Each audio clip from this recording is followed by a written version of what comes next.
The pencil.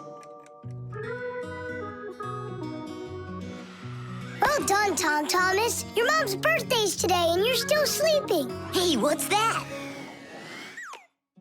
It's a drawing, a portrait of his mom. In my opinion, this mom doesn't look very much like Tom Thomas's mom. Maybe he didn't get to finish the picture yet.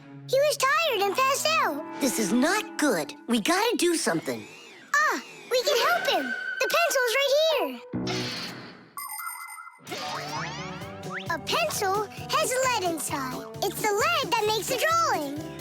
Only lead doesn't grow on trees.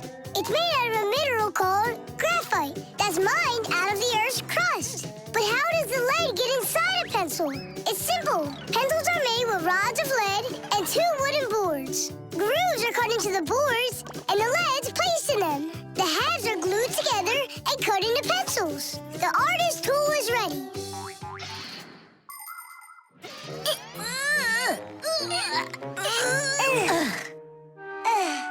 This isn't gonna work. Oh, give me a place to stand, and I shall move the pencil through the air.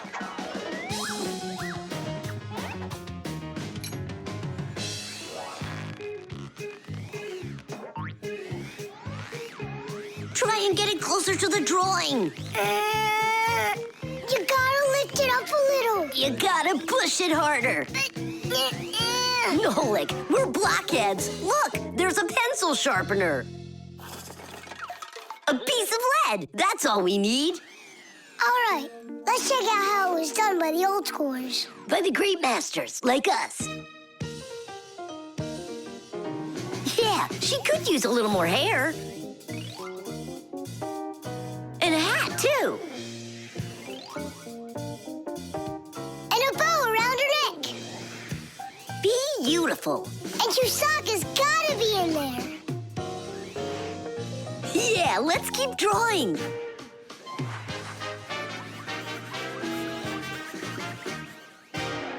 Tom Thomas, are you still sleeping?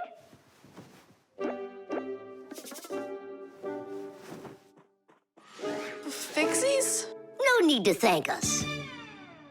Where is my drawing? What have you done to it? If Mom sees this piece of art you created, she'll go and faint. I know it. From happiness, right? Fright's more like it. Does that look like my mom? Well then, give it to your dad. Your dad won't faint. I know it. But it's my mom's birthday, not my dad's. You gotta be kidding me.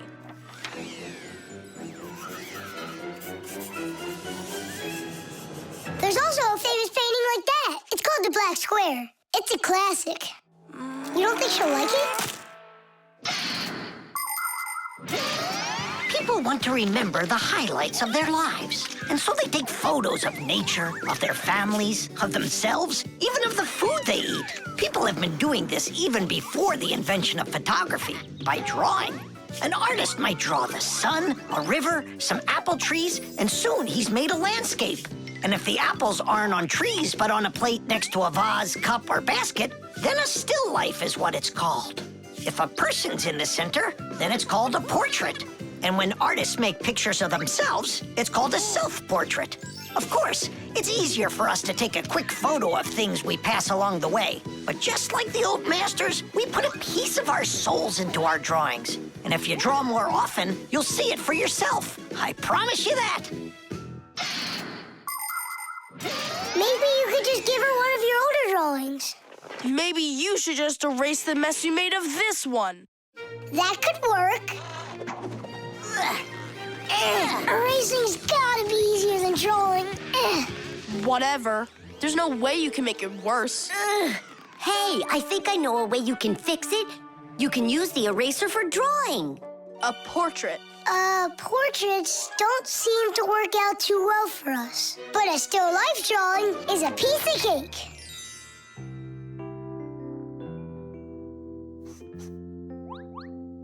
Super! Uh-huh. Pretty good, right? Tom Thomas, everything's on the table for breakfast. Mom, happy birthday. I drew this present for you. Thank you, Tom Thomas. What a lovely still life, so unusual. I tried really hard. We'll hang it up on the wall. Now, let's go eat. What would Tom Thomas have done without us? Yeah, whenever you get into a jam, your real friends will always show up to rescue you. The time machine. Oh, wow! What kind of device is that? Maybe an alarm clock? No, this is a time machine. Beep, beep, beep, beep, beep. Time machines, they don't exist. Whoa! What a shame. I learned that, studied that. Well done, Tula. What did I just bump into? What do you mean, what? Into a time machine. But I thought time machines aren't for real. Of course they are. You get in and take off for the future. Or the past. Splendid. Lots of us would love to be able to travel in a time machine. Maybe to go back in time and fix a bad grade, or to get a peek into the future. Of course it would be interesting, but time travel isn't possible, and thank goodness! Just imagine how mixed up everything could get.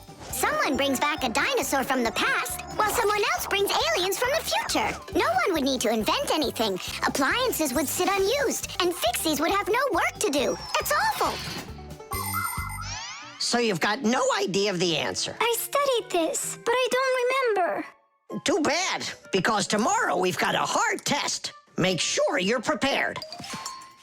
I'm sure I'm gonna fail. You're gonna pass. You studied all of this, right? So you just need to stop worrying so much, that's all. I wish I could.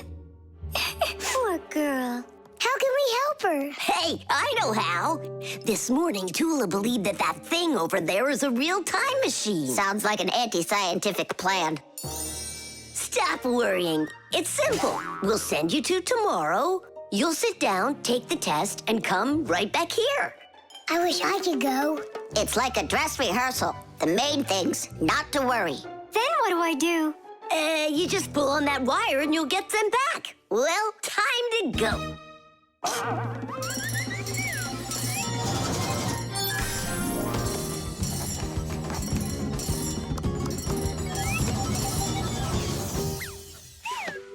Wow, it's tomorrow. Hi there. Are you ready? Uh-huh. Grandpa's got sick, so I'll be giving you your tests. I'm scared. Don't worry, it's just a rehearsal. Well then, who had the best test? Congratulations, Tula! Oh, So cool. Awesome. that wasn't scary at all. Impressive. By the way, what's wrong with the professor? Grandpa's... You know, don't you? A bolt fell on his head. You dropped it, remember? I did? Yeah, yesterday. I'm not sure I like this future.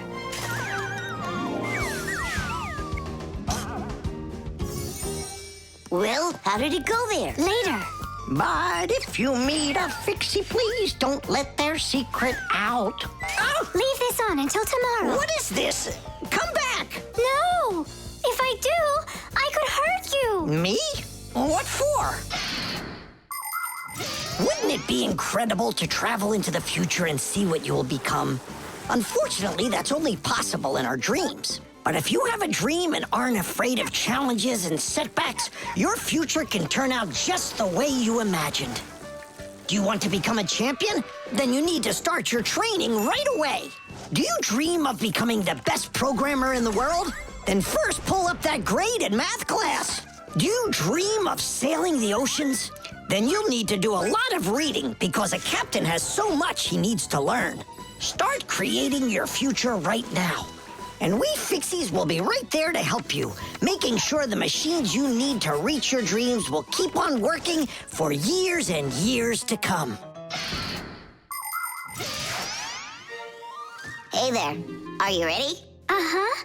So far, everything's exactly the same. Tula, take this, please, It worked. and pass out the tests. You may begin. These questions are different. Who had the best test? Congratulations, Tula!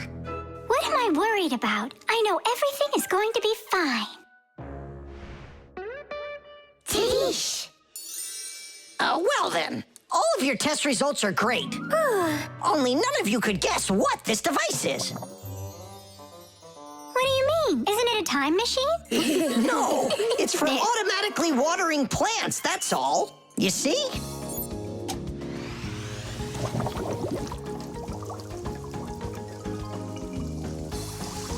Cool, right? Wow, it's fantastic. So hang on. You guys tricked me? But you passed the test, right? Well, all right. Then I forgive you. Hockey. Today I'm definitely gonna beat you. You already forgot? You're just one, and we're a team, baby. Just you wait. 1-0.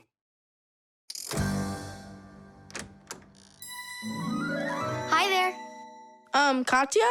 Hi, what are you doing here? Katya came to pick up something for her mom.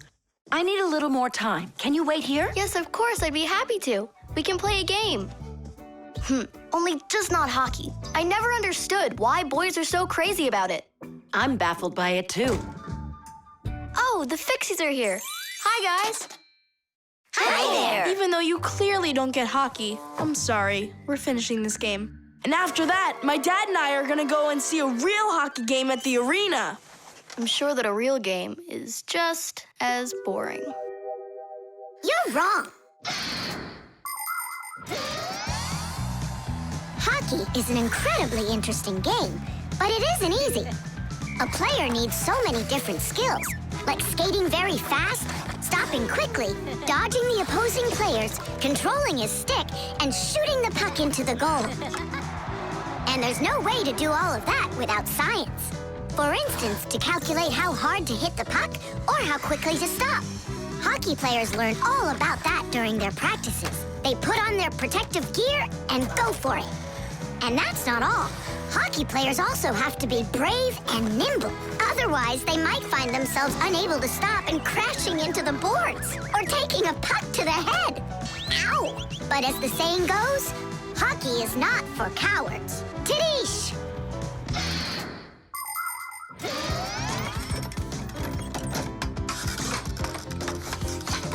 Goal!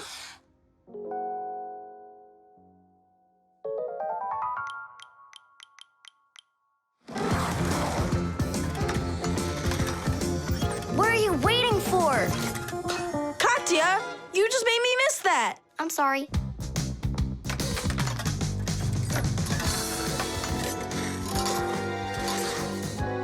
Bounce it off the board!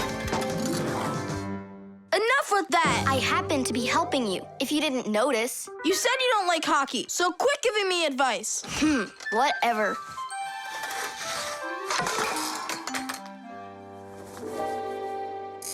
That was my second goal from that spot over there. You lucked out. Uh-huh, sure did.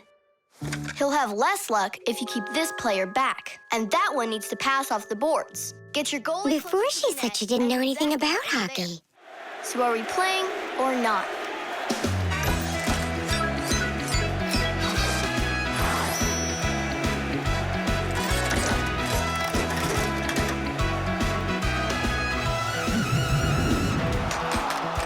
Attack and check, don't lose control.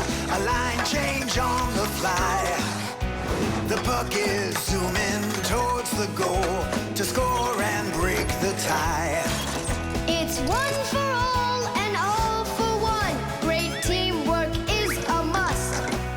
Let's go and show them how it's done. This game was made for us. Hockey's our game. Hockey, hockey's our game. Hockey, hockey's our game. Hockey, hockey's our game. Hockey's our game.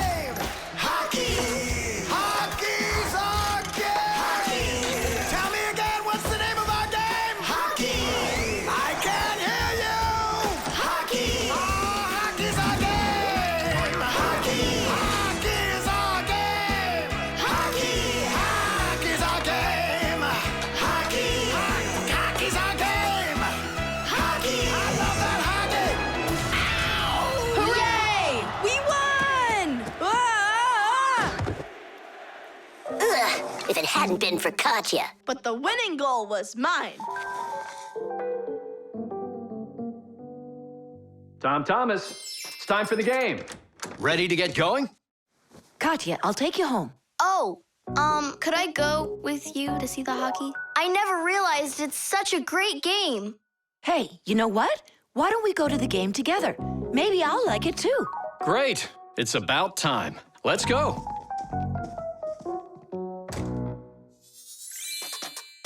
did we possibly lose that?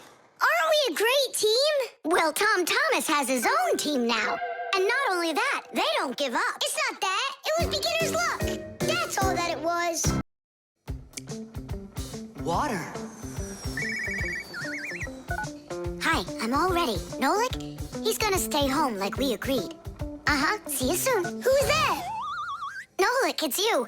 I gotta go. I'll go with you. No, we've got an important job. Little kids aren't allowed. Why can't I help you? Because this work is very demanding, only it's boring. And you're impatient, so you'll bother us. Huh? But I am patientest. Patient some? I mean patient. Like totally patient. Prove it then. How? See that, water filter? You have to count how many glasses of water it cleans. How many do I need to count? If you can reach 100, I'll believe you're patient. Why do they need that filter? Why not just drink water out of the sink? Don't worry about it. You need to be counting. That was 1.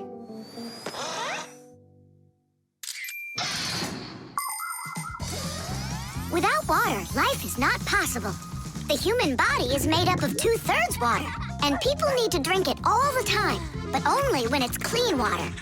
Water is transported from rivers and lakes into houses through pipes. Along the way, it gets cleaned of debris and dirt. But even so, this water might still contain toxic substances or harmful microbes. That's why people use filters to clean water for drinking. No bad stuff can get through this last line of defense.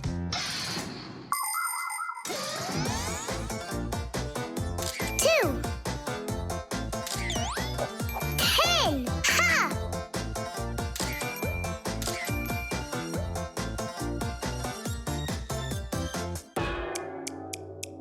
Where did they all go? They're not drinking anymore. How long do I gotta wait here? Huh, huh. Tom Thomas, are you thirsty? Then drink some water. But I don't want water. But you gotta. Don't you know that your body is almost all water? And so? And so what if you run out of it? Then all that'll be left of you is just some skin and bones. Oh, that's what my mom is always saying, that I'm skin and bones. There you go. That's why you need to drink water.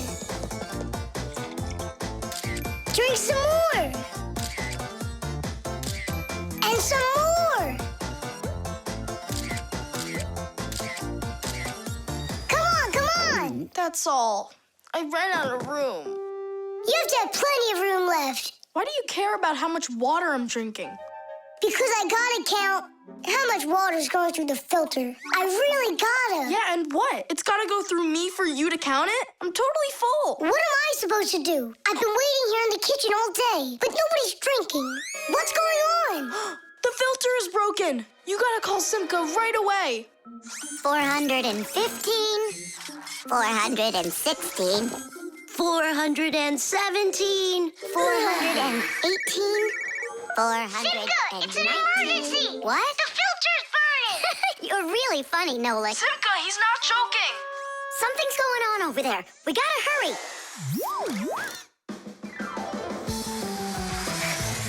Where's the emergency? Look!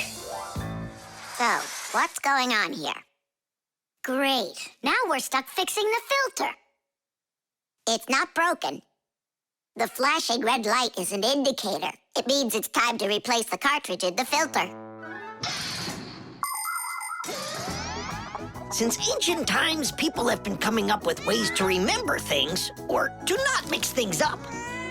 Knots on ropes were used as reminders that it was time to pay back a debt or reap a harvest. People would cut notches into trees to help remember numbers. Later, people invented the abacus, calendars, and day planners. And now, things are even easier because devices can give us reminders. Alarm clocks help people get up on time. A loud oven timer can save a pie from burning. The green light of an indicator shows that a device is turned on and ready to be used. A red light shows the opposite. Today's smart appliances can tell their owners what they need to do. Without them, humans can be so absent-minded.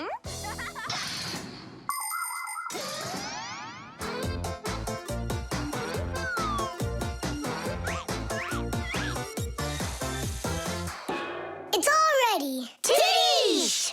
This cartridge is enough for another 2,000 glasses. 2,000? And what do I do about this?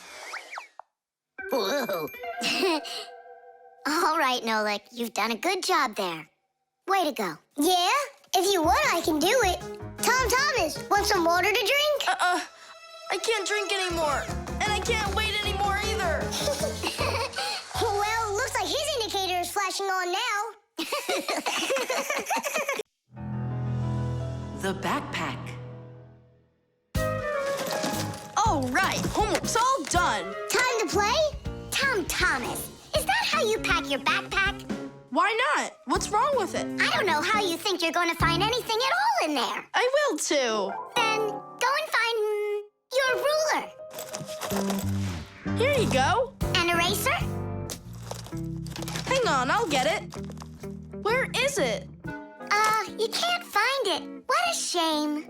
It's because this backpack is so lousy. The backpack is just fine. If you don't want to lose anything, you gotta pack it carefully.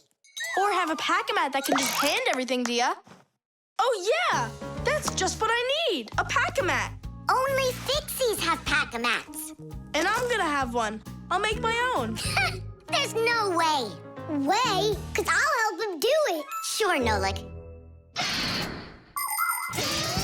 A backpack is a bag with shoulder straps attached. It was invented to make it easier to carry heavy loads for long distances, and also for freeing up the hands. Backpacks help us maintain good posture and avoid slouching by putting the load's weight onto our back muscles and our spine. And you can fit so many things into a backpack, especially if the backpack has lots of separate compartments and everything is packed nice and neatly. The first backpacks were quite heavy and uncomfortable. They were made out of wood and leather. These kinds of backpacks were worn by ancient hunters. Later on, lighter backpacks appeared that were made out of canvas and became quite popular with travelers and soldiers. Today's backpacks are so light that even kids can carry them. Testing of the world's first pack-a-mat design, especially for humans, begins. Ready?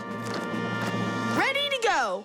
First thing out of your backpack, pack-a-mat, an eraser. Got it. Watch me.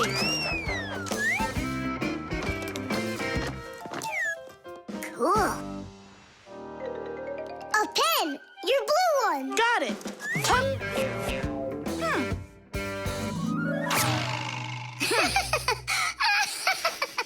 We're experiencing technical problems. We need a break. Testing of the world. I know. Just start. Take out the eraser.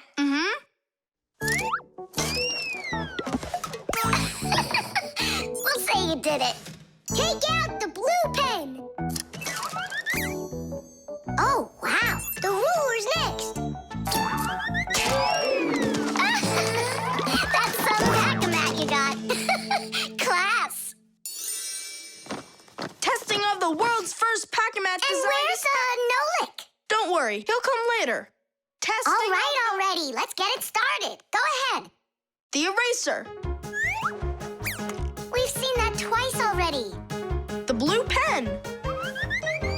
Can you take out the ruler? Sure I can. Drum roll, please. Whoa. It's not possible. Let me see. Now I get it. Why don't you take out your science book? Science book. Cuckoo, did you get the textbook? There's no way! It's huge! Yeah, some inventors you are.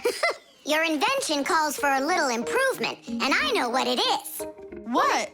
Just make sure that when you put things into your backpack, you do it neatly. Do it neatly. Takes forever and it's boring. I'm gonna show you how to make it fun. Ha-ha! Whenever it's a school day, a backpack's all you need. A backpack's all you need. A backpack's all you need. Your pencils, books, and papers will fit inside indeed. Will fit inside, will fit inside, will fit inside indeed. Without a backpack on your back, you won't get by, you won't succeed. But with a backpack on your back, you will go far indeed. Whenever you go hiking, a backpack's all you need. A backpack's all you need. A backpack's all you need. Whatever you've collected will fit inside indeed. Will fit inside, will fit inside, will fit inside indeed. Without a backpack on your back, you won't get by, you won't succeed. But with a backpack on your back, you will go far indeed. Without a backpack on your back, you won't get by. The exercise machine. Nolik? I'm not here. You haven't seen me today at all. What's up with you? There's gonna be this race and it starts really soon. It's the boys against the girls. Their team against ours. And what? And what? I'm the smallest one on the team. And I'll let everyone down. That's why I'm hiding. 'Cause I don't want my team to lose. You can't just give up. You can learn to run faster if you want. You think? Of course. That's what exercisers are for. You need a treadmill to get stronger. Class! And where can we get one? We'll make it ourselves. Exercise machines were invented so people could work out without going outside. For instance, a treadmill lets you walk or run for a very long time while moving in one place. A treadmill's main part is a conveyor belt that is driven around by an electric motor. Today's smart treadmills have the ability to measure your speed, the distance that you've run, your heart rate, and even the results of previous workouts. There, it's all done. Tish! It's time to start your first training session. How will I learn to run really fast if you keep turning it so slowly? Hey, that's a little too fast. Oh, sorry about that. I got it. That's what you call training.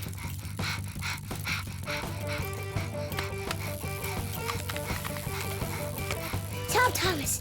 So, what do you think? Maybe I trained enough? Not yet. You need to keep going. Oh, I can't do this any longer. Let's stop. Whew. No way. Turn the handle. Yeah. There are all sorts of exercise machines to help you improve your health. This one simulates skiing. It exercises your arms, legs, and heart. And this one you can row like a rowboat. And if pedaling's your thing, an exercise bike lets you get a great workout no matter how bad the weather is outside. There are also weight training machines. These machines can help you build big, strong muscles and tone the shape of your body. However, you can still get great exercise without these bulky machines. There are plenty of much simpler devices that you can find room for in any house. Like a chin-up bar for doing pull-ups, a wall-mounted ladder or rope for climbing, or jump ropes, weights, hula hoops, or balls. The important thing is to just exercise. Okay, girls, hold on to your hats. Oh, how scary. We'll show him who's gonna win. Right, Tula? I'm gonna do my best. Tula will definitely beat Nolik. We gotta step it up. It's time to get this race going. Runners, are you ready? I'm ready. On your marks, everyone get set, go! Go, Nana!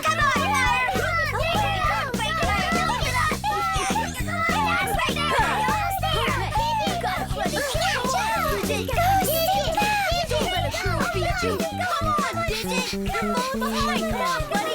Get it moving. You can do it. Come on, DJ. Come on, DJ. Give it up a time. Quickly.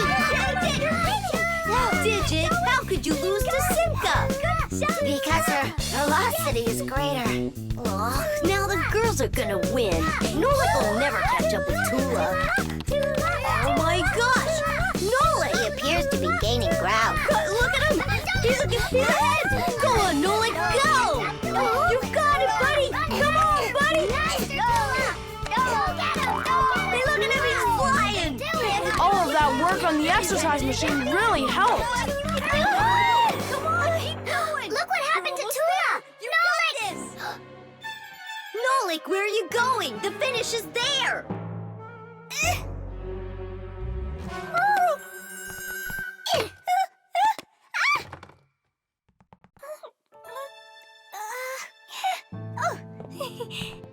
Thank you, Nolik. You're my hero.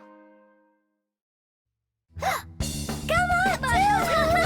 You can do it, Hooray! So, which team won the race? We did! It's a tie. Tom Thomas, that's just not fair. It was a tie. And a very noble one. All right, you just wait for the next race. Nolik's gonna win it big time. Now it's time for you all to get up on that winner stand. Oh no! All the first places are taken. For you, we'll find one. Beauty.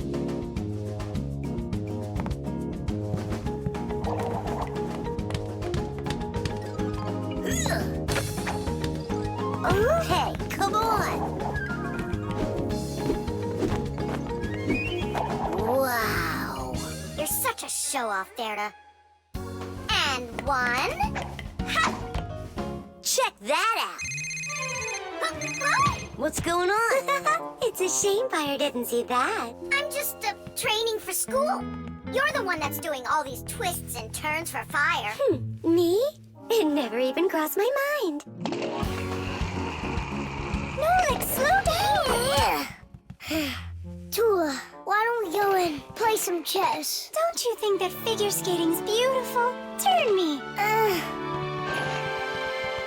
How cool! Why did you yell like that? I just got a pair of tickets to see the one and only Vector. Splendid! And who's going with you? Actually, I don't know. I haven't thought about it yet. What's there to think about? Just invite the most beautiful girl in our school, right? Yeah, not a bad idea, my friend. Woo-hoo-hoo! Did you hear that? The most beautiful one will get invited. Well, I'm not even interested. And you know what? Neither am I.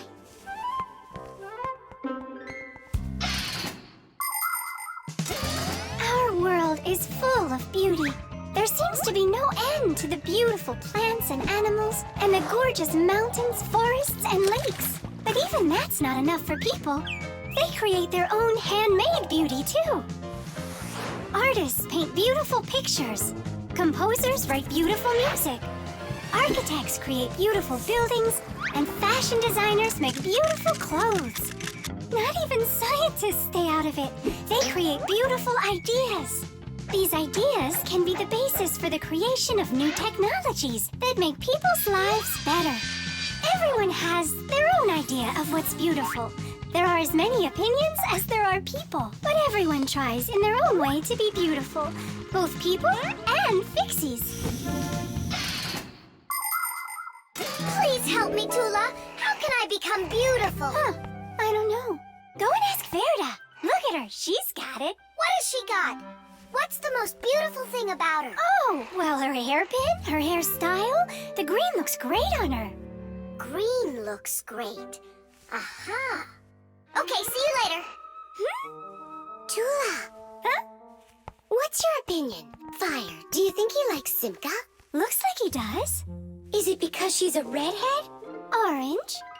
Now I get it. Well, is that close to her color? Not really. It needs more green. What makes a person really beautiful? Fancy clothing? Bright nail polish? Dyed hair? Those don't make you look your best. Here's a much more reliable recipe. First, wash up and comb your hair. See? You're looking more beautiful already. Now change those dirty and wrinkly clothes for clean ones. Huh? That's even more beautiful. And finally, if you eat less sweets and get plenty of exercise, then you'll surely become a handsome boy or a gorgeous girl. Fire? What's up? Do you think you could get an autograph from Vector for me? You got it. I love his song so much. So do I. Especially that one that goes... Computer, computer, computer, you are super. I play my computer and turn it up real loud. I play it all morning, all day, and through the nighttime. But no, that's not allowed. I had no idea you were such a fanatic. You know, I'm not gonna get you his autograph. Why won't you? 'Cause you'll get it yourself. You know what I got? An extra ticket.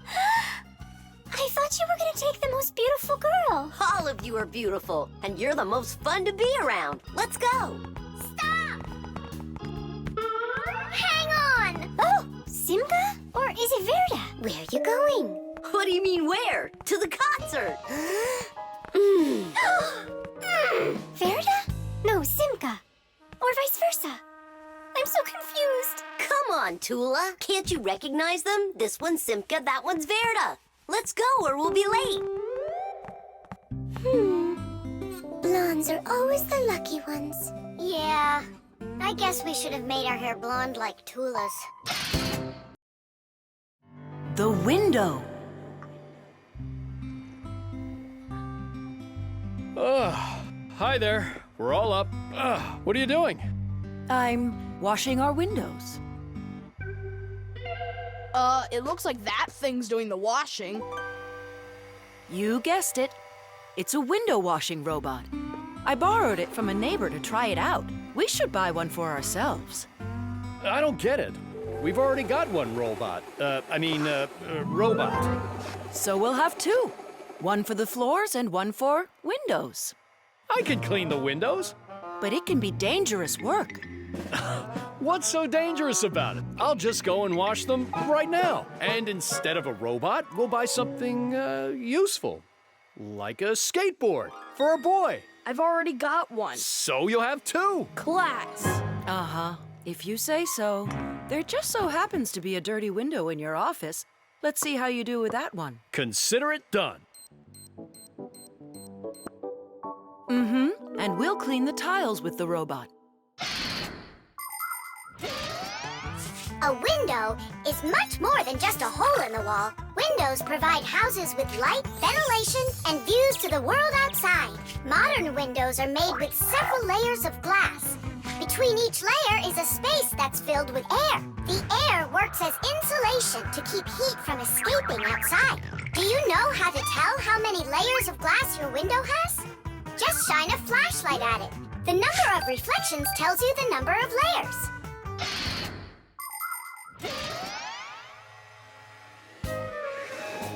Whoa, what an amazing appliance! Let's go and take a closer look.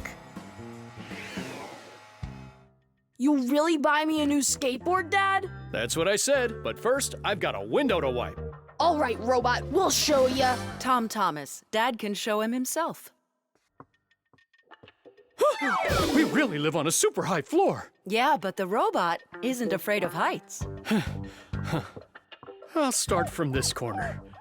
It'll take you forever that way. Admit it, the robot works better. We won't. We're gonna win this thing. Hey, what is he doing? I'm not sure.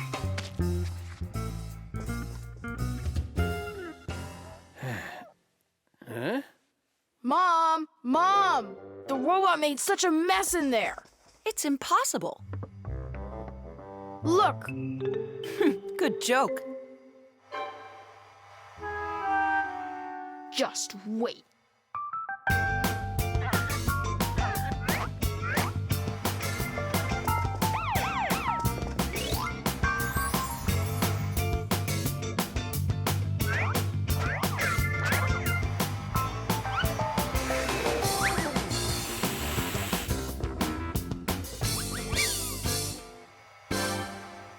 forget how you're cleaning it. Easy. You can talk? You gotta be kidding. And you are misbehaving. You guys? You're the ones trying to stop me? You tried to make the robot look bad, so we had to defend it. It's only because my dad told me I'd get a skateboard. Yeah? For doing a bad thing? Ah, aren't you ashamed of yourself? I am. You learned your lesson, and don't forget, Fixies look out for appliances. The dwellings of most ancient people had basically no windows at all. There may have been a hole up above for letting out smoke from a fire, but that was it. Later, people started splitting open their walls, but the openings were so small that very little light would ever get inside. The size of windows grew quite a bit over time. People would cover them with animal skins, fabric, paper, or wooden planks to protect themselves from the cold and the wind. When people learned how to mine valuable minerals, they began to cover window openings with thin sheets of a mineral called mica. Windows made of glass were very expensive, and only the richest people could afford them for their homes. But today, it's hard to imagine a window anywhere not covered in glass. Everything's washed. And what about the outside? Forget it. I quit. Would you wash the back with the robot? Yeah, consider it done.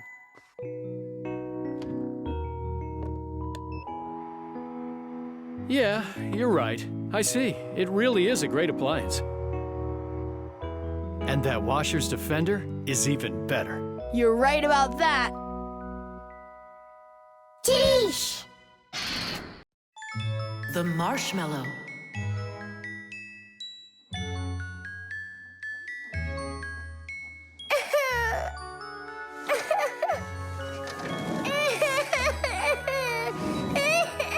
Fixies, why are you so sad? Christmas is just around the corner. Maybe it'll be a lot of fun for you, but not for us. Why's that? Marcia and Papoose had a quarrel.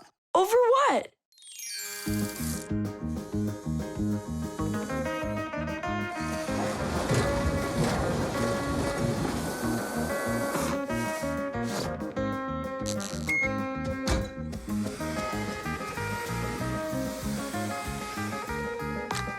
Every year, we've got to repair those string lights. Oh, yeah, it's awful. Christmas is almost here, and there's still so much work to be done. What do you think of that? And this! Here you are. You don't hear the phone ring, you don't answer messages, and we have string lights that aren't working right. We need help. Papoose, can't you give us a few more minutes? You said that an hour ago. Haven't you wasted enough time? We are not wasting time. Look in the camera. What? Look. Got one of Marcia? Look. Oh! There you are. So, having a good time? We were just about to leave, and... You can stay right here. I've already done everything myself. You obviously have more important things to take care of. So you left me over there, by myself, working my tail off, just so you can play? Where are you going? To relax. Oh, yeah? Fine with me. So now we won't have our Christmas. Don't panic, Nolik. We'll get your parents to forget. I mean to forgive each other. How? My dad always says that the way to a woman's heart is to give flowers and candy. And where are we gonna find flowers right now? Oh, we'll make them out of marshmallows. People are always trying to improve recipes. The French used an ancient Egyptian mallow root recipe to create the marshmallow, a fluffy dessert that can decorate a cake or be roasted on an open fire. In Russia, pureed fruit and berries were mixed with egg whites and sugar and then whipped together to create their own fluffy dessert, zefir. Some ingredients have changed over the years, but these old desserts are still popular. What will they think of next?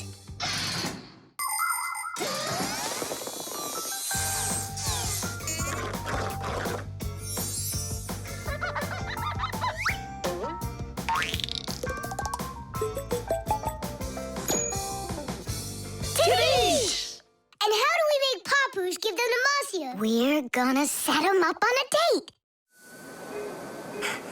Marcia's calling for you. It's urgent. Tom Thomas's monitor isn't working. I thought she handles everything herself now. Papoose, you're always so kind and love helping others. Come on. All right. No, no, and no. I'm relaxing, I told you. But Tom Thomas won't have time to make his mom's card if you don't go. And then she'll end up without a present. Fine, I'll go. But I'm only going for his mom's sake. Sweets aren't just for eating. They can also be used to decorate a Christmas table. For instance, it's very easy to make this Christmas tree out of marshmallows. Make a row of marshmallows at the bottom of a plate. 1, 2, 3, 4, 5, 6, 7. The second row has 6 of them. The third row, 5. Then there's 4, 3, 2, and a special one on top. Add breadsticks at the bottom as a trunk and sprinkle the plate with some sweet confetti. There, it's ready. With the help of some little cookie cutters, it's possible to make hearts and snowflakes out of marshmallows. Or you could make a reindeer. Put a candy cane through a marshmallow, use sugar beads for eyes and a nose, and pretzels for antlers. Beautiful, right? Merry Christmas!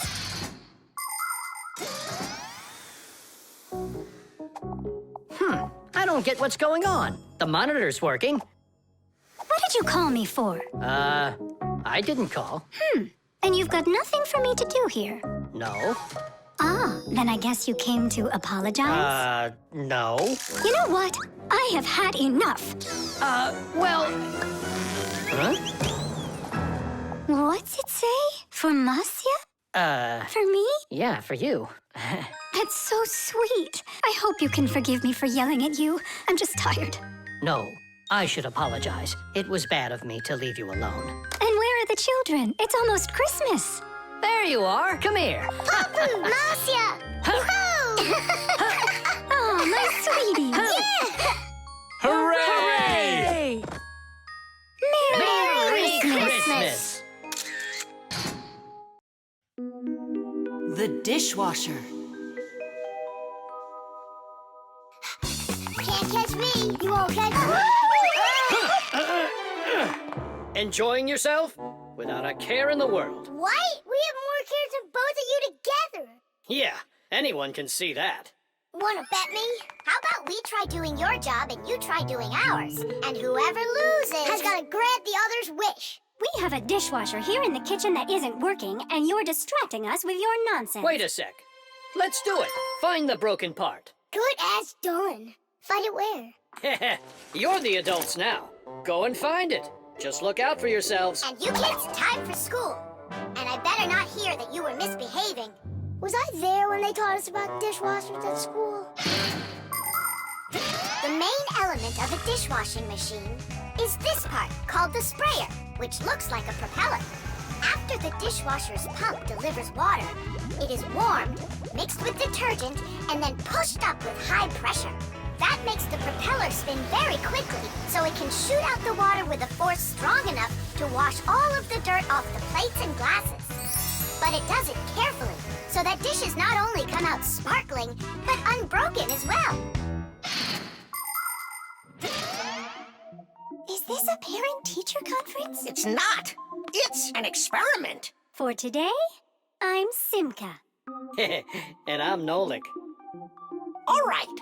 Who's ready to tell the rest of the class what we studied yesterday? Simka, Yesterday? Oh, you forgot. Be seated. That's an F. I think the problem is in the control panel. I wonder if the dishwasher ran out of water. Papus, don't argue with your wife. This one is working. And so is this.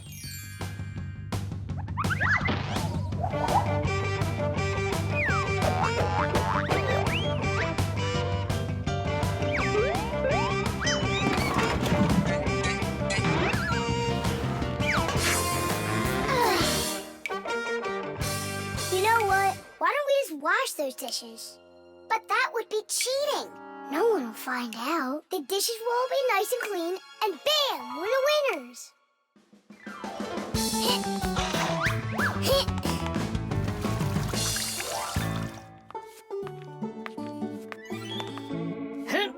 Check it out, we are all done. How come the indicators aren't lit? Fixies have to fix things. And what do you call this? And you, did you both go to school today? Of course we did. I mean Simka, got an F for her answer. Well, thanks, Marcia. And did you play with Tom Thomas? You know that we don't show ourselves to people. Tom Thomas isn't any human. He's our friend. Either you play with him, or you both lose, just like we did. No way. We'll play another round. The earliest kitchenware appeared about 7,000 years ago. Early people made these containers from stone or wood. Another kind of container for holding food was woven baskets. The baskets would be lined with clay for durability.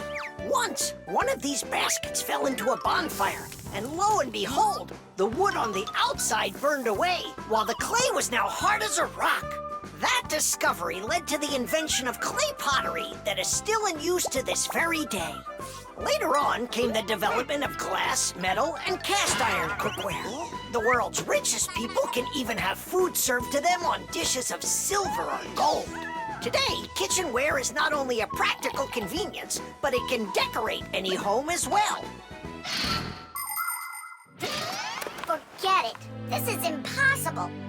Let's just tell them we give up. Simka, how come this button is crooked and not sticking out? 'Cause the button got jammed. Yeah, Nolik, you figured out what was wrong.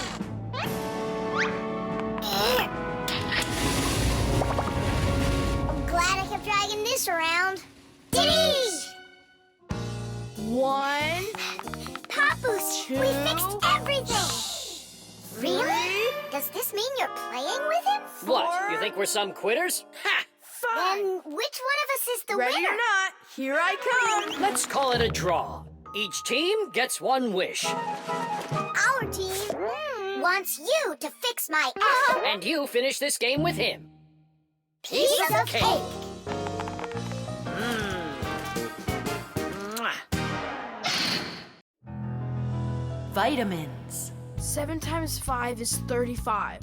7 times 6. Wait a sec. It's Tom Thomas, are you ready? For what? for a walk. Did you forget? Oh, yeah. I'm having such problems with my memory. I keep trying to memorize this table, but I can't. If you want to improve your memory, you need vitamins. Vitamins? Well, how's it going, Tom Thomas? Not well. My memory's just terrible. Studying's getting me nowhere. Hey, don't be discouraged. We'll make your memory better with some vitamins. Oh, now you about vitamins. And who else? Just a school friend. Well, all right. Vitamins are very important for people's health, even though you don't need much of them. For instance, vitamin A is necessary for good eyesight and normal growth. Vitamin C helps keep you from getting sick. Vitamin D makes your teeth and bones stronger. Usually, people get the vitamins they require from a diet of fruits, dairy, vegetables, and other healthy foods. But if someone still isn't getting the vitamins their body needs, then doctors recommend taking special vitamin pills. All right, take out some vegetables and some fruit. And some berries. They have a lot of vitamins, too.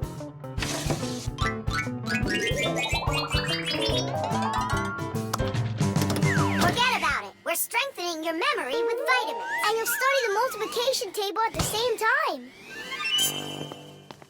All right, then. There are 3 cherries in each pile. Tom Thomas eats 5 piles. Go on, eat. So, here's the question. How many cherries did Tom Thomas eat altogether? I don't know. What'd you say? I said I don't know. Try counting those pits, then. Huh. 15. That's right. And that means that 3 times 5 equals 15. Now, try my problem. Tom Thomas ate 3 pairs of apples. That's easy. The answer's 6. I just couldn't find more apples for that one. Tom Thomas, quit slacking off. To get this problem right, you have to eat the apples. They have vitamins.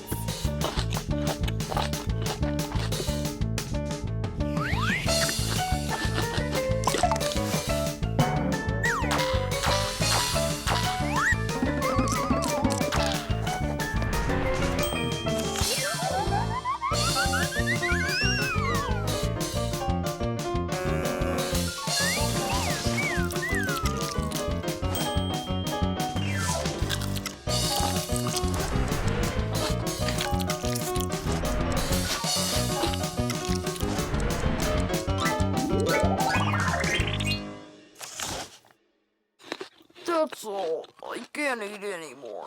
Keep eating. They have vitamins. Anyhow, we don't have enough carrots for me to learn how to multiply by 9. All right, then, I'll help you.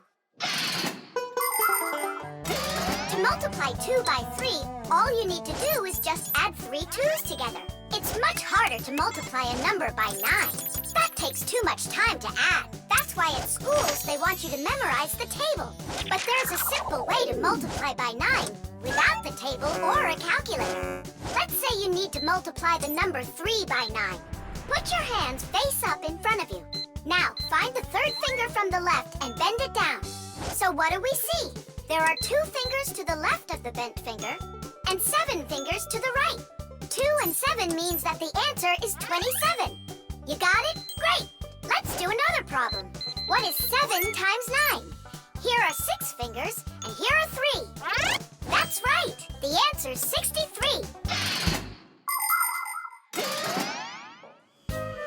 Thomas, did you eat all of that? But you're the one that told me you need to eat vitamins. That's why I got these vitamins for you.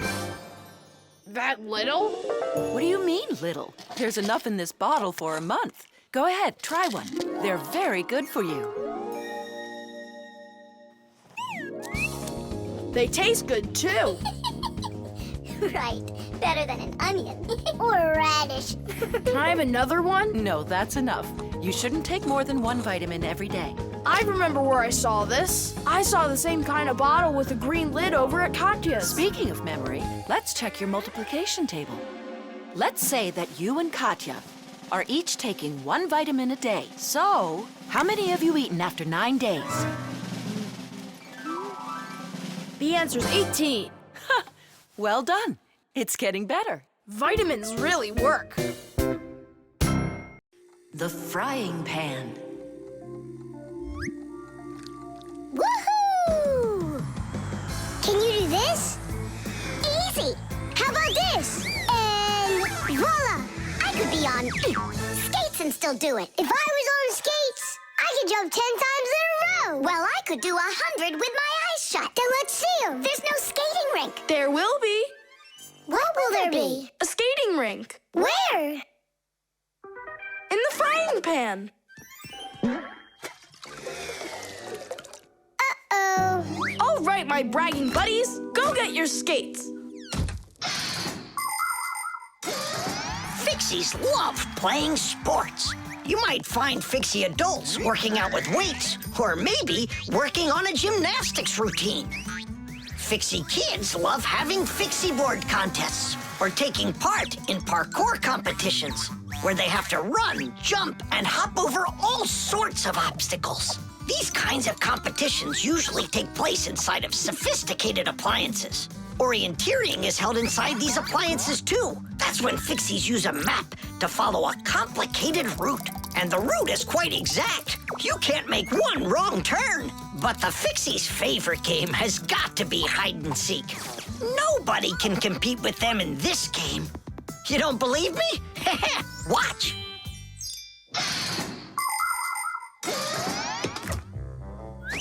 The rink is frozen. So, who's first? Nolik, come on.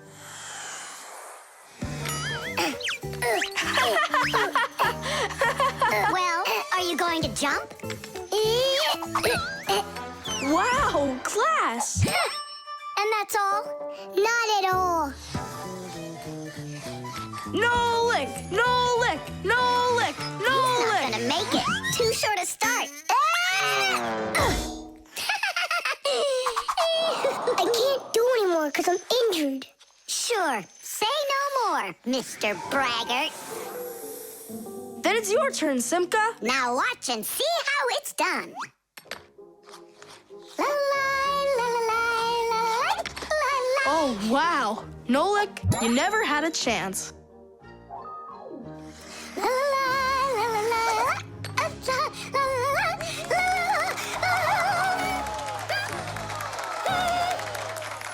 Just like always. She gets in my way, and now she's gonna win. Nolik, do you really want to beat her? Uh-huh.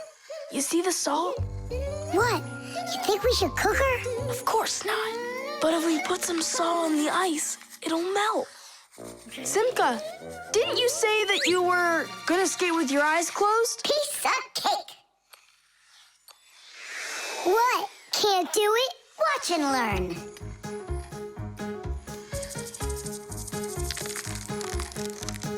One. And two. Well done. And three.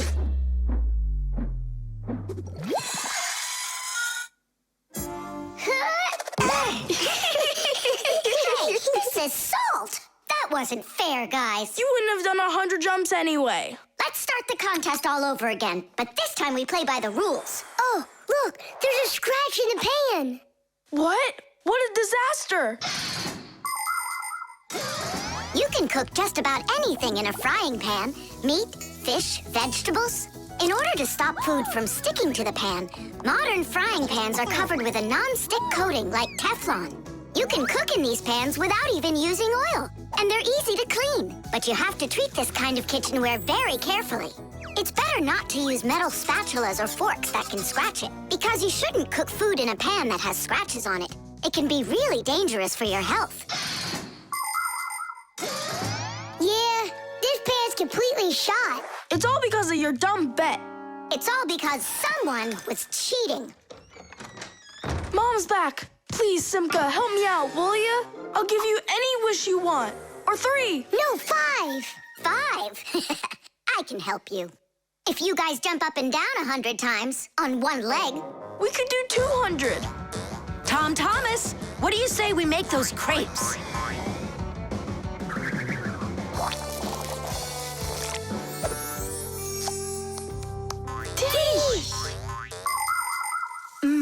These crepes are perfect. I just love cooking with this pan. Why are you jumping? I want to make my legs stronger. Anyway, you never could have jumped 100 times in there. Bet on it?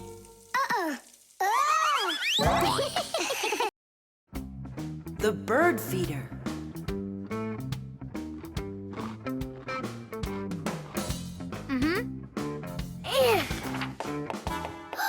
Did you hear that? What? Oh, again. Outside the window. There. Huh, a little bird. He's beautiful. Uh-huh, only he looks sad. Just wait till he sees what I'm gonna do. I guess he doesn't think you're funny. That's because he's cold out there. He wants to eat, that's all. Maybe we should make a feeder for the poor bird. Do you know how to make a bird feeder? No, but we both know someone who knows everything. In the winter, it's not easy for birds to find food under the snow. Luckily, many people come to the rescue. They build little houses for the birds, designed to hold food. The name for these houses are naturally bird feeders. Bird feeders can be made out of wood, plastic, or even something as simple as a milk or juice carton. Building a bird feeder by hand isn't hard to do at all. But building it is only one part of the work. What's most important is remembering to keep it filled with food. Well, shall we start?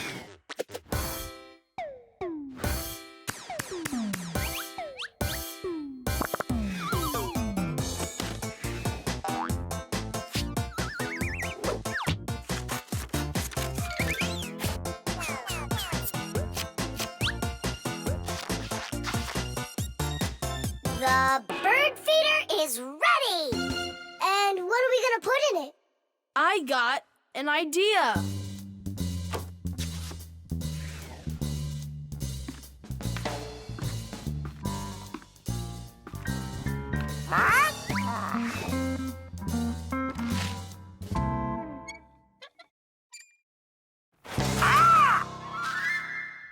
Adisa, I need some of your food for a little bird. You aren't greedy. Greedy!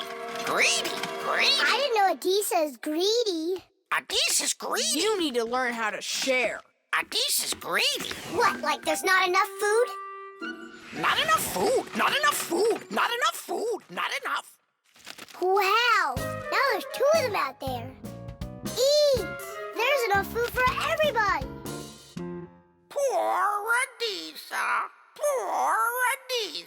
Let's bring them in here. We can open a restaurant for birds. Little bird. Why did you scare the little birds away? That feeder's for them. Get it? Just fly away. Shoot! He's bullying our friends. Hey, you leave! Leave! You'll never chase him away now. We'll see about that. Aha! Serves you right, Pigeon. It's not nice to bully little guys. Yeah, and how about big guys? It's all right to bully them. The poor pigeon also wants some food. Food! Food! You sure? Sure! Winter can be beautiful, but also very cold. Animals have different ways to prepare for when the weather gets cold. Some birds gather into flocks and migrate to where it's warmer. You could almost say they're flying to a resort. Squirrels, hamsters, and chipmunks collect and store nuts, mushrooms, and pine cones. There are many people who don't have pantries that are as well stocked. Badgers and bears eat a lot of extra food in the fall, and then go to sleep in their dens and burrows for the whole winter. Fish also sleep in the winter, only they're at the bottom of rivers and lakes. Frogs, snakes, and even wasps burrow in the ground, while hares, foxes, and wolves grow thick coats that protect them from the freezing cold. Although it isn't easy for them to find food.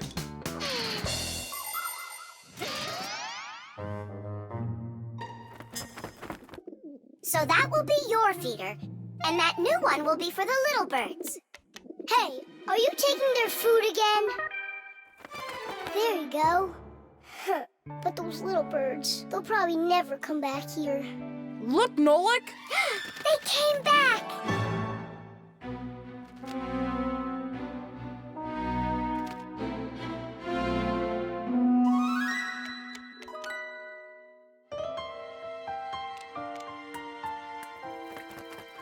Ah, they're full and happy. It's so nice. Tidish! Tadish!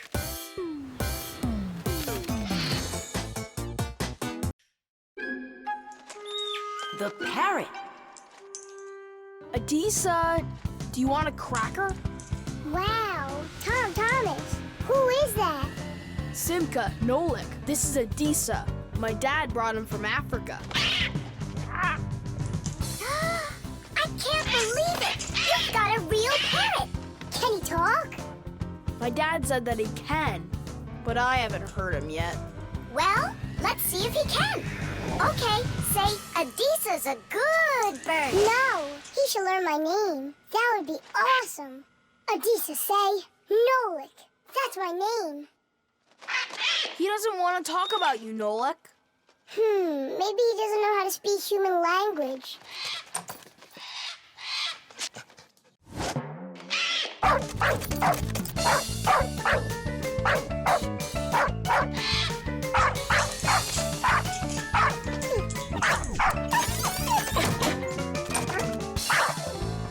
Check it out. It looks like he knows how to speak dog. No, Nolik.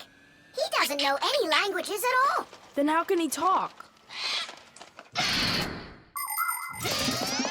Parrots can repeat many of the different sounds that they hear. For instance, a dog's bark or the ring of the phone. Parrots can also mimic words or even whole sentences of human speech. But parrots don't understand the meaning of the words they are saying. They just repeat them like a music player. Hey, hello. Hey, hello. That's why you won't be able to have a real conversation with a parrot, even if it's the kind of parrot that can talk. All right, then let's have him repeat something. Hey, Adisa, Tadish, it's the Fixies special sign. Say it. Fixies have a special sign. Tidish. My dad is back. Let's hide, quickly. Hi there. Well, how's it going? You two talking to each other yet? I can't get him to say anything at all. You can't? Adisa, how are you? Adisa's a good parrot. He wouldn't say anything before. He's used to talking around me. Adisa's a good parrot. Nolik, that's my name. Whose name is Nolik? No. He was saying he's got no luck in this game. What kind of game? Let's hide! Quickly! Hide! We were playing hide and seek. With the parrot? Uh-huh. Fixies have a special sign! Fixies have a special sign! What? Fixies? A special sign? No. It was physics. It's a special science. That's what we're studying about right now at school. You know how special physics is. Wow, that's impressive. Well, keep up the good work, son.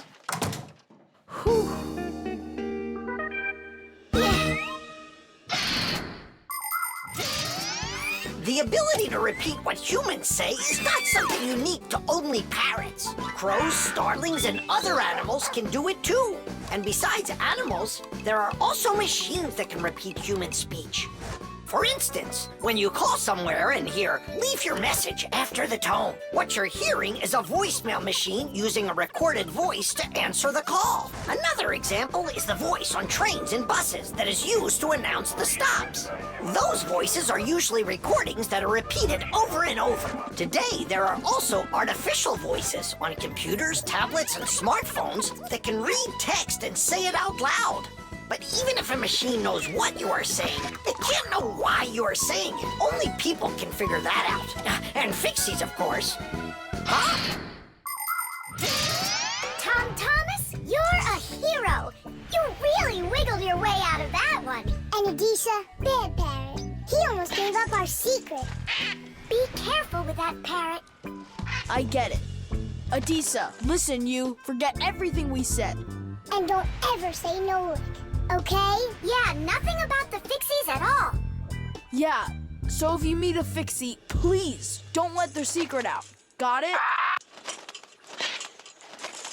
Ah, he's nodding. Looks like he understands. Let's get out of here so he'll forget about us as soon as possible.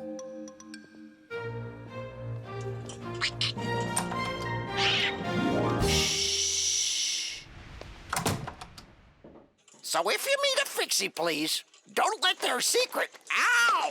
Tadish, tadish, tadish! Germs. Hooray! Lunch! Tom Thomas, you brought your ball to lunch? It's filthy dirty. Don't you know how many germs are on it? Wash yourself up. Look, they're clean. Here, it's for you. I saw that. Now go back and wash your hands. Why? There are germs on Tusaka? A lot.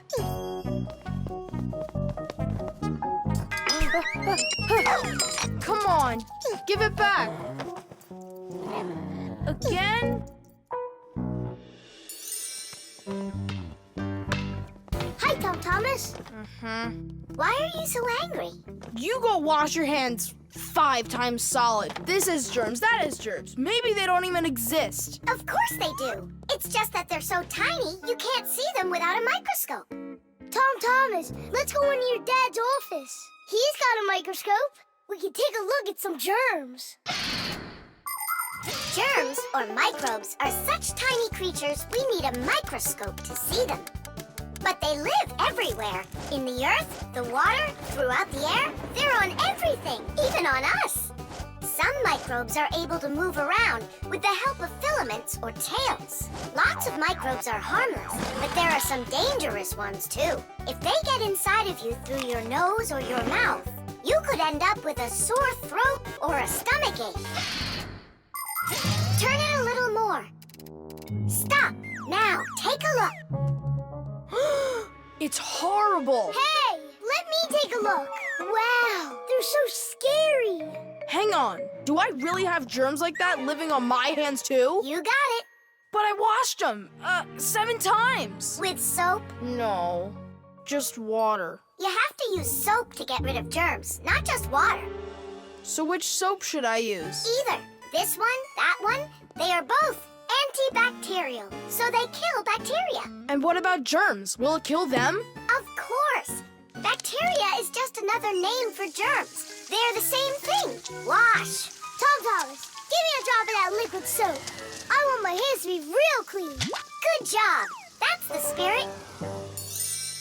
Hooray! We're clean! Let's go put that puzzle together. All right, but doesn't it have germs all over it? And they're on the soccer ball. What are we gonna do? I think we should clean them with soap. No, clean the whole room. You're right.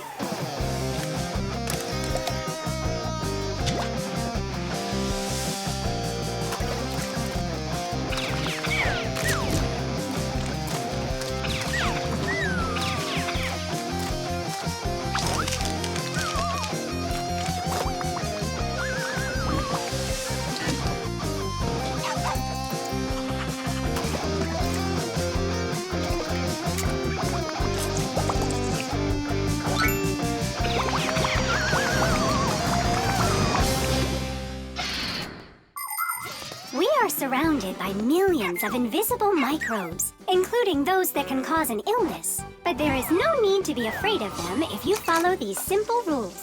Eat only washed fruits and veggies, keep your home clean, and wash your hands very well with soap, preferably an antibacterial one, and every day. Antibacterial soap protects you for a few hours after it's been washed off. It not only cleans your hands, but also stops germs from reproducing. There are useful microbes, too. Some bacteria can be added to milk to make yogurt and cottage cheese. Others are used for purifying water. Even inside of humans are a lot of useful bacteria that help their bodies digest food. Nolik, what do you think? Are there microbes living on the soap? I don't know. We should wash that too, just in case. Hey, what are you two doing in here? Washing the soap. With soap. So there won't be any germs on it. You've gotta be joking. Listen, getting rid of all the microbes is impossible and unnecessary. You just need to protect yourself from the bad ones. Bacteria gone. Thomas, I need a minute so I can mop your room. But I already washed it. What a good boy. The table's sparkling. Just look how clean it is in here. Great job. What's going on? Nothing. You're not getting sick, are you? No. Thomas, you did a great job in here, only you're taking this cleaning way too far. Understand? I've gotcha. And do you get it? Me?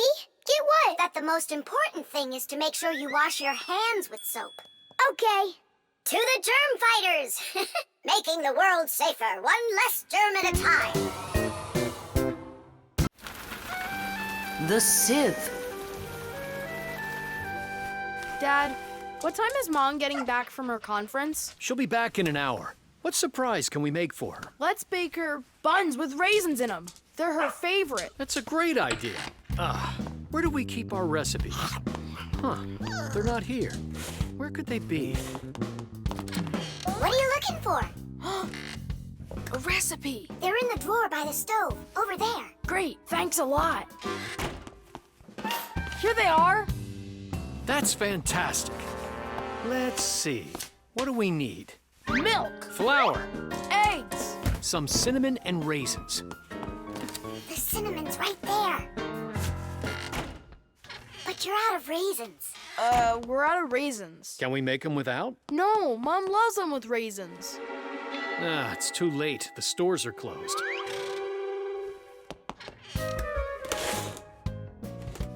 Cereal! We got cereal! And so? It has raisins, look! Thomas, you're a genius! Why don't you be in charge of the raisins? Thomas, what does Mom use to knead dough? The mixer. How about the mixer? Not a bad idea. I don't think you have enough raisins. But you haven't made the dough yet. It'll be really quick with the mixer. All right, Dad. We'll see who finishes first. Come on, faster, faster. Don't be so clumsy. If you think you're so good, then why don't you help? Fine, we'll help. Catch!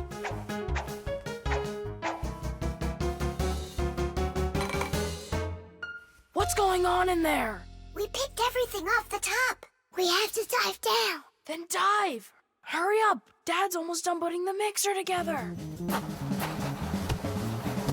are the raisins? It's dark down there. We can't see any raisins. Well, try diving again.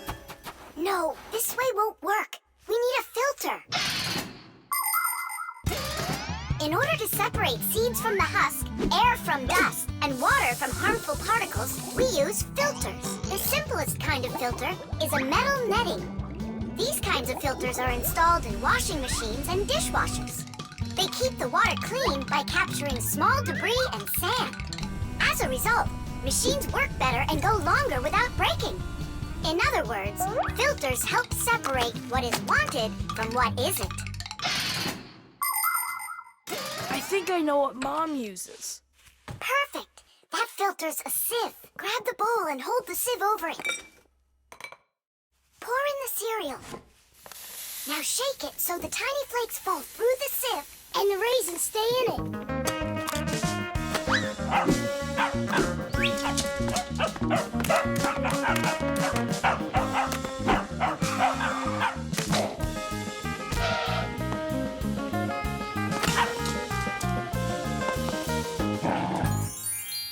Dad's turning the mixer on. Then you need to shake faster. Dad, you're spraying the batter all over the kitchen. The mixer's too powerful. The mixer's fine. The batter's too liquid. You have to add flour. Add flour. Oh, right. How do you know all this? Shake it some more. No need. I shook all the flakes through it. Class. It really worked. Dad! What? Ready to put in the raisins? Look at you. How did you get them all out so fast? By using our sieve, Dad. Do you know the story about Cinderella? Her evil stepmother wouldn't let her go to the ball. Instead, she poured peas into a sack of cinder and ordered Cinderella to pick them all out. But what most people don't know is that it was Fixies who helped her separate the peas from cinder with the help of a sieve. That's right! Cinderella was friends with the Fixies. You can find evidence of Fixies in a number of tales. Don't Tom Thumb or Thumbelina remind you of somebody? How did these tiny characters make their way into fairy tales? It's quite possible that long ago, a Fixie who wasn't paying attention was spotted by a storyteller, and that became the inspiration for countless tales. All right, you can open your eyes. Ta-da! Beautiful. Whose idea was this? Tom Thomas. They're so good. What recipe is this? Tom Thomas found it. And you remembered that I love raisins. Tom Thomas sifted them out of the cereal. Well done, Tom Thomas. All by yourself? Shh. I should say so. Tish! Fasteners. And of course, all of the appliance's parts must be fastened good and tight.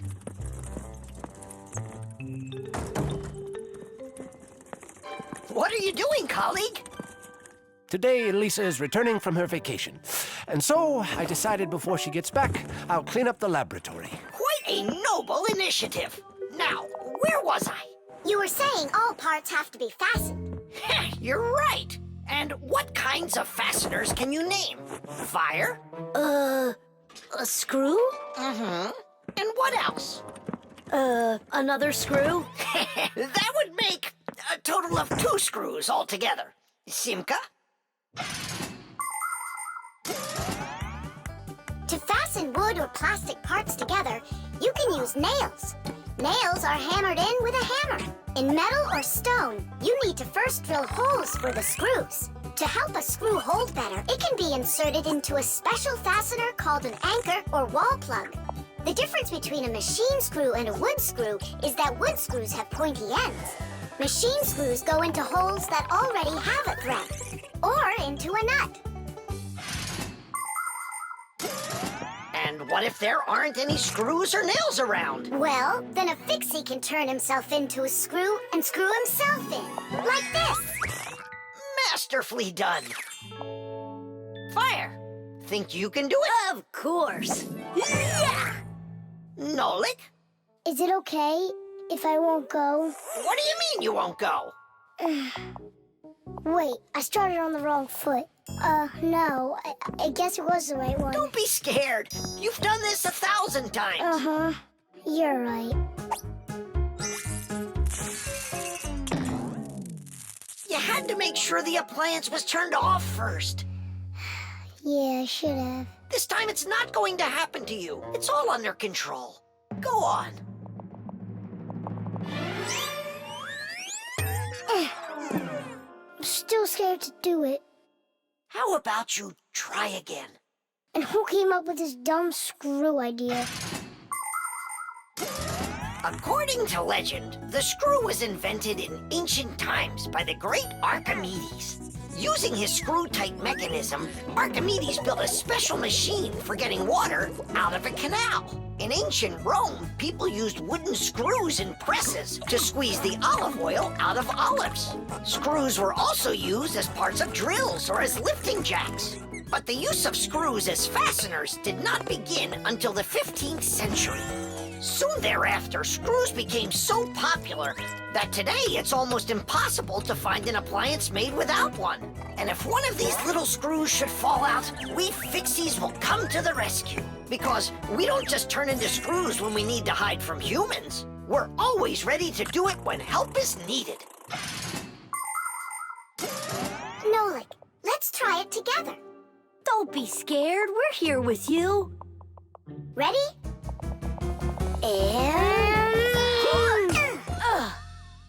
Nolik, watch me, son. I haven't screwed myself in over 100 years, but I'm not scared. Did you see that? It's a piece of cake. Grandpa's? I'm stuck. It's all my fault. There's no need to worry. Professor Eugenius, can you help us unscrew Grandpa's? I'll be right with you. It got a bit rusty. It's probably old age. I know what will help. A drop of oil.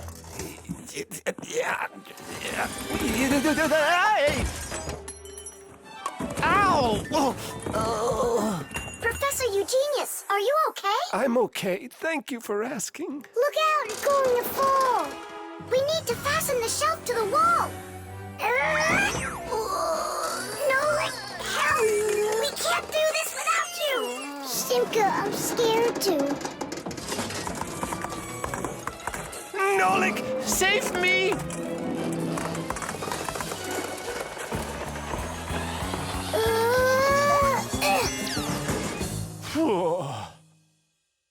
What's going on out there? No big deal, colleague. I just got a little bit buried. Will anyone unscrew me? I wish I could. And we're holding up the shelf. And Nolik?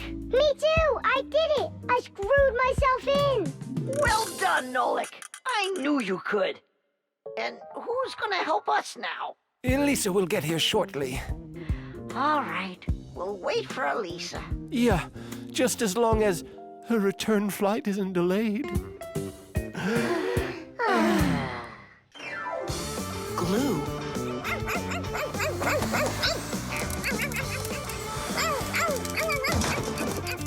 Nolik, let's split up.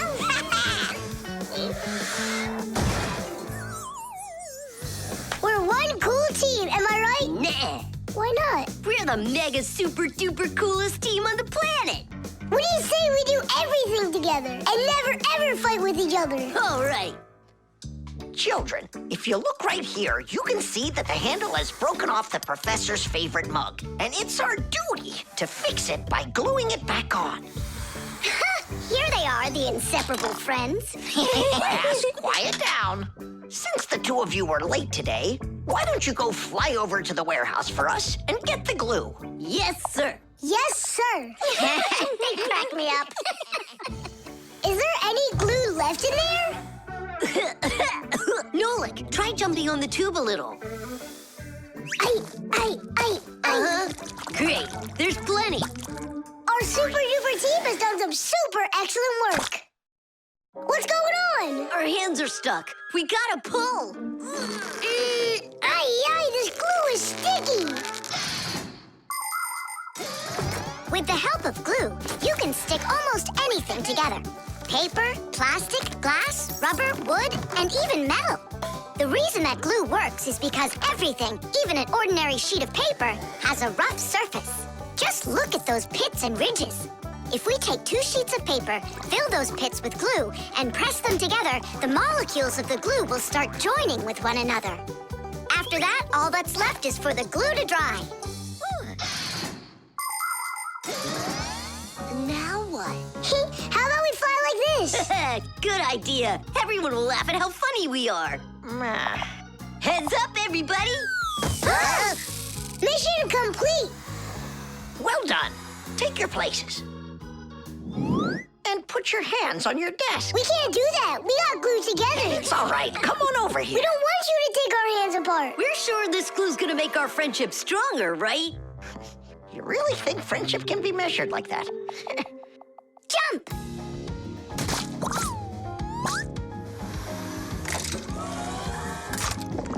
One, 2, 3, yeah!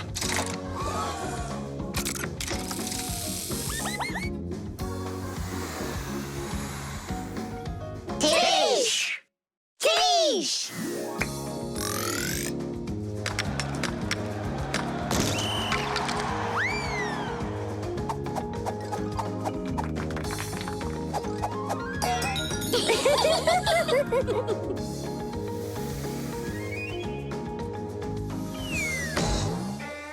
Come on, I need to go over there. Well, I need to go over there.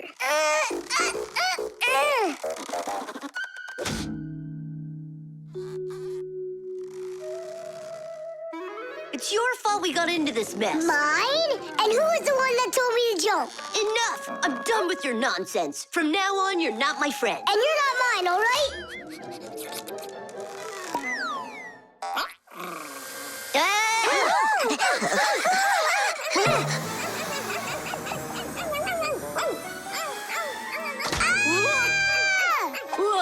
Nolik!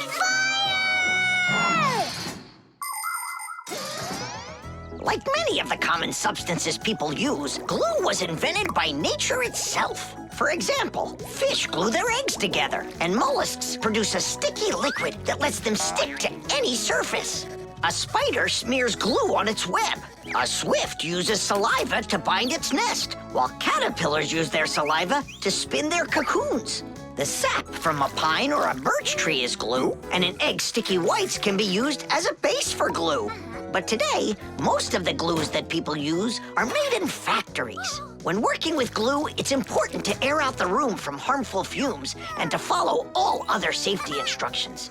And try not to get glued to anything. It might be very hard to tear yourself away from it. Nolik, hang on!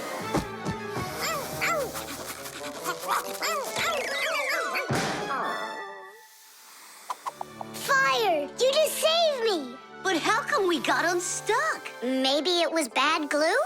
No, we were trying to get you disattached for so long that the glue lost the adhesive properties it had. And our friendship? Did it also lose its properties? You know what, Nolik? I'm sorry. We don't need glue to make our friendship stronger. Peace. Peace. Oh. Uh-oh.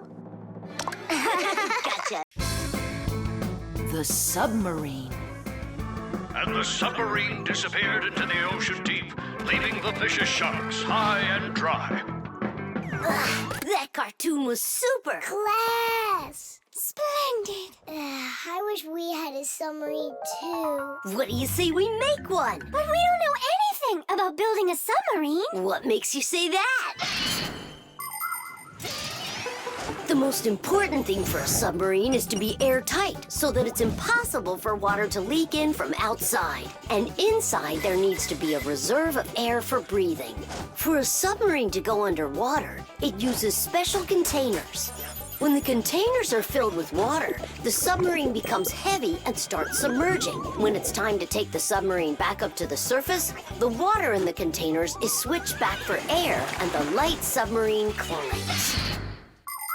And what are we going to make it out of? Out of, broken toys. And where are we going to sail her? In the aquarium.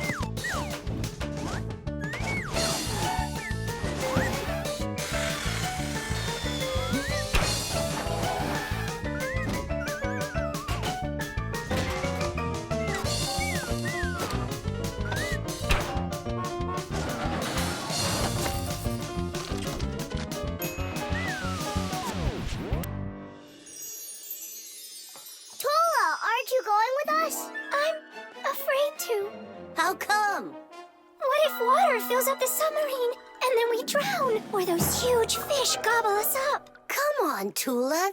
That's silly. Nolik's little and he's not scared of this. Yeah! Well, all right. Cast off the lines! The who? Unhook the rope, it means. Ah! You should have just said that. Are you ready? Time to take her down. Hooray! We're sailing! It's just beautiful in here. There they are, the fish are sharks. Time to scare 'em. Turning right. Go away for that one. You can't escape from us. Please stop it. Come on, come on, come Stop on. torturing the fish. It's terrible. Oh, no. I don't know.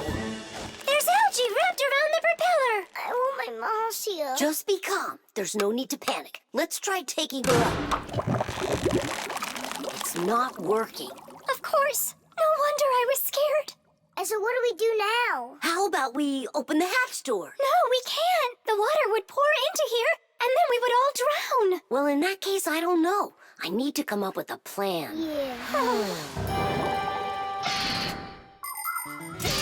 The world's first practical submarine was built almost 400 years ago in England. It was made out of wood and couldn't dive very deep at all. Inside the vessel, rowers sat with oars, so it couldn't move very quickly either. About 200 years later, the oars were replaced with a propeller. But the propeller on that submarine could only be turned by hand, making it a slow submarine as well. Any good swimmer could easily outrace it. It was only with the appearance of electric motors that submarines started submerging to great depths and moving through the water at very high speeds. Today's modern military submarines use nuclear reactors for power. These submarines can stay underwater for months without resurfacing.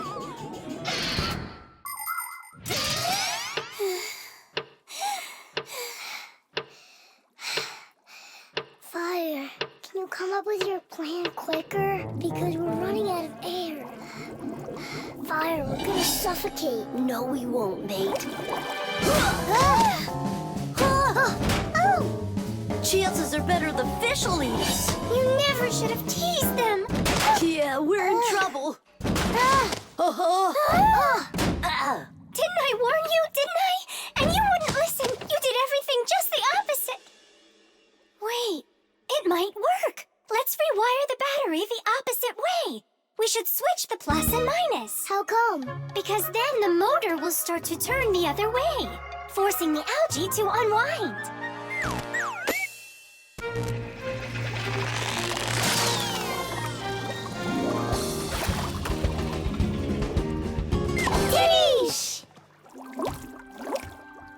Hey, quit it! We won't bother you anymore, all right? Peace.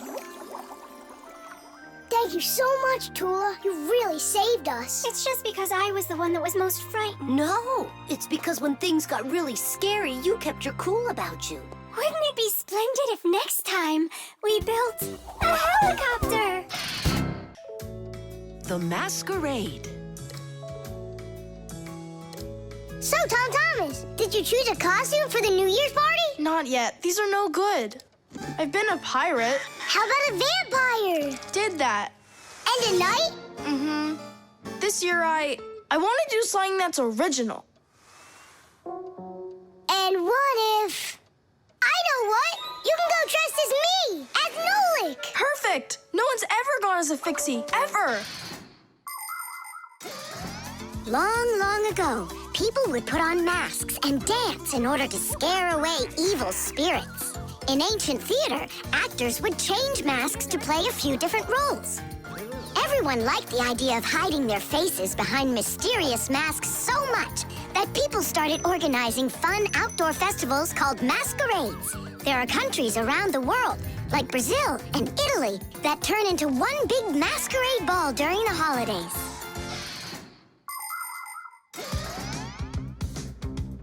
Hey there, what are you making? A costume for a masquerade! Can you guess who I'm going as? Yeah, but why does it have to be Nolik? 'Cause I came up with it. Fire'd be a much cooler costume. That's not true. Stop arguing. I can go dress up as you and you. Now we're talking. Smart Fixies wear glasses. Your glasses are too small to even fit on his finger. They don't make glasses just like yours. What a cute Fixie.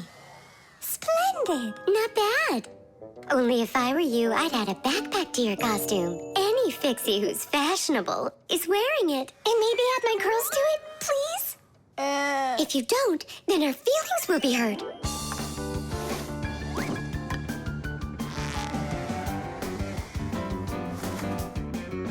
Class, did we cover everybody? Oh, we didn't include Simka. And where are we gonna find room for her? What can I do about it? I already gotta get going. Then let's just not tell her. See you later, Tom Thomas. Thanks, guys. Kitty! What have you been doing all this time while I was busy loading up the confetti? We were doing our homework. And looking at this magazine? And talking. Yeah, all of that and more. That's gotta be the worst lying ever. Tell me what you're hiding. Have you lost your minds? Sorry, but there was absolutely no room left on Tom Thomas. That's not what I'm talking about. What is the #1 rule for Fixies? Well, what did we promise? We won't let out our secret. Right, but you just let it out. Now everyone will know. Tom Thomas wouldn't tell anyone about us. I hope he doesn't. Well, maybe. Everyone will figure that he's dressed up like some nutty candy. What kind of nutty candy has a backpack on and glasses? We're in real trouble. I thought the glasses looked sharp. So what are we gonna do now? Call the professor, right? Or we should call Grandpus or Papus. Ah! Don't panic. Let's wait till Tom Thomas gets back. There are many different types of masks, and some of them are very important. Medical masks are used by both doctors and sick people to reduce the spread of illnesses. Oxygen masks help people breathe. Fencers, hockey goalies, and boxers all use masks to protect their faces from being hit. The blue glass in a welder's mask is used to protect their eyes from dangerously bright light. Sea divers wear masks for swimming underwater. Without a mask, it would be very difficult to see the beauty of the underwater world. The masks that people wear at carnivals and parties, well, they're just for having fun and putting everyone in a good mood, or as a disguise, so that no one recognizes you right away. It can be a lot of fun to fool somebody like that.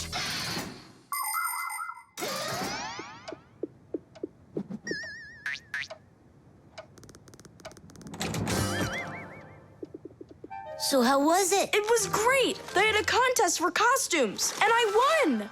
Hooray, that's all. Say bye to us. I hope you won't be upset, guys, but I couldn't tell anyone that I was a Fixie. Here's all I could think of. Grand prize for best costume, robotic toucan? Hey, come on. Do you think we look like toucans? Yeah? Yeah. Yeah. Yeah. All right there, Fixie toucans. We've got work to do. Oops. Happy New Year. The movie. He fakes left. He shoots. Ha! Class. And can you do it backwards? Yeah, sure.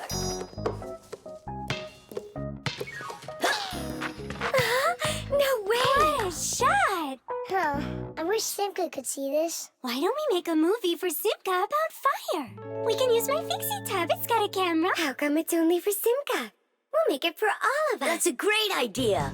I'll shoot the ball at the basket, and Nolik will do the filming. And what do we do? You can be whatever you want, like cheerleaders or the coaches. Yeah, a cheerleader. Count me in. Motion pictures, or movies, appeared more than 100 years ago after the invention of celluloid film. A movie is made up of a series of still photographs called frames. When you look at the frames quickly, one after another, the picture on the screen appears to move. It's hard to believe, but the first viewers got very scared when they saw a moving train on the screen. At first, films were silent. Only later did people learn to make them with sound. And soon after that, people learned to make movies in full, beautiful color. Movies aren't shot on film anymore. They're made with digital cameras. Today, almost all phones and tablets come with digital cameras inside of them. This makes it easy for just about anybody to make their own movie and share it with their friends. Fire is the best. Ooh, he can shoot the best. Hey, I haven't turned the camera on yet. Get ready. Here we go. Yep. Fire is the best. Ooh, cut. I got it. Show me. Yep. Fire is the best. And where's the ball? It flew over there. That's not right. You have to see the ball flying in the picture. I got it. Get ready. Fire is the best. How was that? It worked. I got it. Fire is the best. And where am I? You're somewhere over there. And we aren't there. Why did you have us cheering? Nolik, you need to make sure we're all in the shot. Okay, I'll try.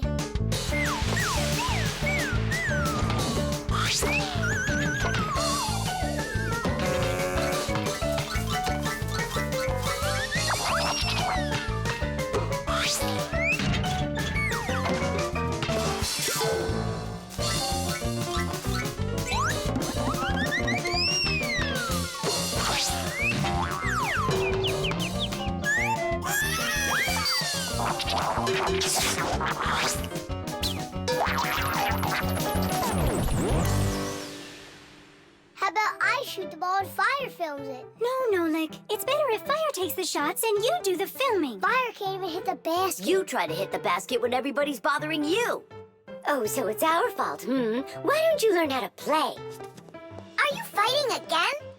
We're shooting a film. Whoa! Can I see it? There's nothing for you to see. All I have is pieces. And not one is right. Don't worry. It's no problem. All it needs is editing. What does it need?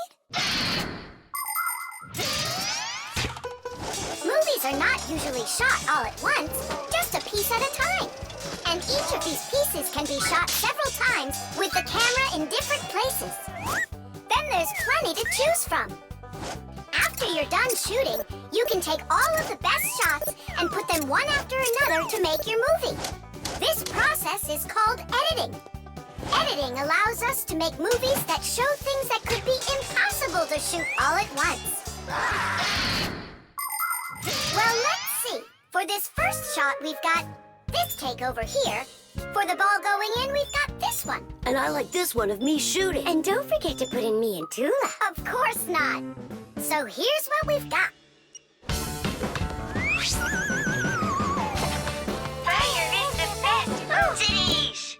The film is super. Can I try to edit it? Yeah, go ahead. Now we have something to show to our teacher. And Digit, too. And Papa's and Marcia. Look, I did my own editing in the movie.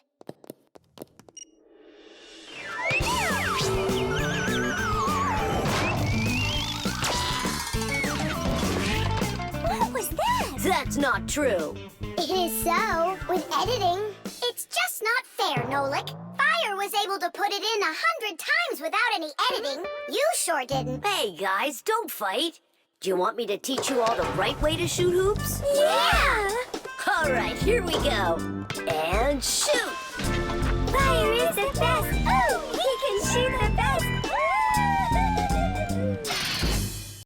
The Solar Eclipse. All right. Here we go. Tom Thomas!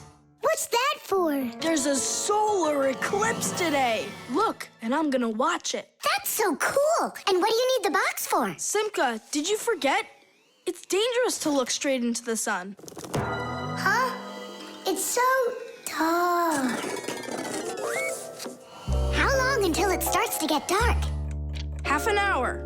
We'd be happy to help you out with that, wouldn't we? Only one thing I don't get. The light will be gone? Like, gone forever?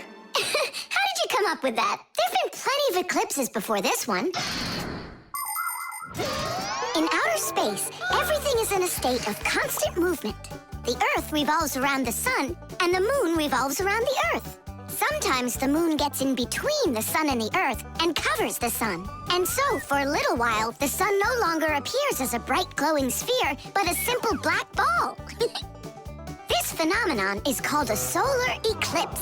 But a solar eclipse can only be seen by humans and Fixies that are in its shadow while it's happening. But anything can happen. Like, what if something gets stuck? Then, would it stay dark forever? And when has that ever happened? It's happening now! Nolik, either help us out or stop bothering us. All right, look. This is the Earth, here, and the moon, there. The flashlight's our sun.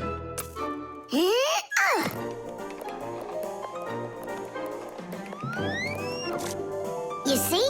The moon's shadow falls on the Earth. And now watch. When the moon starts to go, the light comes back. Did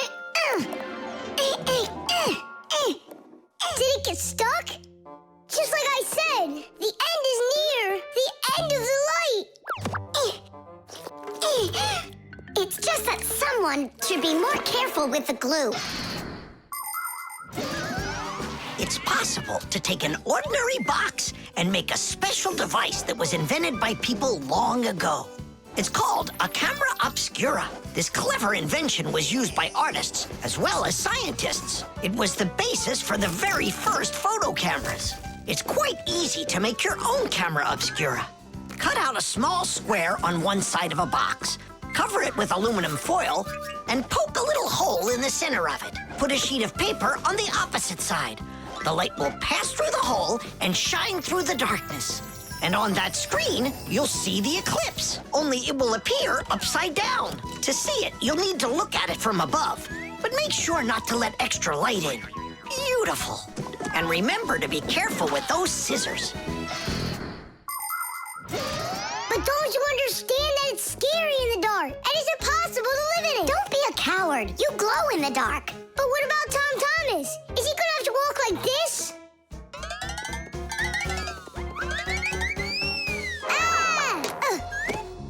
You'll be able to light up the way for him.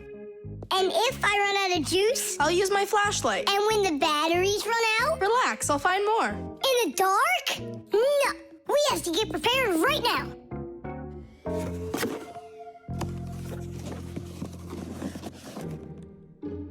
Can you see the sun?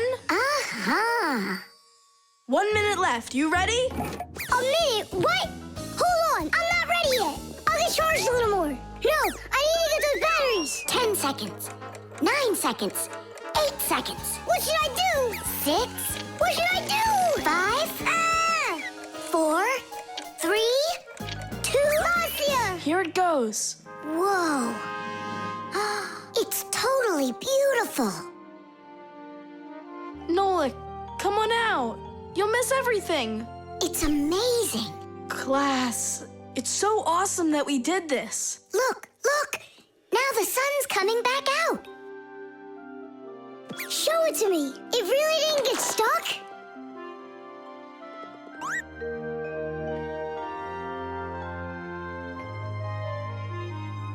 You mean the whole eclipse is done? It was cool, wasn't it? Uh-huh. Only I missed the whole thing. Well, you'll see the next one, right? If you don't get spooked again. You're not going to throw the box away, are you? I'll save it for you. I can use it to store something useful. Batteries, for instance. What if tomorrow's the end of the light and Nolik's not ready for it? The spider. Chusaka, Chusaka. Tom Thomas, what are you doing? I'm petting Chusaka. How come? Because it makes her feel good. Just don't rub her fur off. You're just jealous, guys, because you don't have any pets of your own. What do you mean? We've got a pet. Yoo-hoo, Buggy! Buggy! She was in the vent the last time I saw her.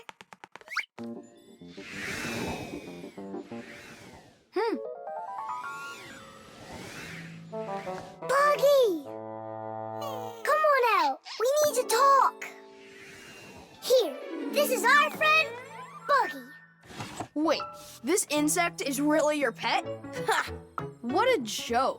Buggy's a spider. She's not an insect at all. But isn't a spider a kind of insect? Insect is the term used for mosquitoes, flies, beetles, dragonflies, butterflies, ants, and many others. Spiders certainly look a lot like insects. They have very similar legs. But spiders aren't insects. They're arachnids. Insects have 6 legs, while spiders have 8 of them. Many insects can fly, but spiders can't. But spiders can weave spider webs. They may look beautiful, but really they are traps for hunting insects. How come your buggy has 5 legs instead of 8 of them? I don't know. She lost them somehow. Anyhow, she can do lots of tricks. Hello, Buggy. How do you do? We know how to do that trick. Chusaka, shake. Just see that? And I bet your buggy can't do this. Chusaka, sit. Buggy, sit. Why aren't you sitting? Lie down. Your turn. Lie down. Watch me. Like this. Lie down. She can't do that trick. Her 5th leg must be in the way. Lie down. Lie down, I told you. What kind of pet are you anyway? You can't even do a simple trick. Hey, where are you going? Wait, Buggy, don't go. Nolik, you should be ashamed of yourself. But why is she acting so stupid? Didn't you say that she was your friend? And what? Well, you shouldn't yell at your friends like that. She's right. What kind of friend are you? I'll go find her. And apologize. Buggy! Do you hear me?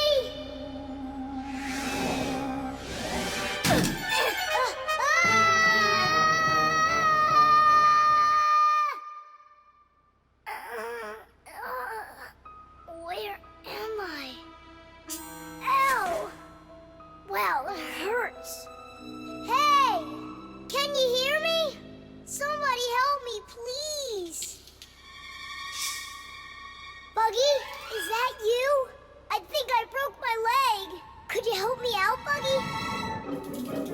You don't want to help me. You're right. I don't deserve it because I've been a really bad friend. People like having pets to live with them in their homes.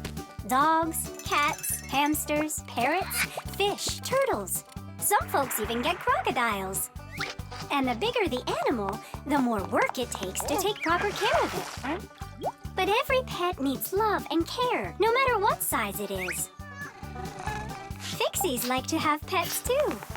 All sorts of little bugs, spiders, and flies. Fixies treat them as friends and take care of them. Of course, a little spider isn't as smart as a dog, but they also can be trained.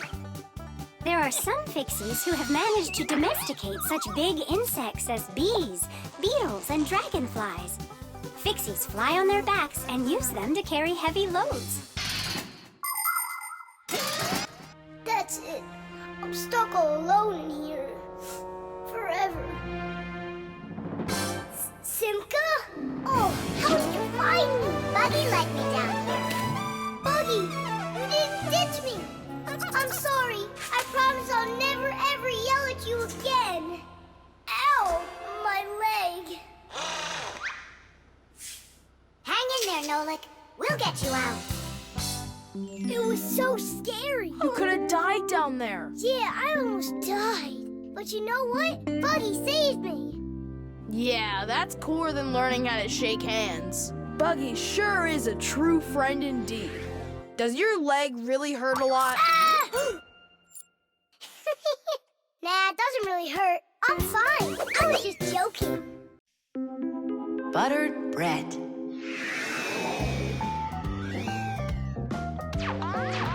Thomas, it's not right to eat when you're playing a game. I know your mom told you that. Come on, stop distracting me. Oh no, that's the game. Now that's what you call Murphy's Law, Nolik. No, that's the law of buttered bread. The law of buttered bread. There's no way that's a real law. People say that bread always lands butter side down. Scientists laugh at that, but there is a grain of truth in it. First of all, a sandwich usually falls from the low height of a table, and so it only has time to make a half turn. Second, the side of the bread with the butter is heavier, and that pulls it towards the ground. And third, people remember the bad things that happen to them. So, they believe that buttered bread always lands the wrong way. That's just goofy. I don't believe in that law. It's true, and not just for buttered bread, but any open-faced sandwich. Then let's do an experiment. We got tons of food in here. We just cover some bread with it and then throw it. All right, let's do it.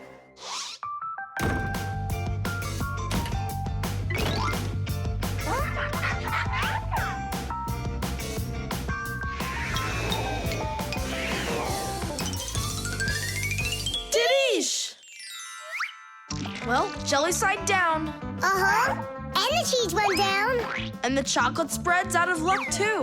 The bologna didn't do any better. Do you believe me now? Not yet. Let's keep going. We should try some other methods of throwing.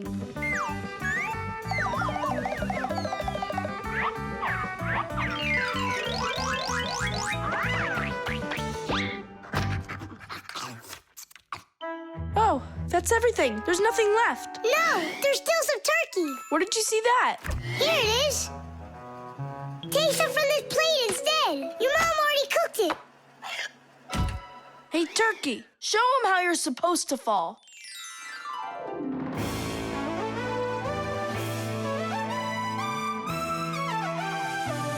Aha!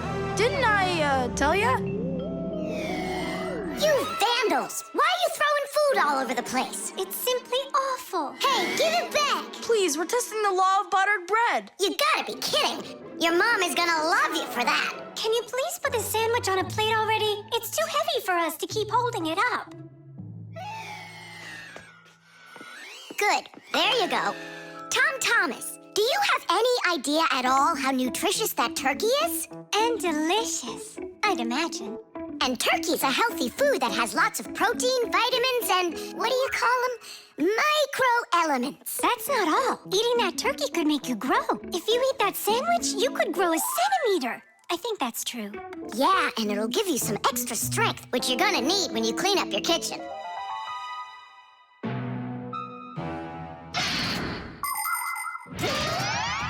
Humans eat food not only to make them strong, but also to grow and develop.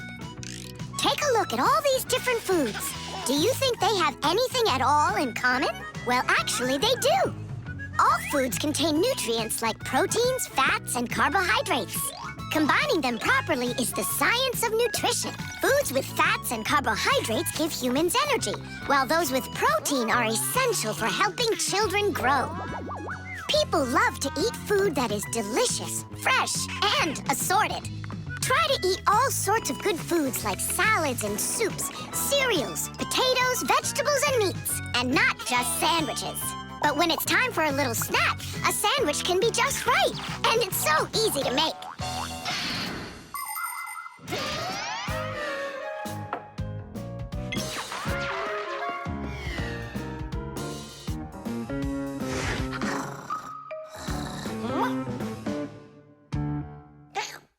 What happened to all of our bread? There's only one slice left. I made an experiment. A real one. I see. Well, science requires sacrifice. And there's no doubt that scientific experience is way better than playing with the phone all day, right? Mm-hmm. Can I have another piece of turkey? I don't know why, but I'm really hungry today.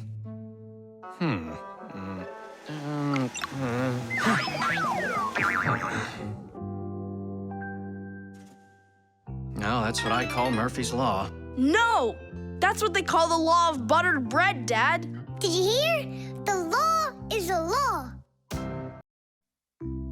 The telescope.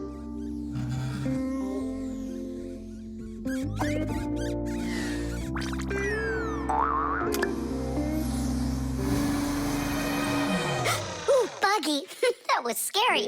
Is Nolik with you? He said he was gonna help us out.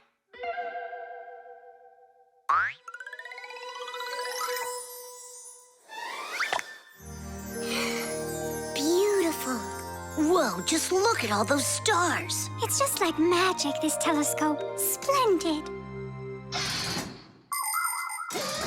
The simplest telescope is a tube with 2 lenses.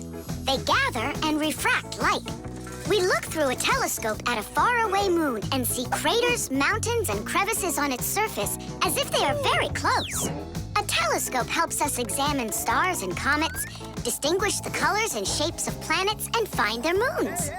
But it's only possible to look at the sun through a telescope if it has a special filter to protect your eyes from getting damaged.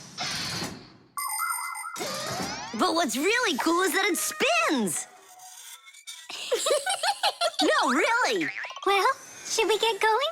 Aren't we waiting for Nolik? He'll catch up. I'm gonna leave him a note. Nolik, we're in the computer.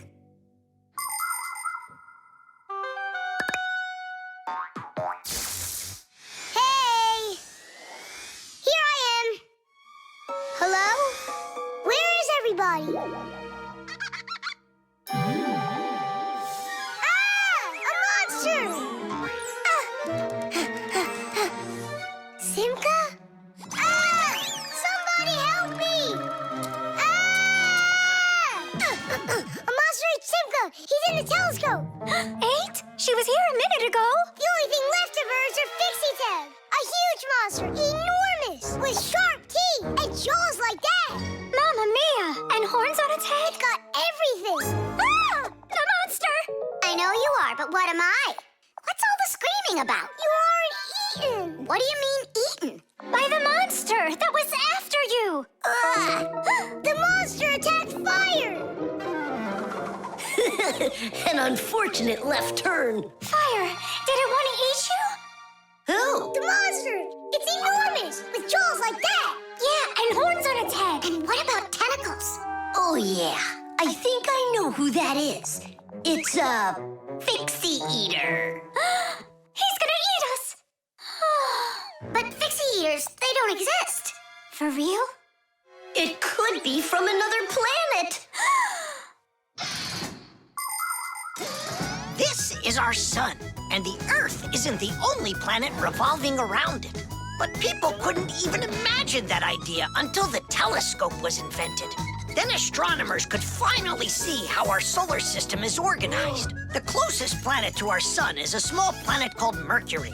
Then comes the planet Venus, then our Earth, then Mars, Jupiter, Saturn, Uranus, and Neptune, the furthest planet.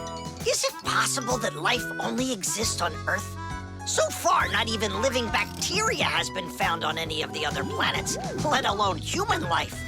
But we'd like to believe that deep in space, someone is looking through a telescope, and just like us, dreaming of finding their outer space brethren.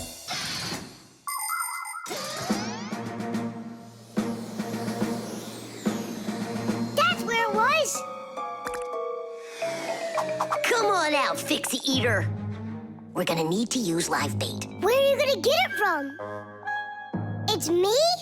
Nolik, he knows you already. Don't be afraid. We won't let him hurt you. There's no way. Fixie Eater, come out right now. Ah! I'm not afraid. I'm not afraid of you. Barely. Ah! Help me! Ah! Catch him, Fire! I gotcha! It's Buggy. That's who you just caught. Then where's the Fixie Eater? Did you see the monster? Look at those jaws. Just like the monster. Nolik, show us where you saw the Fixie Eater. Up there. I saw him through the telescope. Buggy, could you please go up to that corner over there?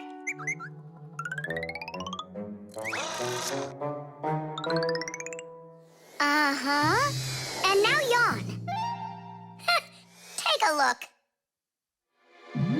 Ah! The Fixie Eater! Or Buggy? What do you think?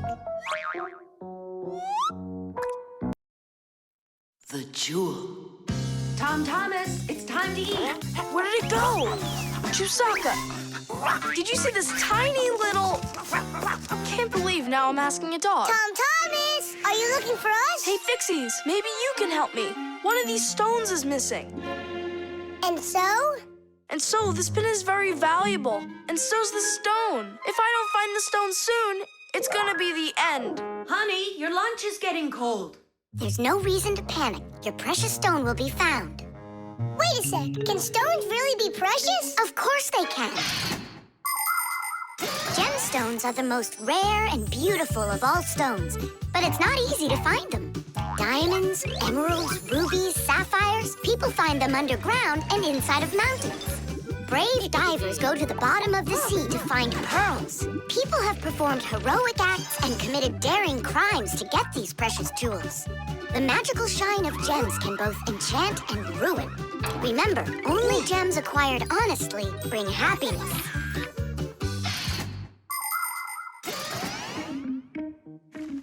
I can't find it anywhere. Maybe Chusaka took it. She saw that it was valuable and You're right.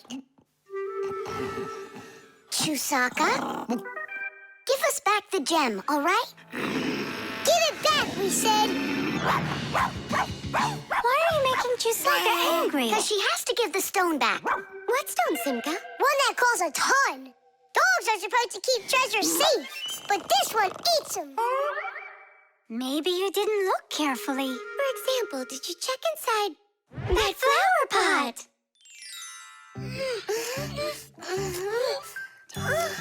This digging's just a waste. How could it end up in here? Because I know this is where we left it. Oh, is that so? All right, spit it out. Look at this! A diamond! This will look absolutely perfect on my back-a-mat. But I was the one that found it. It would look perfect on mine, too. Let's bring our back-a-mats and try it on them. We'll put it here for safekeeping. Well, who could have taken it? We still need to check inside of Chusaka. You gotta be joking. She'll eat you up. Where are you going, huh? Inside Chusaka, to get the stone out. No, don't, please. I'm ready to do anything my friend needs me to. By any chance, are you looking for this? Where in the world did you find it?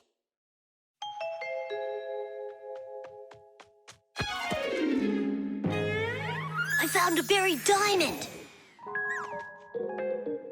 It looks like a diamond, but to be sure, we'll have to conduct a test.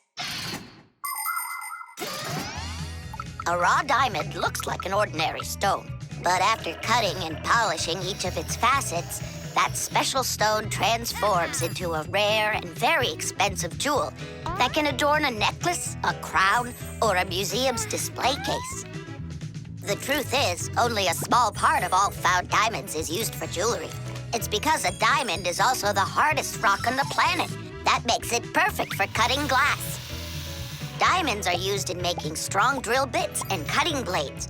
Many important medical instruments could not be made without them. With the help of diamonds, it's even possible to drill through a mountain when building a tunnel. That's just how valuable diamonds are. They can cut a pipe and go well with a dress. Isn't it pretty? Only it's not a... Thomas! We found the stone! And now it's gone.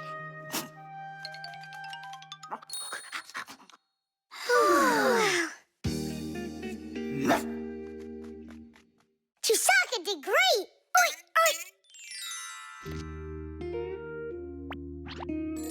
Thanks so much, Fixies. I was sure my precious present was gone. And who is the present for? Katya, I think she'll like it. I've got to tell you, Thomas, that's not a precious stone. You got nothing but glass there. I know. But it doesn't matter. What? I was risking my life for the sake of a piece of glass? First, it was for the sake of your friend. And second, the cost of the gift doesn't matter. It's only the thought that counts. the rock. Tom Thomas is back! Hooray! So, how was your camping trip? Super! You've got to check out what I found. Rocks? That's just half of it. Wow, is that a screw? It looks kind of strange. Because it got petrified millions of years ago. Screws weren't around then. They came much later. And how do we know that? It could be the first one discovered. And maybe it's not just some screw. Know what I'm saying? Are you saying that we might be looking at a Fixie? Fixies believe that their ancestors came into being not that long ago, right when humans started inventing complicated devices. But what if that's not true? Maybe millions of years ago, before the dinosaurs, there were a different kind of Fixies that inhabited the Earth. And maybe there were people then, too. And Fixies weren't hiding from them. They were friends who they helped with everything. Together, they used to create inventions, construct buildings, and make scientific discoveries. But then there was some horrible catastrophe, and this whole civilization disappeared. And what if someday scientists find traces of that civilization? Then ancient Fixies will be discovered as well. That would be so cool. My imagination ran away with me. You're right. He could be our great-great-grandpoos. Or a great-great-grandma's. Do you think maybe we could bring it back to life? We could screw it in somewhere. You get energy from electricity, right? What an idea! But what if our great-great gets super scared because everything is different?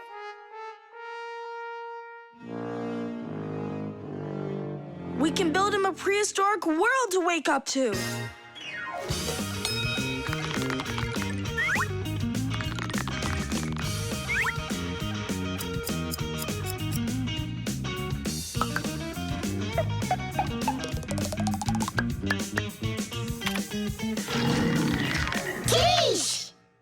Time to bring him back to life. And you, Tom Thomas, disguise yourself.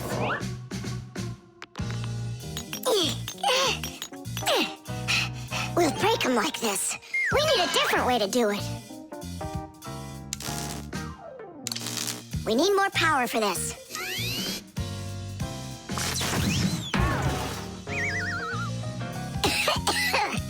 There wasn't any electricity back then. That's why shocking him won't work. Oh, our great-great ancestor, who came to us from an ancient home, be released from this stone. Be free! Why is it always so difficult with relatives? Wake up! Wake up! And what if...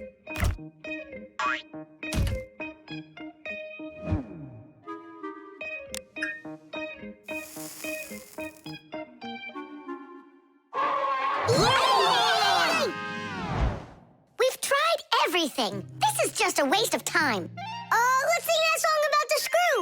Our song. Nolik, it's never gonna work. You don't know that. We can at least give it a try.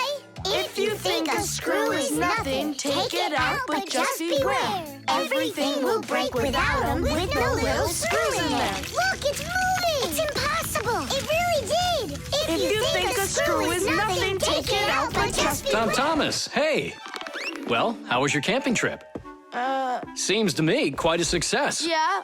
So, let's see what you found there. Do you know what this is? Well, it's a rock. It isn't. It's the stalk of a sea lily. You mean a flower? An animal who lives at the bottom of the sea. Its stalk makes it look like a flower, like a lily. On planet Earth, there are lots of rocks. Some of them are hiding deep below the surface, and others appear with volcanic lava. Remember those fairy tales where an evil witch would turn everything living into stone? Well, it's really happened, just without any magic. Some prehistoric plants and animals were petrified way back when, and they've remained that way ever since. Thanks to them, we can get an idea about what life was like on Earth millions of years ago.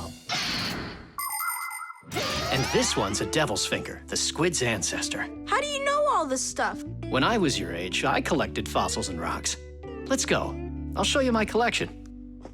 Do you think any of our ancestors were sea lilies? Shame. Why did I let myself get so carried away? There weren't any ancient Fixies in the world. But I still believe in them. They just haven't found the right rock yet. But they'll find it. I know they will.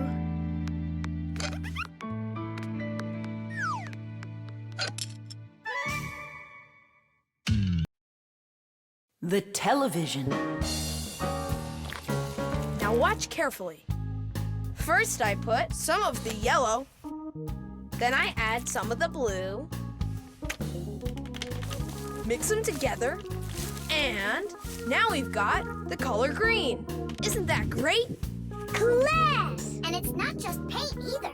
Your television works by mixing colors too. Really? No way. That's embarrassing. Nolik, you should know that by now. We live inside of that television, together with Papas and Masya. Come on. The picture on a TV screen is made up of tiny glowing dots that are either red, green, or blue. When blue and green dots are glowing together, we see the color light blue, like in a clear blue sky. When green and red mix, we see a yellow sun. And when all three colors shine brightly together, then we see white on the screen. It may be hard to believe, but it's true. All of the colors on the screen are made up of only three colors: red, green, and blue. So everything that's on the TV screen all comes from three colors: red, green, and blue. Isn't that great? Where do you learn all this stuff, huh? Actually, don't you think it's about time we got you a new TV? What do you say? Sure. Great. And then I'll take this one with me to work. We just started shooting a new show about old things. Hooray! I'm gonna get an awesome new TV. Simka, Nolik, did you hear that? Are you here? They must have gone home for something. Wait a sec, their home is in the television.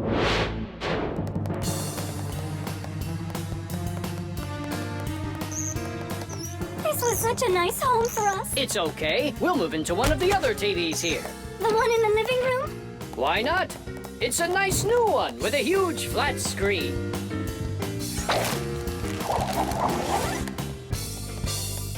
We're gonna have to leave the sofa behind. What? There's just not enough room in that TV. Then I'm not going to move there. Then where? Into the fridge? No, thank you. My nose is running. How about the stove? And what about us? You're the one that says that a stove is off limits for kids. Maybe the microwave will do. No, it's dangerous there. Then, in the piano. What piano? There's no piano in Tom Thomas's apartment. What a shame. A piano's the best place of all to call home. Huh? It looks like he already put us into a box. We're trapped. Good.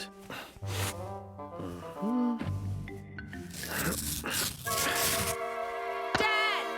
Hey, Dad! I changed my mind. I really don't want to get a new TV. Why don't you want a new one? I'm just used to this one. You're a junk collector. Uh-huh. Just like you, Dad. People have always dreamed of seeing things that are far, far away. All of us have heard fairy tales about crystal balls and magic mirrors. But the magic of television began only 100 years ago. The screens on the first TVs were so small that people had to attach magnifying glasses to them to make the picture big enough for watching. Ever since those first TVs, both the outside and the inside of this amazing device continue to change. Bulky picture tubes have been replaced by electronic chips. Screens have grown wider and wider as TV sets have changed from big heavy boxes to flat light screens that can hang on the wall like a picture.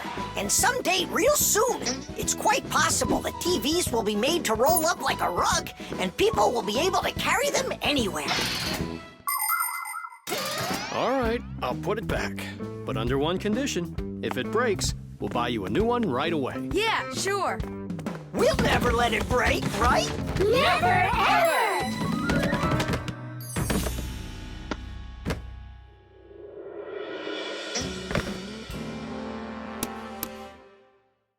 Well, that's that. The color is completely wrong, see?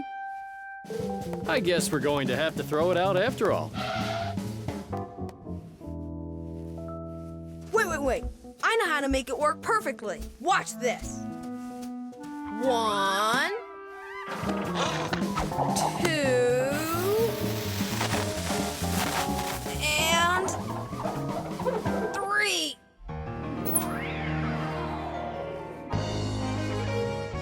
did you do it? I just mixed the three colors together, like I told you. Red with green and blue. Tish! 92, The wheel. 93, 94, 95, 96, 97, 98, 99, 100.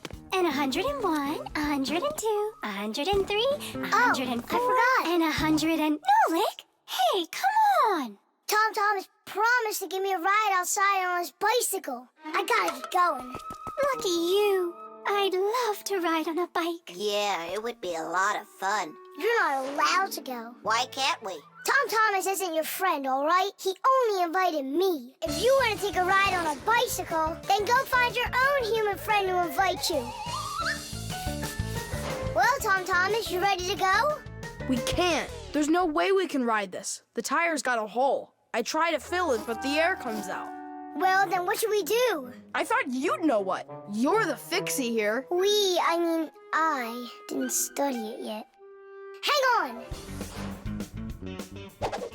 Tula, Digit, wait a sec. We found a hole in one of the tires of the bicycle. You mean the one that only gives rides to friends? Don't be like that. Please help me out. I thought Tom Thomas was only a friend of yours. Why don't you go and ask him yourself? He could be your friend, too. For thousands of years, wheels have been helping people all over the world. The wheel's ancestor is a log. People would put logs under heavy loads to move them. Then people came up with the idea of slicing the log and connecting the slices with an axle. And there it was, the wheel. Wheels made life more convenient. Later came wheels with spokes, metal rims, and rubber tires. Soon people were wheeling around the world in and on all sorts of vehicles. Potters, mills, clocks. There are just so many different uses for a wheel. And with the steam train, steamboat, and cars, wheels spread all over the world. They even reached the planet Mars. The wheel really is one of the simplest and yet most amazing of all human inventions.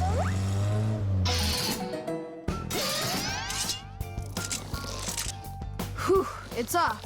So what's next? Now you take out the inner tube. You mean this rubber thing? Yeah, that's your inner tube. There's a hole there somewhere. Pump it up, Tom Thomas. Then we can see where the air's coming out. That's not a good way to find the hole, Nolik. Why isn't it good? 'Cause the hole might be really tiny. Then how do you find it? To find it, we need water. How come? Yeah, how come? Now I get why we need water. There! See those tiny bubbles? Yeah, do you see them? That's the air from inside of the tube. That means the hole is right there. Nolik, you're a genius. Hooray! Here's the hole I found. Look! Will you let me put on the glue? In my pack-a-mat, I have just the right kind for this. The hole is right here, right where I found it. But first, we have to make sure that the rubber is dry. Looks like it's dry. Then let's put the glue on.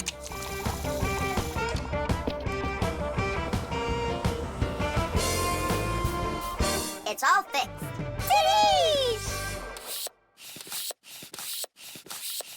All right, it's ready to go. Hooray! Digit, Tula, you coming with us? I don't know. We weren't invited. I'm sure he'll invite you. Right, Tom Thomas? Of course I will. We're friends, aren't we? Let's get going. See the wheel spinning round. Through the cities and towns it is rolling. Spinning wheel, spinning round. Spinning wheel, it just keeps on going. See the wheel spinning round. Through the valleys and hills it is zooming.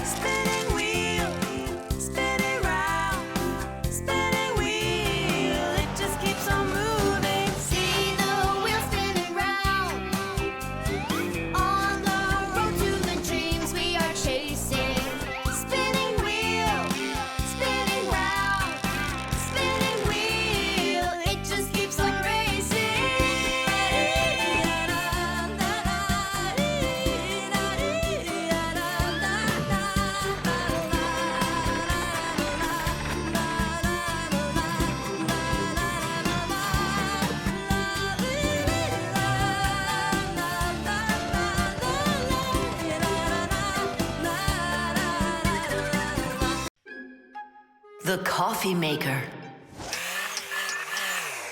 Tadish! Hi there, Tom Thomas. Are you ready for school? Uh-huh. And you? I'm helping Marcia today for school. 3 more patients? How in the world can I do it all? I have that new equipment being delivered, and I'm leading this week's case presentations. Oh well, somehow I'll have to figure out how to do it. Good morning. Yeah, just great, huh? I got work piled up to the ceiling. Okay, a cup of coffee is the only thing that can save me today. Now what? The last thing I need's to be late. The coffee maker started its cleaning cycle. She'll have to wait. What's the problem? Why don't you work? Are you going to work or what? Oh, the poor coffee maker. Tom Thomas's poor mother. That's enough! Work already! What is going on today? Hey, Mom, come on. Let me give it a try. I can't take any more of this. We've got to help her. I really hope nothing broke in there. Don't worry, we'll get it working. Just distract your mom. Mom, and what if the coffee maker just started working again right now? Would that save your day, you think? Early coffee makers would do nothing more than heat up the water and force it through the ground coffee. Today's generation of devices are often called coffee machines. They can do so much more and even remove the mineral deposits themselves. These machines can make your coffee any strength and add milk and sugar if that's how you like it. And most conveniently, they can grind the coffee beans right before brewing. Just press the button and the fresh cup of coffee is ready. And that aroma.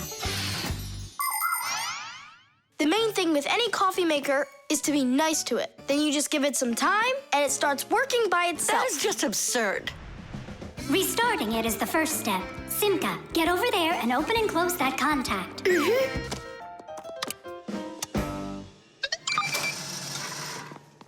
You see? That's what I was talking about. A coffee maker isn't alive. It's a machine, that's all. Then how come you hit it like you did?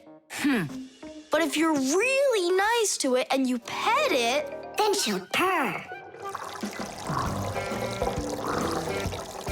Hear that? It liked that a lot.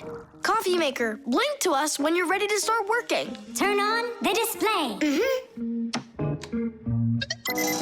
See that? It answered us. It behaves like it's really alive. Well, coffee maker, make coffee. It's impossible. Taddy! Time for a little surprise. Just don't give up our secret. You fixed it somehow. What's your secret? It's simple. If you handle appliances with care, then they'll take care of you.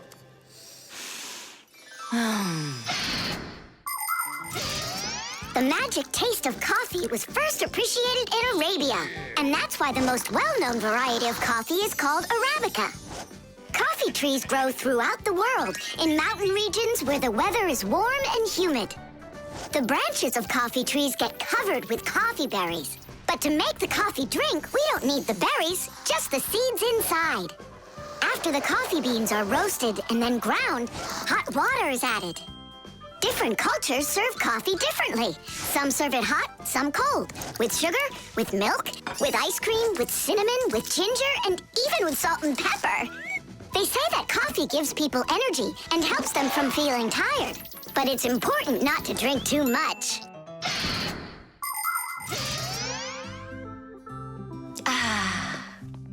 Tom Thomas, you're a powerful wizard.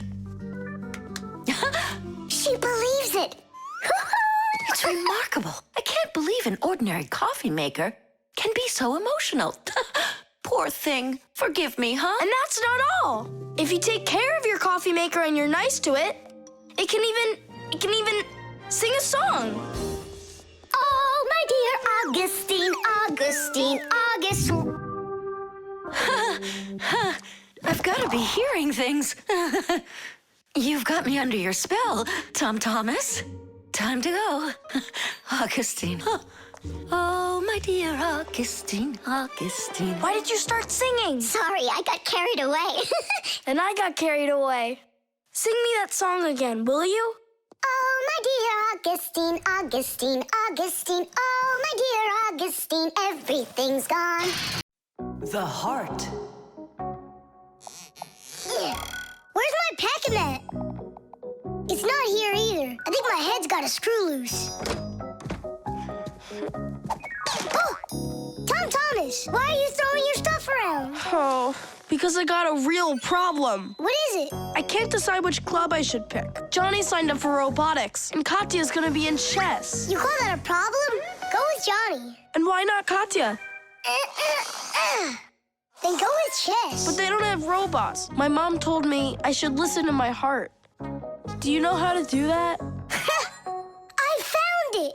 See you. Gotta go. Nolik. Simka can tell you. She knows everything.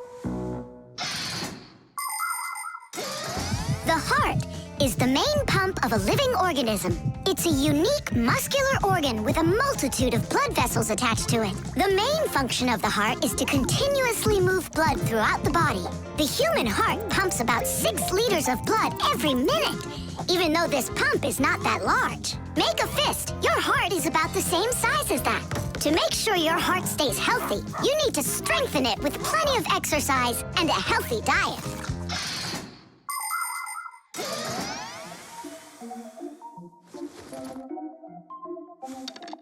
Nolik, please come help me. Why me? Tool is stronger. Huh? Interesting. And do you know what is meant by the word heartlessness? Well, I think it's some kind of human illness. May I?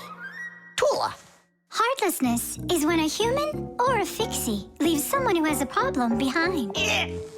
Huh?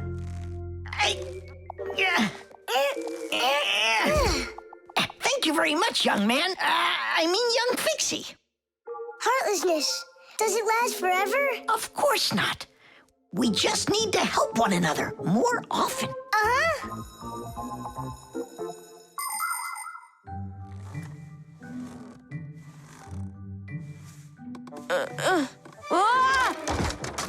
Tom Thomas, my friend.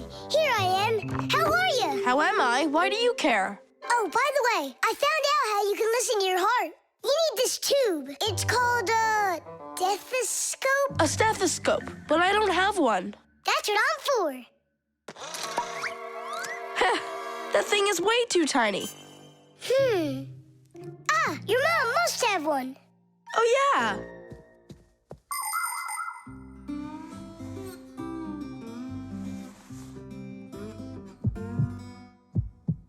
Well? It's beating. Loudly. And what is it saying to you? Not a word. And now? It's beating.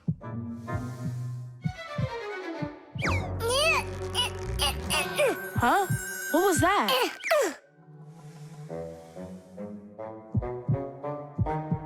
This is just absurd. A heart can't talk. You know what? Why don't you just try again?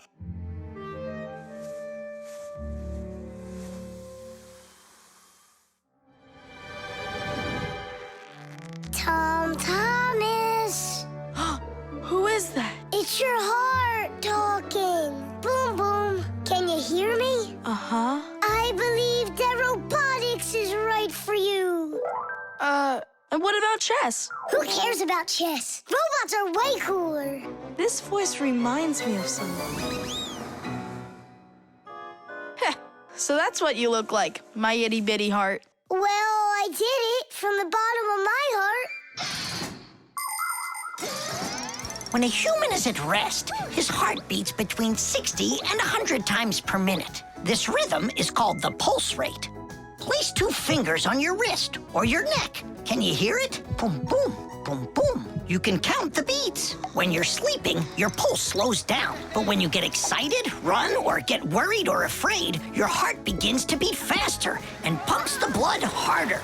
Sometimes it feels like it's beating so fast that people say, "Oh, my heart is going to jump out of my chest." But don't be afraid, it's not going anywhere. And when people say, "Listen to your heart," they don't mean that your heart can talk. It means that you should trust yourself and listen to your feelings. And then you'll definitely find the answer you're looking for. Looks like at the end of the day, I'm heartless. I couldn't help my friend at all. Nolik, but you helped. You really did. I finally figured out which club I want to join. Robotics, like I told you? Not that. I want to learn medicine. The helicopter. It's very important, and I need your advice. Sorry, I'm late. Oh, girls, I can hardly wait to see this. Here it goes.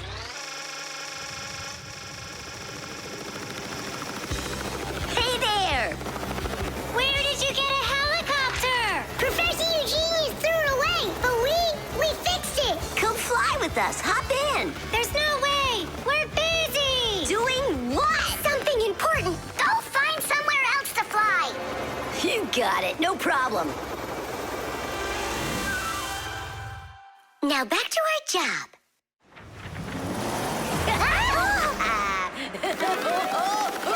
Stop it right now! You're bothering us, and you're going to fall. Land that helicopter. We can't do it. But you're flying it. Why can't you land it? Because there's the controller. Digit's our pilot. Digit, fly on.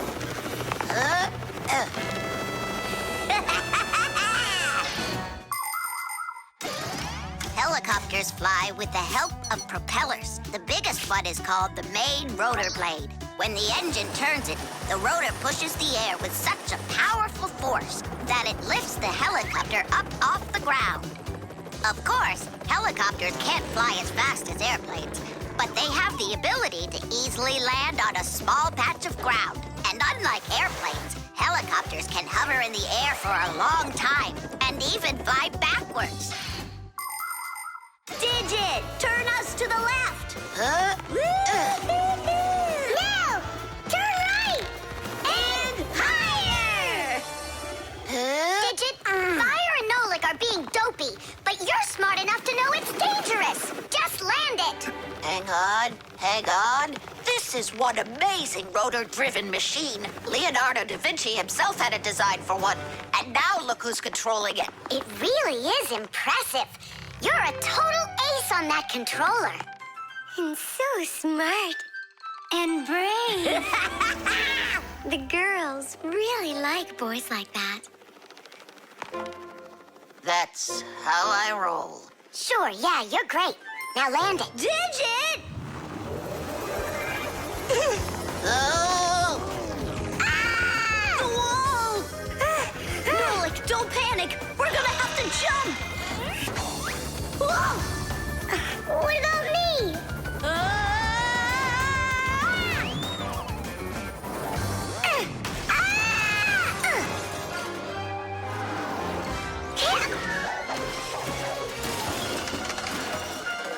Where's Fire? Here!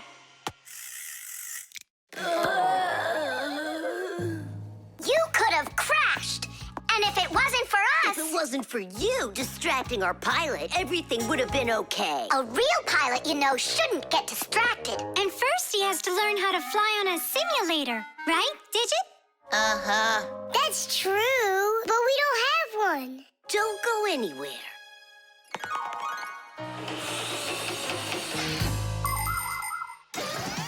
Airplanes, helicopters, trains, and even cars are complicated machines that can be a challenge to navigate. And if you don't watch what you're doing, you can easily end up having an accident. That's why future pilots, train operators, and drivers all take comprehensive training classes that include learning how to fly a plane or drive a train using simulators. This, for instance, is an exact copy of a cockpit, only without wings and with screens for windows. You pull the controller, and the cabin moves the way it would if you were actually taking off. And on the screens, the Earth is racing under the clouds. It takes your breath away. Commercial pilots are required to take part in many simulations like this before they're allowed to pilot a real airplane. Our pilot simulator is ready to go. Oh, wow. And I'll be the first going to try it. Here we go.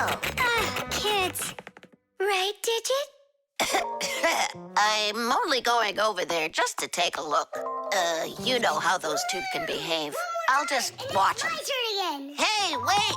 It's my turn now! Boys are just silly. They're never serious. They just joke around. Speaking of serious, we have some important business to take care of. You're right.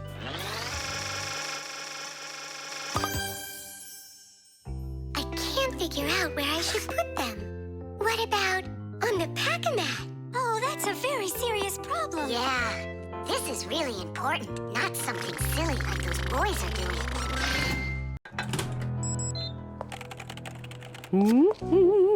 The copy.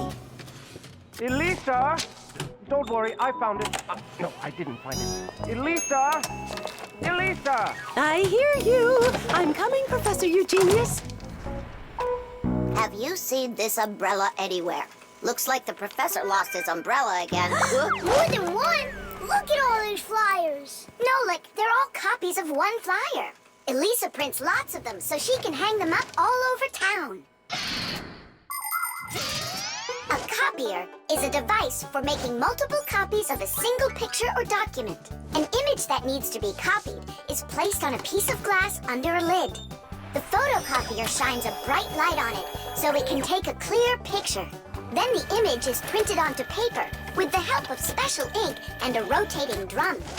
This way, you can make identical copies over and over again from one original until the ink or the paper runs out.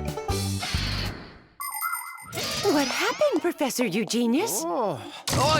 My briefcase. I can't find it anywhere. Oh, you're so absent-minded. First it was the umbrella, now it's the briefcase. Oh, is that for me? I don't do it on purpose. Well, we'll find your briefcase. I'll go design a new flyer for that, and I'll print those out, too. I just remembered. Remembered where you left your briefcase? Not that. This morning, I forgot to drink my tea. So we need to find your tea as well. It's so dark inside of here. Quiet! Elisa's coming out. We have to hide.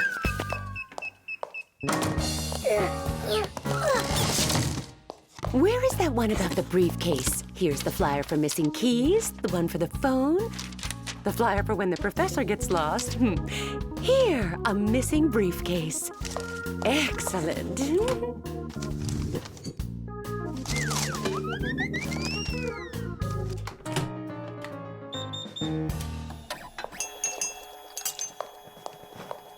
Looks like she's gone for now. And where's Nolik?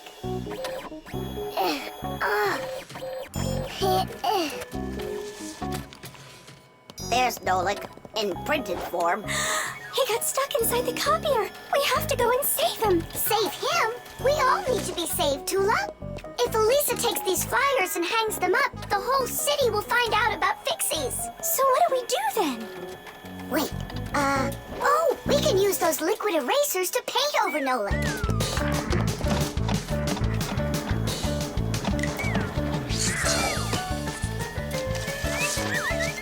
Simka, look! Here's another Nolik! Oh, here comes another one.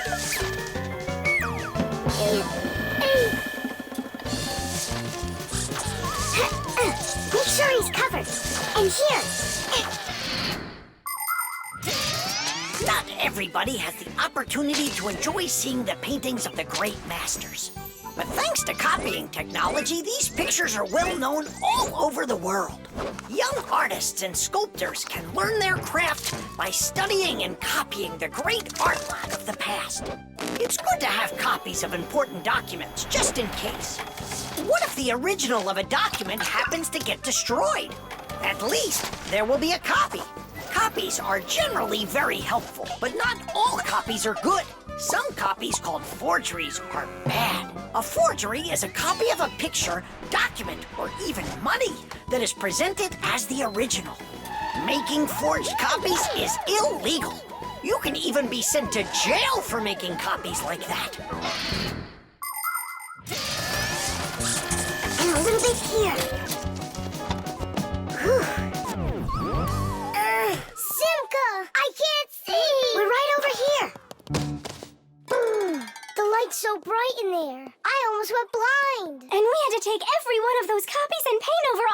so that humans won't find out about Fixies. It's a shame I wasn't there. I could have helped you out with that. Professor, I'm leaving.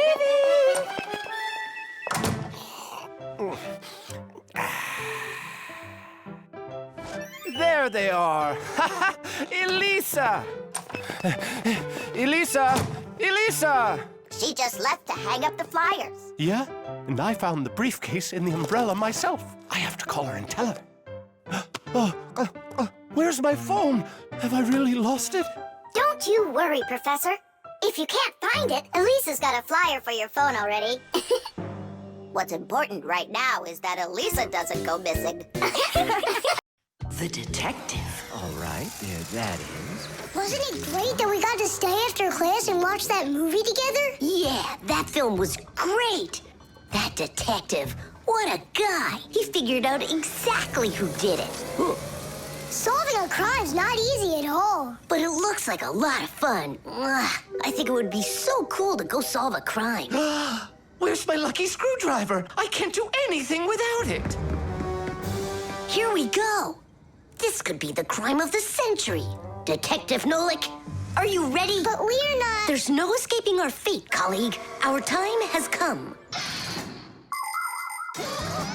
In order to become a detective or an investigator, you need to be very attentive and astute. Because detectives solve mysteries, find missing things, and detangle the most twisted cases. For instance, who ate the whole cake without permission?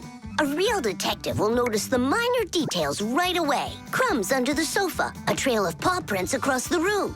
By following the clues, a real detective will easily discover the thief. All right, it's time for us to figure out who stole the screwdriver. And the screwdriver, don't we need to find it?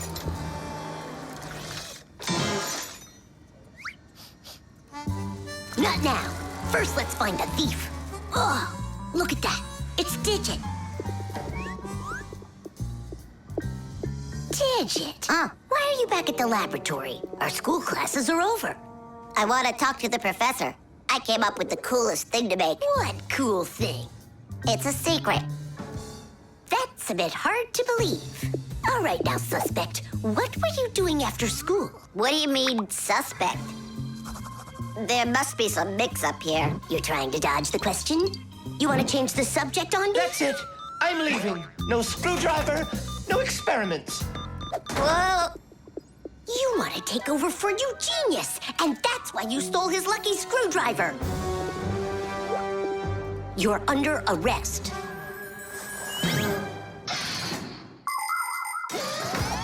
The main qualities of a detective are intelligence and logic. Logic is an ancient science that teaches people to think with reason, to help them solve problems, puzzles, and riddles. Do you want to feel what it's like to be a real detective? Then try to figure out what I'm describing to you. I'm thinking of an animal that you can meet at home or on the street. It has a tail and it's long. You have any guesses? A dog, a cat, or a mouse? There's not enough information yet. But what if I add that it meows and sleeps all day long? Then the answer is clear. A detective works the same way. He collects the facts, decides what's important, gets rid of what's not, and only then figures out the right answer. Understand? Then you're ready for another puzzle. Tell me, who doesn't belong here?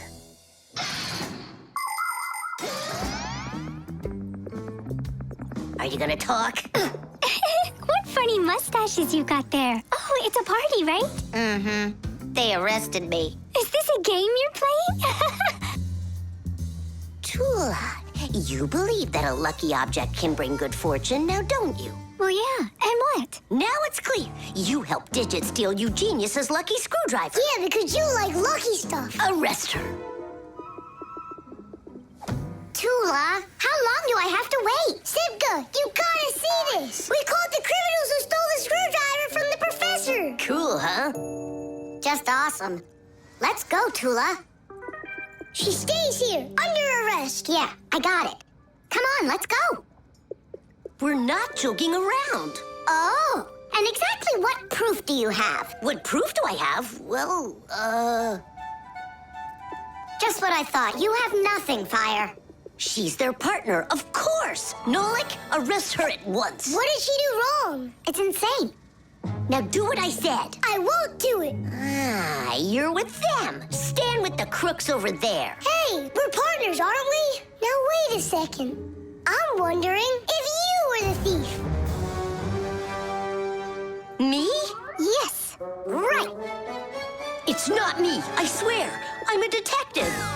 Nolik, please tell him. You put it away in the warehouse? Oh, Elisa, I've told you 100 times. Please, don't touch my mess. Appears I was a bit off track. You'd have been better off looking for the screwdriver, detectives. That's what I told you. All right, we'll look for a new tactic to use on our next case. What do you mean on your next case? Where's my lucky soldering iron? So, Detective Nolik, shall we begin? The blood test. Here. Hi, Tom Thomas. Huh? What are you, fighting with flies? No. Dad signed me up for a class. I'm starting to learn martial arts. Are you gonna fight like in the movies? What do you mean? I'm gonna star in the movies. I'm gonna play a superhero. Yeah! Ah! He'd be a great windmill for sure. Tom Thomas. Is first period free for you tomorrow? Yeah? Excellent. Then in the morning I can take you in for a blood test. Oh, blood test? Why do I need that? To make sure that you're healthy for your martial arts class. And remember, don't eat anything before the test. Don't worry, it's just a little needle. A little what? Mom! And what if I take some other kind of sport, like chess, for instance? Then I don't need a blood test? What's up? Are you scared? No. Mwah. I'm proud of you. Dad never told me I need a blood test. It looks like our superhero's a little scared. I think I'd be too. Blood sounds scary. Nothing scary about it. A human body has a huge number of little tubes called blood vessels with blood flowing through them. The blood carries oxygen and nutrients to the cells, takes away carbon dioxide from them, and protects them from harmful microbes. To be sure if you're healthy or not, it's often necessary to have a blood test. The most accurate results come from blood that is taken from a vein. The sample is analyzed to see if everything is all right, and if not, the doctor will prescribe a treatment. You see, it's totally safe. And there's nothing scary about it. Mm-hmm. Oh. Blood should only be drawn on an empty stomach. What's that mean? It means no eating before the test. And what happens if I eat? Well, then they won't take any blood from you. That's an idea. What's an idea? I got no idea. Okay, good night. You're really not scared at all? Mm-mm. For some reason, I don't believe him.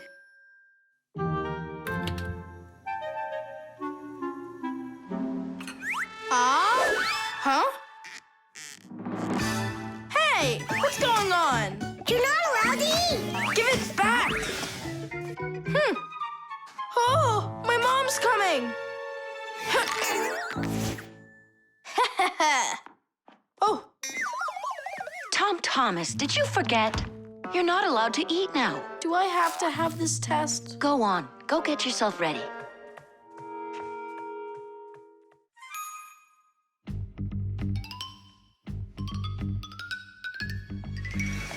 Are you trying to run away? I thought you wanted to be a superhero. You're being nothing but a coward. I'm not a coward. You are. I'm not. You're acting like one. Anyhow, I'm not going there. Don't even think about it.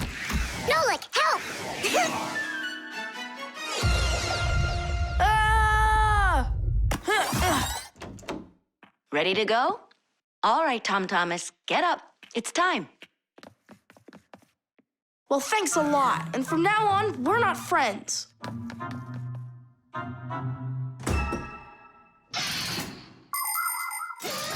Making an accurate blood analysis is not a simple task.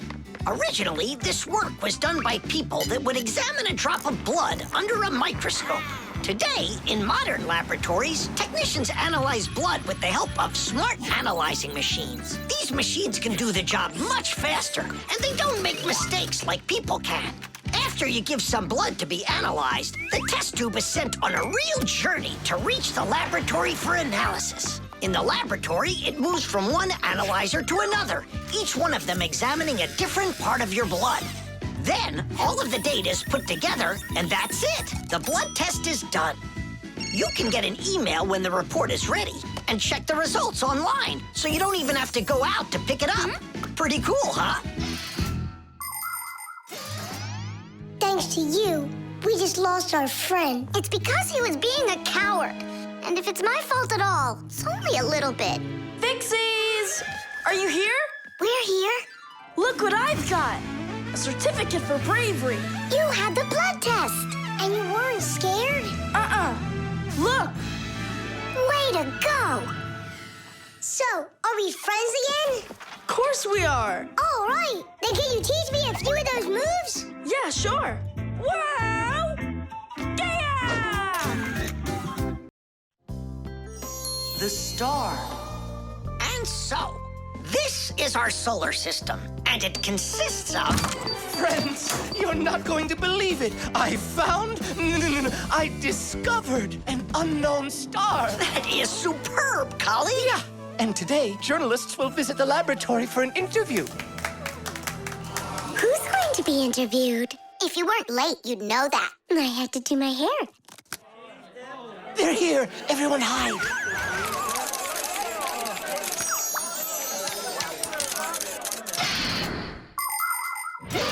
There are lots of galaxies in the universe with billions of hot glowing spheres that everybody knows as stars. Stars are each born out of huge clouds of gas and dust that are called nebulas. We see stars in the sky as tiny dots, but that's only because they are very, very far away. The closest star to our planet is the sun. Even though the sun isn't the hugest star, it still gives us the heat and light we need to live. Professor Eugenius is a celebrity now, on a global scale. Yeah. Hey, did you see? Verda also got on the cover. No joke. Where? And I think we look pretty good together. So, who wants my autograph? We'll have to wait till after school. It's time to go. Hey, aren't you going? Not right now. My colleague and I have more important business. What colleague? The professor. Both of us have become celebrities. Verda, you got on that cover totally by accident. Somebody's jealous. Well, we've got our new star. Now, what should I name it? Colleague, Huh? why don't you name the new star Verda? After all, it does sound pretty. Verda. Like a vertex whirling around. That's a great idea. It's a shame you didn't get my autograph, because that new star now has my name, Verda. And now an elaborate celebration needs to be thrown in my honor. I mean mine and the professor's, of course. What celebration you talking about? With a red carpet and flowers. Why are you just standing there? Make it happen. The poor girl thinks she's a star. Absolutely. So what can we do about it? With lunatics, it's better not to argue. That's what I read. Then let's play your silly game.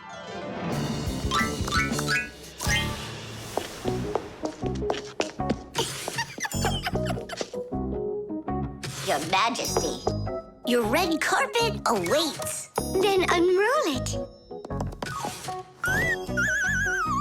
And the flowers? Am I supposed to do everything myself? Of course not. Here, Your Highness, your crown. Oh, right, now we're talking. I am a star. She's totally lost it. He's coming. Finally, my dream is reality. Hi! My little Fixie friends, it's you here. I'm so honored you gathered here to congratulate me today. Us? Yes, us, them, we all should celebrate. No, I mean you and I. Now show us what you're carrying. Of course, the certificate. It says this star, discovered by Professor Eugenius, has been registered with the name VE 03732. What? Oh, that's what we should start calling our big star from now on. What's so funny? A clear night is perfect for searching in the sky for constellations. The easiest one to find is the Great Bear or the Big Dipper, which looks like a soup ladle. If you draw a line through the two outside stars of the Big Dipper, you'll find the bright North Star, which is part of a constellation called the Little Bear or the Little Dipper. A bit further is the W-shaped Cassiopeia. And these three stars that are next to each other are well known as the Belt of Orion. If you draw a line through them, you'll find a star named Sirius. It's part of the Greater Dog constellation, and it's the brightest star in the night sky. And on the other side of it, there is the star Aldebaran of the constellation Taurus. And these are but a few of the most visible stars. It's not even possible to imagine how many stars there really are in the universe. Tula? I'm here. Fire. Here. VE 73032? Is that someone new? Yeah, we've got a new student. She's a star. A new giant star. You bet. The construction set. Tom Thomas. Huh? Why are you sitting in the dark? Because it looks better this way. Check it out. Oh, look at that. What a beautiful castle this is. It's like out of a fairy tale. No, it's from my construction set. I put it together myself. Class. Oh, let's be knights. I love that game. And so does the old dragon. Who locked the fair princess inside of the castle? I get to be the princess.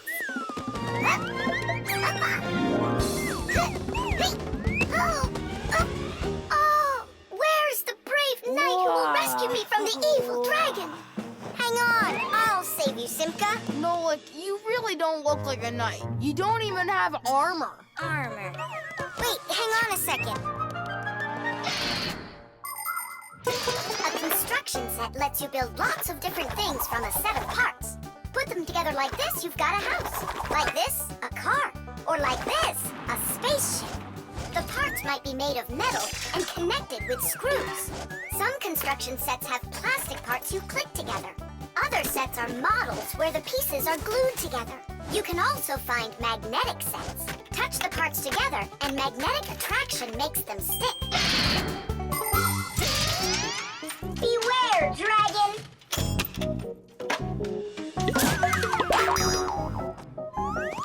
Oh, save me! Oh, help me! Where's that knight already? And where's the castle? The planet has been attacked by robots, and they have destroyed the castle. And they've kidnapped me. And are you still a princess? Of course I'm still a princess. Oh, save me, brave knight. Right. What's going on? This is a magnetic construction set, and your armor is made out of metal, so you got attracted to the magnets. Tom Thomas, it's not fair. Unattract me. Okay. Oh, rescue me! Help me! You gotta save me! Hang in there. I'll be right back. I gotta change my costume.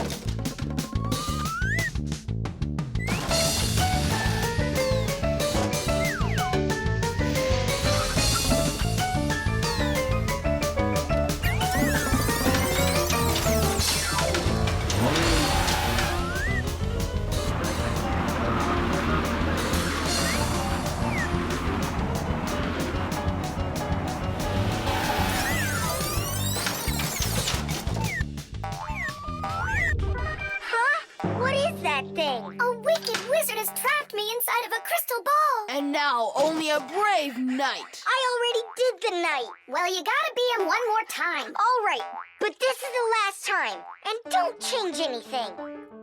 Simka, stay right there. And don't even think about running away. Everyone's abandoned the poor princess. Oh. Simka's my older sister. That's why she thinks it's okay to get bossy with me. But I don't let it get to me because she's very smart and a quick thinker. She knows gadgets better than just about anybody. It's always interesting with Simka. And she's really smart, too. She gets nothing but A's at school. Everyone in our class loves her. Only she and Verda don't get along too well. It's because of Fire. Well, you get it. Sometimes Simka can be way too strict with me. You can't do this. You shouldn't do that. But if an exciting adventure comes along, she's always right there with us. Simka's brave. She's got the skills. Yeah, she's always ready to take on a challenge. I've got an awesome sister. But just keep that between us. Because if you tell her, it might go to her head. How long am I supposed to sit here? Hey, anyone? Hey! Help me! Help me!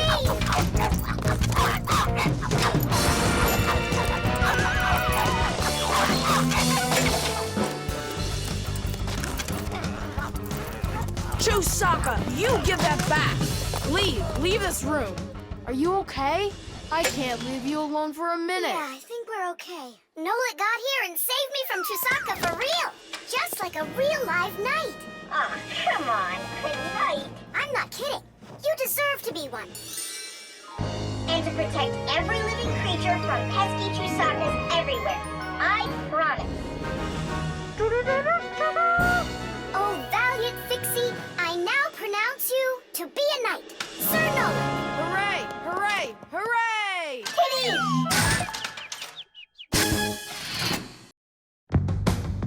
The traffic light.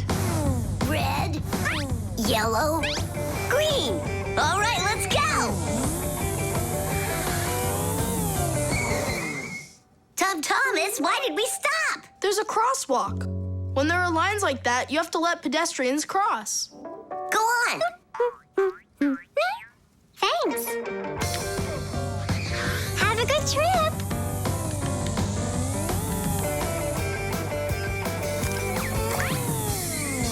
Why do we stop now? There's no crosswalk. But that's a crossing gate, Fire. You have to let the train pass. Wow, that is cool. Hi there, Nolik. Come on down. Check out this traffic light. It's new. Is that a real traffic light? Wonderful, isn't it? Yeah, it looks awesome. Nolik, where are you going? Stop!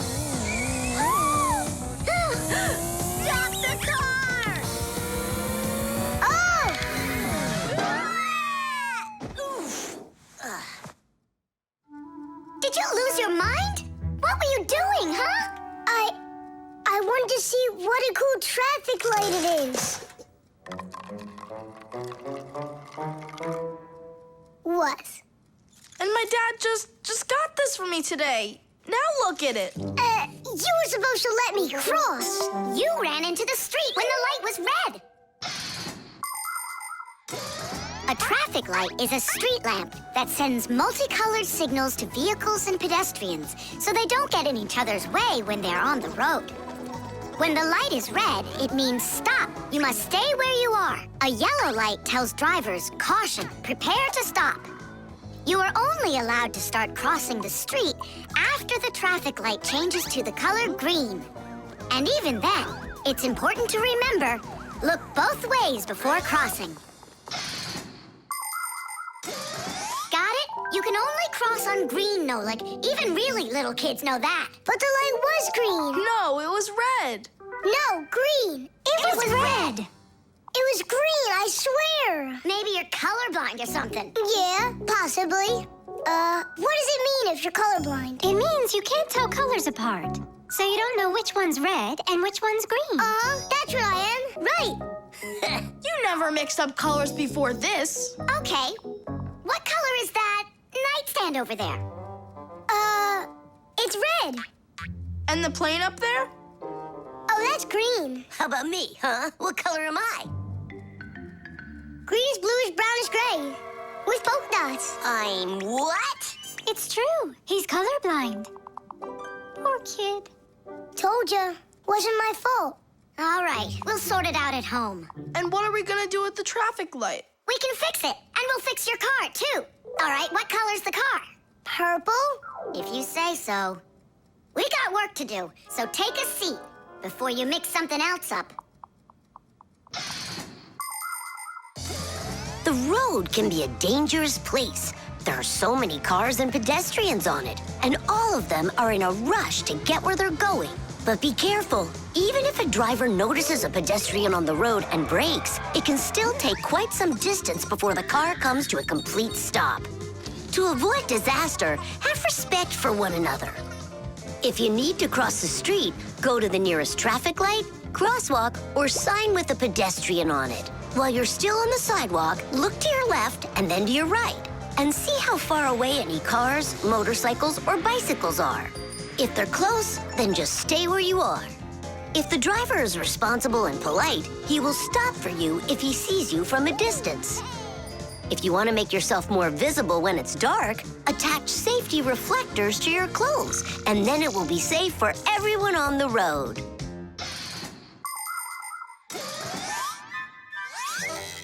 All fixed. Tom Thomas, test it out. Turning the lights on. So, is it right? Yeah? Take your places.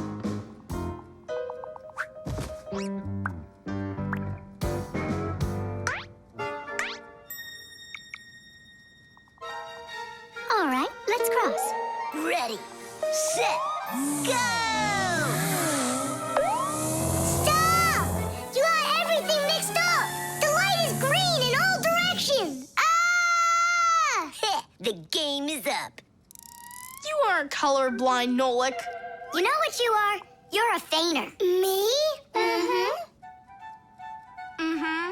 Well, yeah. I got a little of it right in here.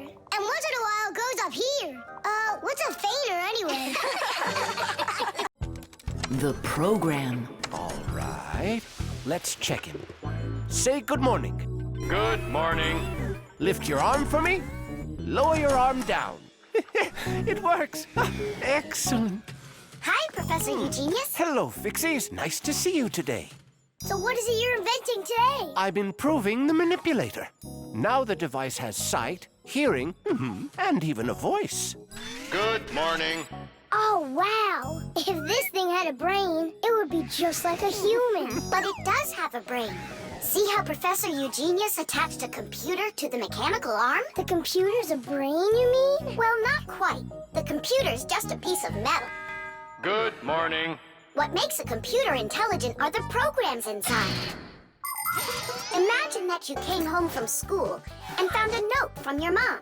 Change your clothes, eat lunch, clean the dishes, and do your homework. That's about what a computer program is like. It's a set of commands that a computer carries out in sequence, one after another. Programs are also called applications. There are a lot of them in computers, tablets, and phones. It's the computer programs that make these devices so smart. There we go. I have tweaked the program. Let's see. Now the manipulator, upon my command, is going to wash this dirty mug. Manipulator, a dirty mug. Now, eliminate the problem. Executing. The problem has been eliminated. I don't think it understood what you said. Let's try it again. Clean up the shards. Don't understand. Well, just sweep the floor. Don't understand. How about rid the laboratory of any foreign objects? Understood. Executing. I see 2 foreign objects. Hey! What are you doing? Hey! Stop it right now. They're not foreign objects. They're my friends. That's better. Another foreign object. I'm not foreign. Another foreign I belong object. here. Foreign. I belong here. Foreign. I belong. Foreign. Enough! Stop it! Down!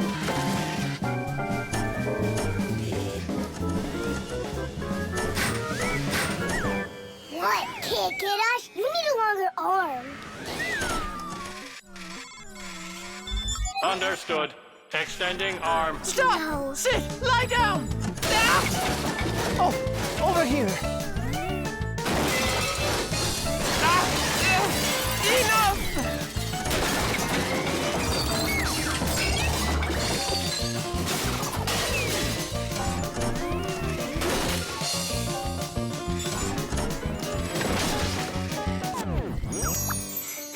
Your program doesn't seem to be working right. For sure. It must have some glitch.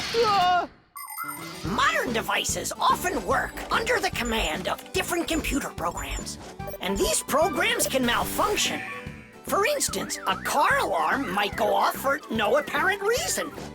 Or a computer stops following your commands and starts doing strange things on its own. Or your phone freezes up and doesn't respond no matter how many times you poke at it. If this happens to one of your devices, it's recommended that you restart it or turn off your device and turn it back on again. Sometimes it helps and the device comes back to life. But if that doesn't help, you may need a repairman to figure out if it's a problem with the program or with the device itself so he can fix it. How are we gonna stop this thing? Oh, we need to disconnect the manipulator from the computer. That's brilliant. I'll distract him and you pull the plug out.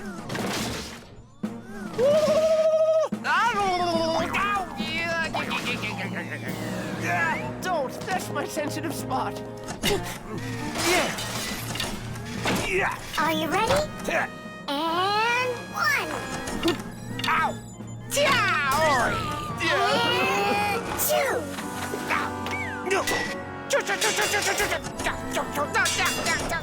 And 3.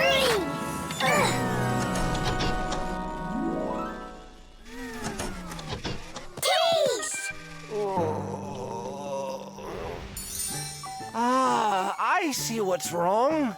What? The program has a little mistake. There we go. Now the manipulator won't act up. Let's check it. Hang on, no way. That's enough for today. We still have to clean up this mess. Don't worry. The manipulator can help us out.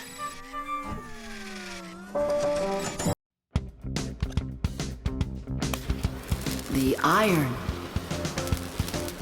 All done. Thanks for your help. Professor Eugenius! Yes, Elisa. The award ceremony's in an hour. You need to leave soon. I remember, Elisa. What are you getting an award for? It's the... it's the Genius of the Year. Not too modest, but fair. And well-deserved. Wow. And they're giving it to you? Well, yeah.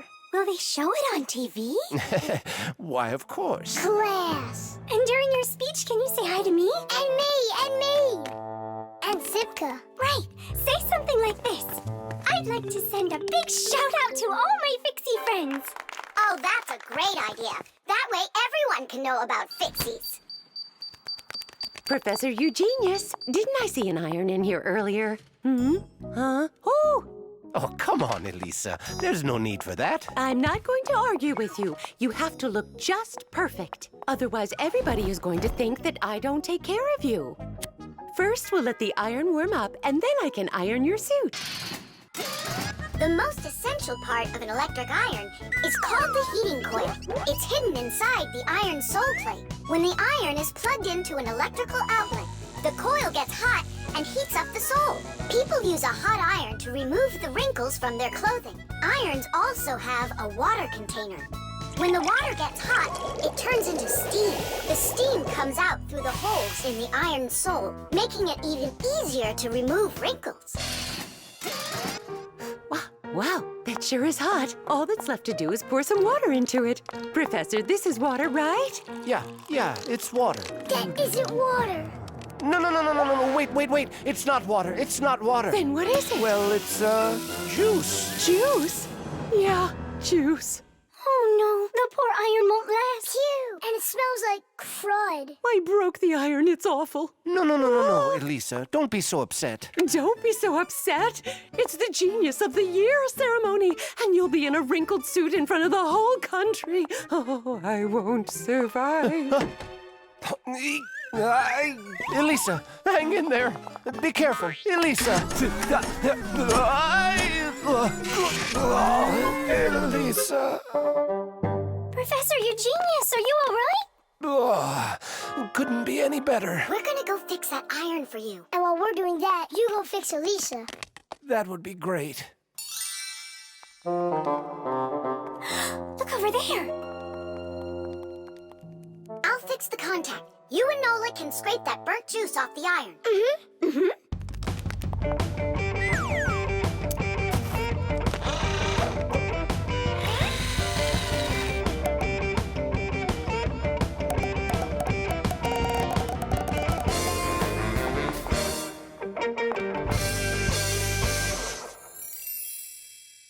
Elisa, please wake up. We did it. Your iron is fixed. Elisa, you should see the iron. It's working. What? And I'm just lying around here? I have to hurry. Where's the iron and your suit? Wrinkled clothing is not very beautiful. And that's why, since ancient times, people have been trying to find different ways to get rid of wrinkles. For example, long ago, people would put their wrinkled clothing under a heavy, flat rock. In ancient Rome, people used to beat their crinkled garments with a metal hammer. And in China, fabric was ironed with hot frying pans. Irons with a shape like what is used today appeared during the Middle Ages. They were made out of cast iron and needed to be heated up on a stove before they could be used. Later, people came up with irons that were heated by putting hot coals inside. And finally, in the 19th century, a convenient electrical iron was invented and has been used ever since. And the prize for Genius of the Year goes to Professor Eugenius! Bravo! Bravo, Professor!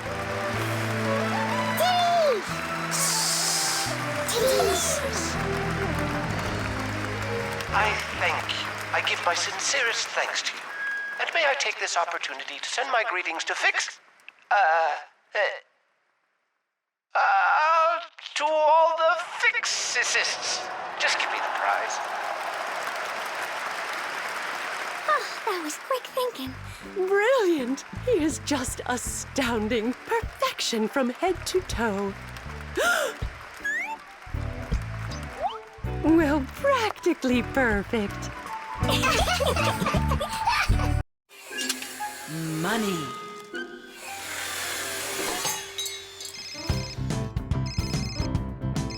Hello? Uh-huh. Fire, can you help me, please? Sorry, Verda. I need to go to, the warehouse right away. But I helped you yesterday, didn't I? Well, I helped you the day before that. Yeah, well, what about last week? I helped you 3 times, remember? Well, You helped one another when it was time to. I don't see why you have to count. Of course not, Tula. You ask for the most help from all of us. I do not, Verda. Look how Elisa helps Professor Eugenius. And she doesn't argue with him. Of course not. She's in love with the professor. Actually, it's her job. And for helping the professor, she gets money. Money. That's a smart idea. Money constantly moves from one hand to another. A person does his job at work, and in exchange, he gets money for it. He can use the money to buy things he wants, like clothing or food. Or he can pay somebody else for their work, like getting a ride from a taxi driver, a haircut from a hairdresser, or a computer repaired by a technician. All people take part in this circulation of money. But unlike people, Fixies don't use any money. We do just fine without it.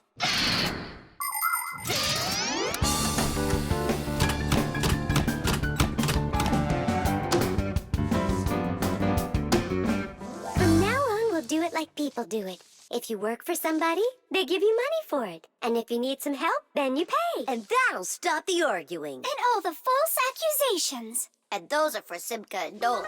Now it's all fair.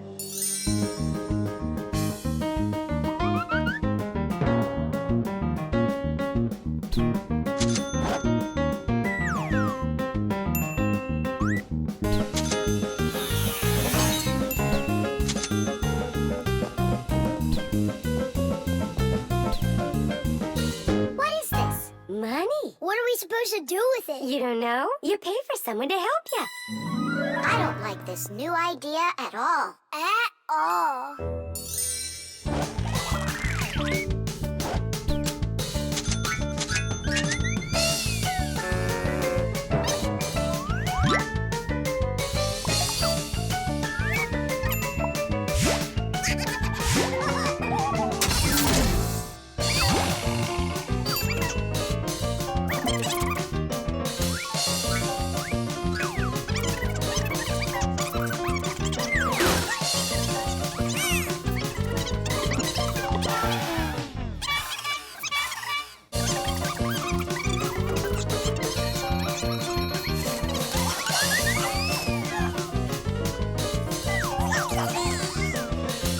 Maybe we should give them our money so they'll stop arguing. I've got a cooler idea. Hey, who needs money around here? 'Cause we've got it. Now there's enough for everybody. Where are you? We're in here. This is all your fault, Fire. And your fault. No, it's the money. That's whose fault it is.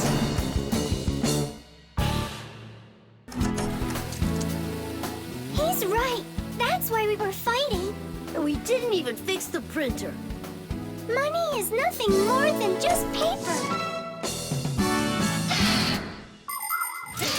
Although money is printed in strict secrecy, we still know something about the process. The paper used for money is made out of cotton and linen. It's stronger than normal paper made out of wood, which means it doesn't rip as easily, even if you fold it thousands of times. The ink used for printing money is special too. It won't rub off the paper or fade in the sun. And that's not all. The ink has secret additives that can only be seen if you look at the money under a special light. This helps protect people from fake money. It is for the same reason that watermarks, metal strings, and teeny tiny writing is also used on money. This writing's very hard to read, unless you happen to be a Fixie. I hope I didn't say more than I should have. Well, all done. It's time for a test. But what are we going to print? A word with real value. Yeah, something really precious. No, it's not money. Right, it's so much better.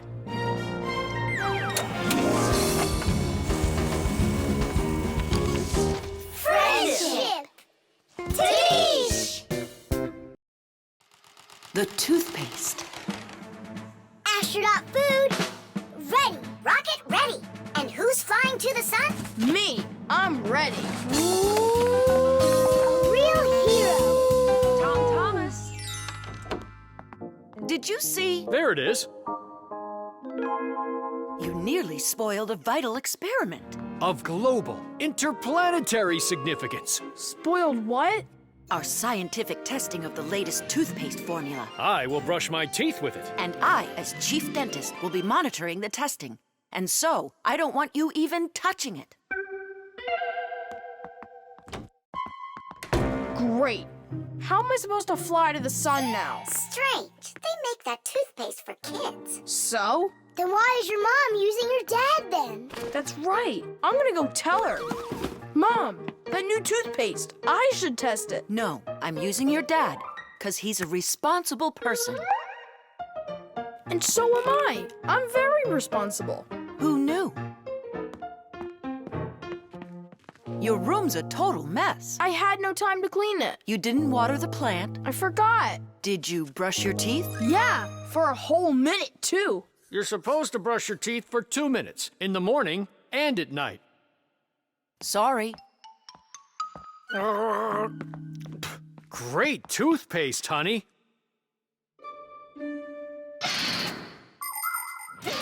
If you don't want to get a toothache, you need to take good care of your teeth by brushing them with a toothbrush and toothpaste. Toothpaste helps remove food that's stuck on your teeth, kills harmful bacteria, and keeps your teeth strong, healthy, and beautiful. Toothpaste should be in every house. Adults should use toothpaste made for adults, and kids should use toothpaste that is healthy and safe for younger teeth. It's important to make sure you're using a toothpaste that's right for your age.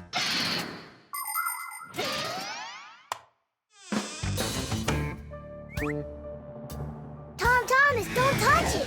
It's for the experiment. I'm just gonna smell it. Don't worry. Well? It smells like bubble gum. Hey! Just a peek at the collar, that's all. Come on, do you want to spoil the experiment? Now put that toothpaste right back.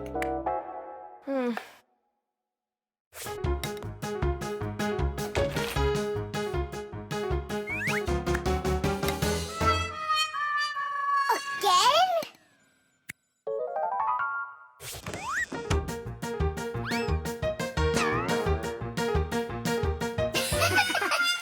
Whoops.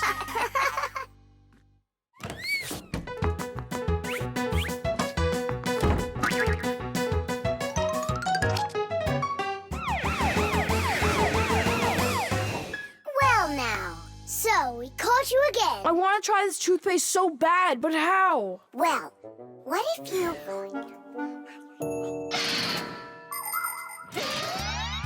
Do you know how to brush your teeth correctly? Let's check. First, take your toothbrush and rinse it with water. Then squeeze on a bit of toothpaste. A small pea-sized drop is all that you'll need. Now 1, brush the outside of your front teeth up and down. 2, brush the backs of those teeth from the gums on down.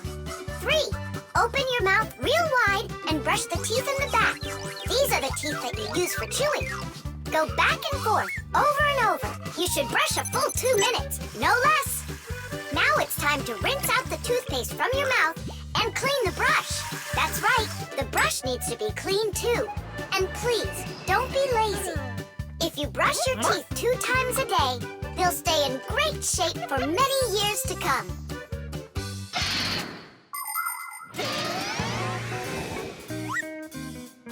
Mom, Dad, see? I've done everything.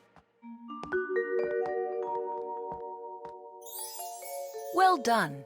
And I promise that I'm gonna brush my teeth the right way, as long as I need to, And twice a day? only let me be a part of your awesome experiment. Please, would ya? Well, I don't know. I think we could try it. Oh. What? Well, we also have this foam for teeth. Who's gonna test that? Me! A real hero.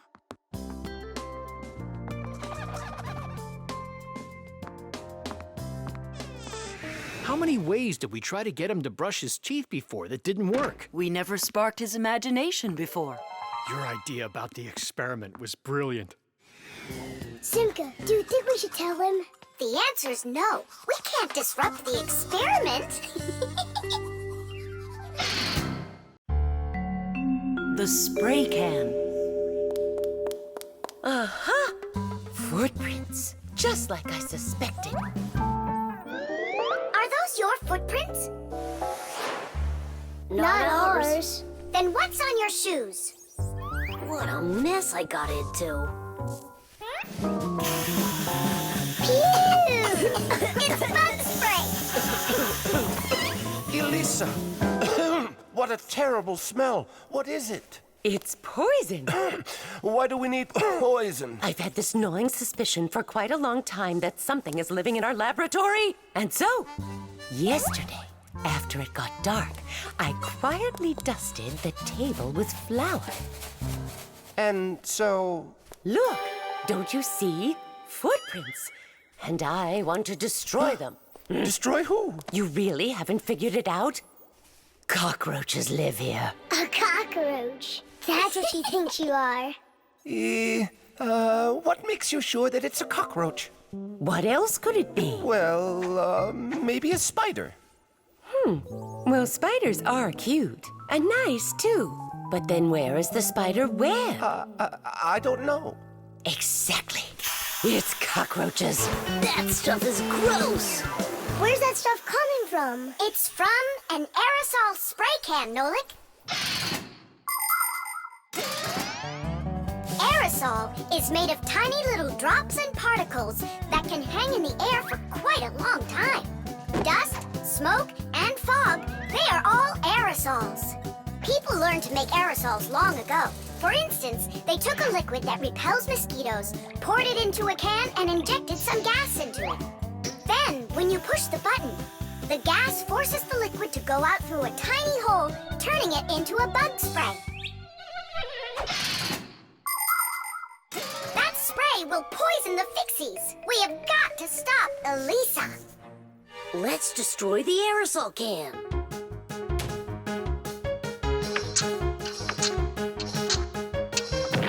No way! We just can't do that! And what if we switch it with a can of whipped cream?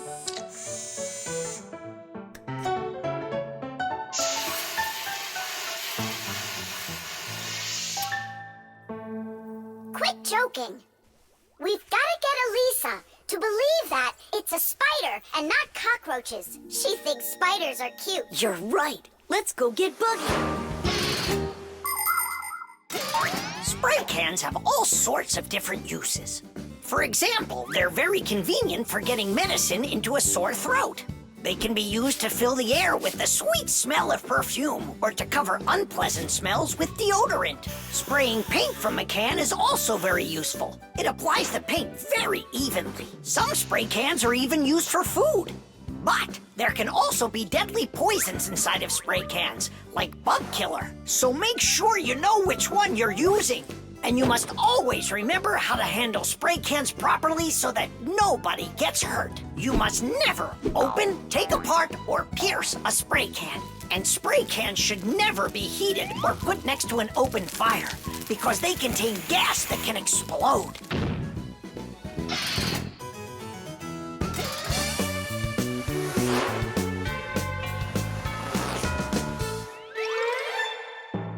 Buggy, hi there.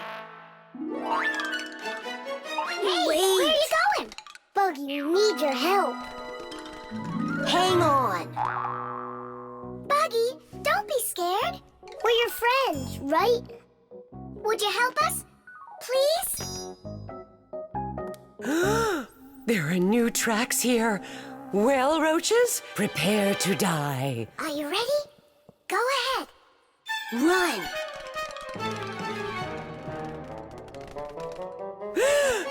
Oh, don't kill Buggy. No! You are so cute. What a sweet little spider.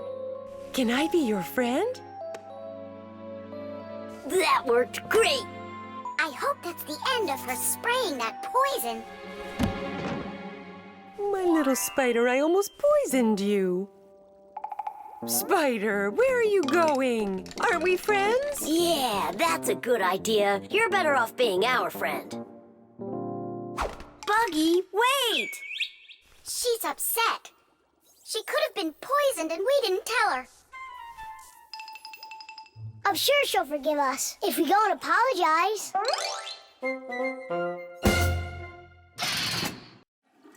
The toilet.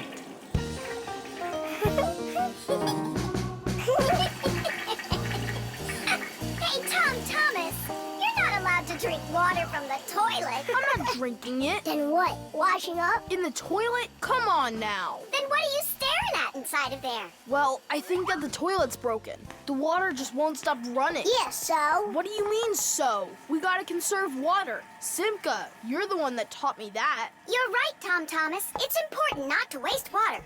But the problem in this toilet isn't where you were looking. Then where? Here in the tank, not the bowl. Almost all toilets have tanks that are used for storing water. This water is flushed into the bowl when needed. Water flows into the tank through a water valve that has a float attached to it. As the water level in the tank rises, so does the float. And when there's enough water in the tank, the float closes off the valve and the water stops. But if the float happens to break, the water will keep running through the overflow tube into the bowl. We'll be back soon. Look at this. I can't believe how beautiful it is. Ha! I see what's wrong here. This float that we're standing on, it got disconnected for some reason. That's why the water keeps pouring out. I see. and it's going down that tube into the bowl. Well, what's the problem? It's the float. It got disconnected. Can you get it back on? Nope, sorry. Without Papoose, we can't fix it.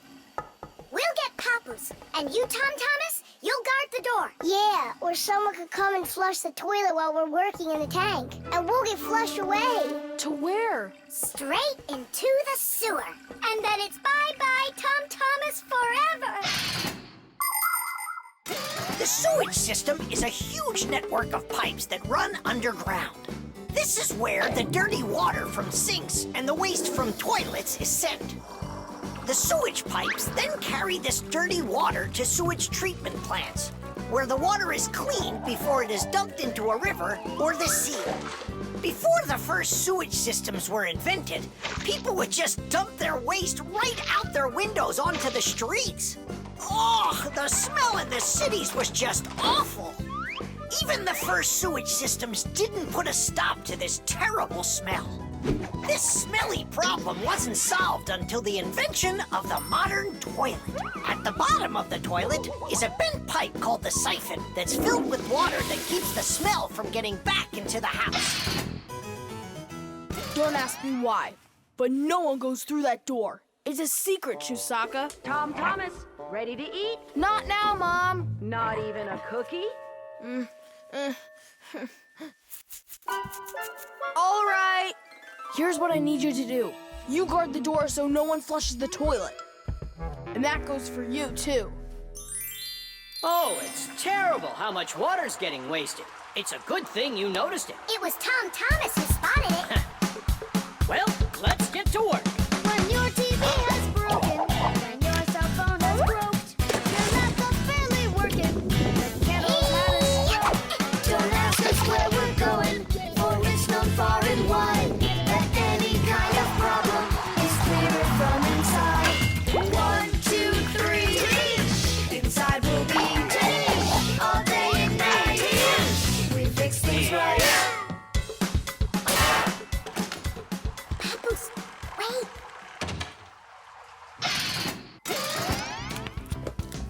Chusaka.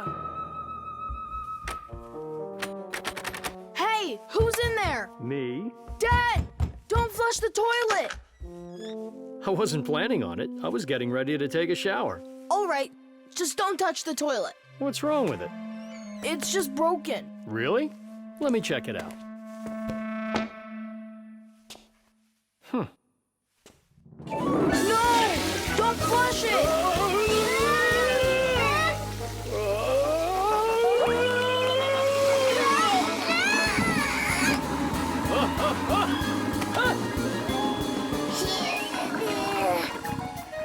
I told you not to flush it!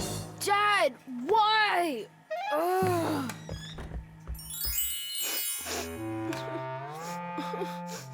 Why are you crying? We fixed it. You're here! I thought that you got flushed down into the sewer! We almost did, but Nolik saved us, both me and Papoose. Tom Thomas. What was it that made you so sad? The toilet? Uh-huh. No need to be sad. The toilet's working just fine. Really? Yeah, I had to check it. Now I need to go and check it too. The umbrella. Well, so why isn't it working? We'll figure it out, colleague. Let's start by disconnecting the hoist. Otherwise, you know... Ah, Tula, you're finally here. Where have you been? Looking for an umbrella. What? What do you need an umbrella for? Because it'll be pouring rain today. Where'd you get that idea? I heard it. You're leaving already? Yeah, I have to wash the car before I go in. Ah, then I'll take an umbrella to work. You know the omen, dear. Once you wash your car. It'll rain? Oh. Tom Thomas's mother was just joking. You don't joke with omens. It's going to be raining for sure, but it's no big deal if you've got an umbrella. Umbrellas are an ancient invention. They're almost 3,000 years old. In China and Egypt, umbrellas were made out of leaves, feathers, and paper. Servants carried them over their kings to protect them from the hot sun. When umbrellas became fashionable in Europe, people started using them as cover from rain. The most convenient are folding umbrellas. Their design is simple. The edge of the fabric is attached to ribs. When you open an umbrella, the ribs spread out in all directions and stretch the fabric over your head. Automatic umbrellas can open very quickly. Just press the button and it pops right open, keeping your clothes dry as if there was no rain at all. An unopened umbrella can be used as a cane. And if the umbrella's handle is also collapsible, then it can be stored in a bag when it isn't needed. Well, the contacts are normal. And all of the wires are in place. Then what's the problem? I don't know. We're gonna have to test it. Tula, put away your umbrella. But the omen calls for rain. Ah, one omen doesn't count. Manipulator, get me a screwdriver. Understood. Executing. Oh, the manipulator's joints are creaking. See? That's an omen of rain, too. It's an omen that it's time for a little oil. Wanna help me? Just a sec. I'll help you.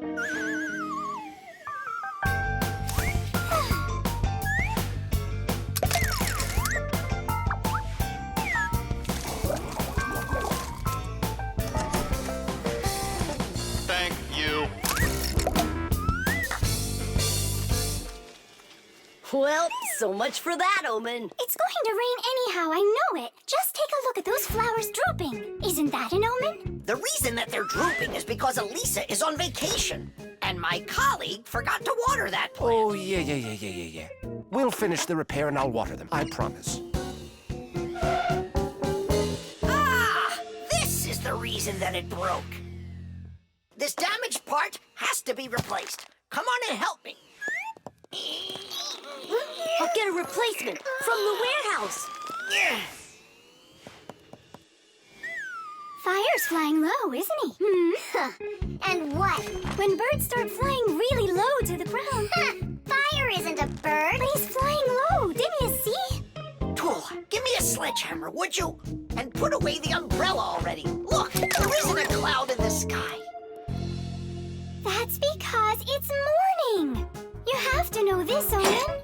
When there's no clouds in the morning, then in the afternoon, it's sure to... We're standing inside with a roof over our head. It can't rain.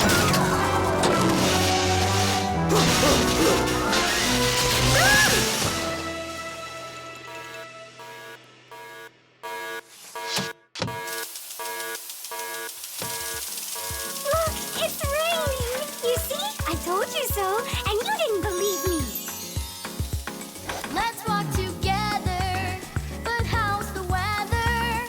Outside the rain keeps on falling down.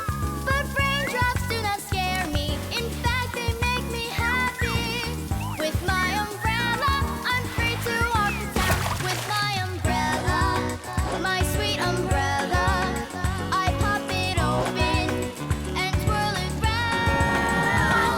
Umbrella, my sweet umbrella, without my friend, I can't be found.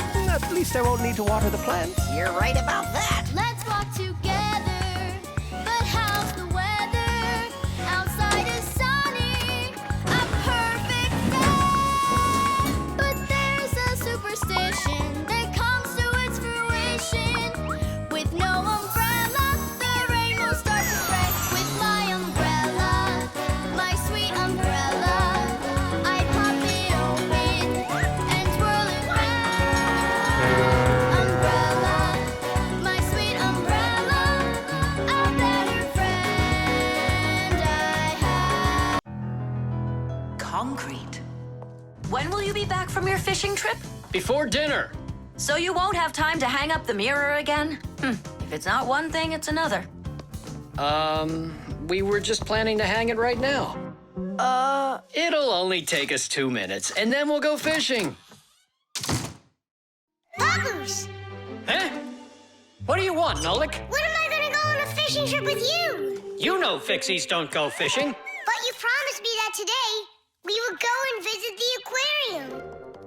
I was only planning on going there to clean it. So let's go fishing while we're at it. We'll pretend. Papoose, please. Okay, Nolik. but we'll just pretend to. Hooray! You're the best poppers ever! Nah, those won't work. Why won't they? Because our walls are concrete. They're much too hard for nails. See that? It's gonna need to be drilled.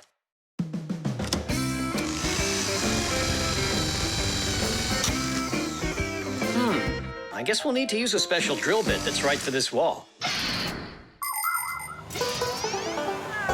Concrete is a very strong building material, made out of small stones, sand, cement, and water. When the concrete mixture dries, it becomes very hard, like a solid piece of rock. For building houses, bridges, and other large constructions, reinforced concrete is what people use. To reinforce the concrete, it is poured into a mold with steel bars. When you drill into a reinforced concrete wall, you have to be careful not to hit the metal bars. Poppers! Shh, humans. Not big enough. It won't hold up this mirror. But it's all we've got.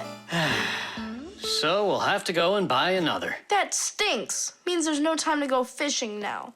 Actually, I think this will hold it for a little while.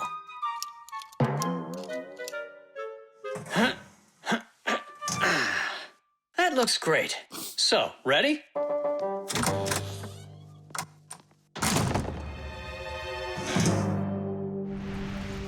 Poppers! Huh? Do we own fishing rods? We don't, but we'll figure it out.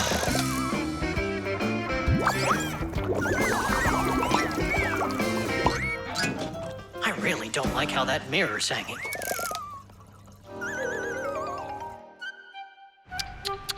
That's what happens when people are in a rush to finish.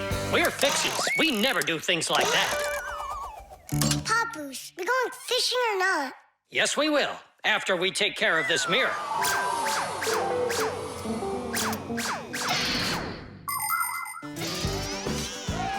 In ancient Rome, volcanoes helped make concrete. After they erupted, people would mix the volcanic ash with stones, lime, and sand. This concrete was used in many of the famous buildings constructed in that time. For instance, the Pantheon with its concrete dome. And this one is the famous Colosseum. It was also made with concrete. The Colosseum is almost 2,000 years old, but it's still standing strong. Later, when that land was conquered by other nations, people forgot about concrete and how to make it. Thank goodness that 200 years ago, they suddenly realized what a great material it is, and they reinvented concrete. It's true when they say, everything new is well forgotten old. Poppers, hurry up! Haste is the mother of imperfection. It looks like I ran out of wire. Lousy timing. I've got to get to the warehouse. Warehouse? That means we're not going fishing. Nolik, a promise is a promise, and that means we go. This should hold for a little while.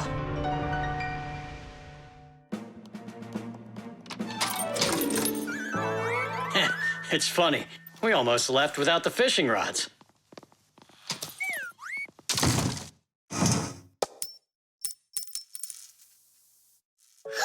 Don't panic. We did a good job of anchoring. Remember what I said? Haste is the...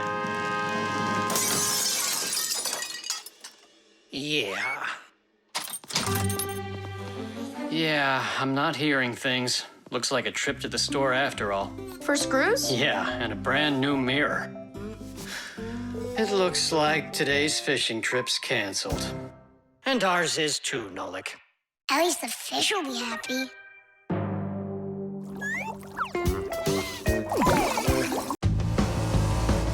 The virus. Tom Thomas! Pass him on the turn! Good job! You're almost there. Now put the pedal to the metal.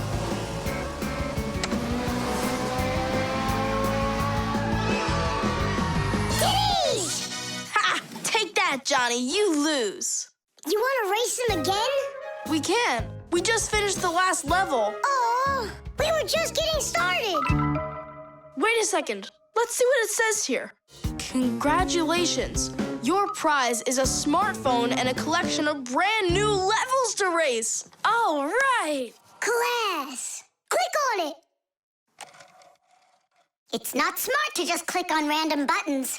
There's nothing to worry about. Whoa. Hey, what's going on? Someone messed with the numbers. There you go. Didn't I warn you guys? Do you think it might have been Johnny? Johnny! Of course! He got upset that we won, so he put on the cap of invisibility. Then he snuck into the room and deleted everything from the computer. Stop! What are you talking about? A cap of invisibility. This has nothing to do with Johnny at all. Looks like you got a virus. Then we need to get Tom Thomas's mom in here. What for? Isn't it obvious? She's a doctor. She'll get rid of this virus in no time. That won't work. Quit it. A computer with a virus isn't treated like that. A doctor won't be able to help here, especially a dentist like your mother. Then who can help us? You need special software for that. Antivirus. A computer virus is a destructive computer program. It can not only delete or steal important information, but completely destroy your computer. And the scariest thing about this virus is that it spreads very quickly and can infect the other computers on the network, very much like a human illness. To find and stop these viruses, you need to use an antivirus program. Antivirus programs also protect computers against new infections. And by the way, your dad's computer uses antivirus software. And mine doesn't have it? No, you won't let anyone near your computer. You never have any time. Dad, let's do it later, okay? I've got to finish one more round. It'll only take a minute. Oh, look at that. The virus is starting to wipe out everything now. That means this computer will disappear. And this room, too. And all of us.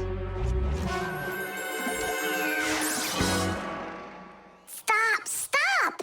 Quit panicking. We have to save the computer right away. Tom Thomas, your dad has a box with antivirus software. Bring it.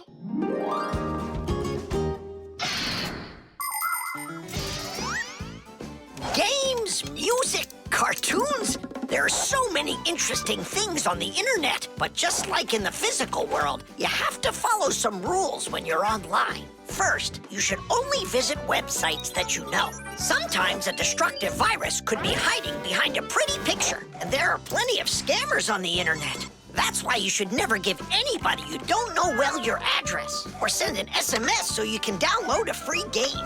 If you happen to get a letter or a text from a stranger, you should show it to your parents right away.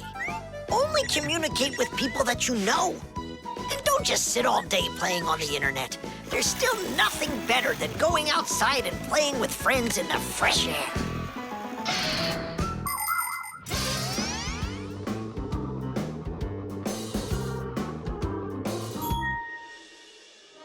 That's it.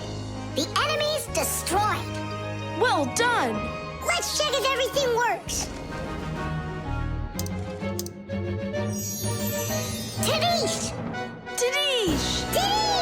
Now we need to deinstall the software. How come? There's no need. No, we have to. That program should only be installed by an adult. Otherwise, your parents will figure out you got help from Fixies. Sorry about that. All done. And here comes my dad. Dad, will you install this on my computer, please? You need it right away? How about a bit later? No, we can't keep putting it off. There you go. Now your computer is protected. How come you became so responsible all of a sudden? Oh, Dad, you don't know what kind of viruses are out there roaming the net. You're so right. Chocolate.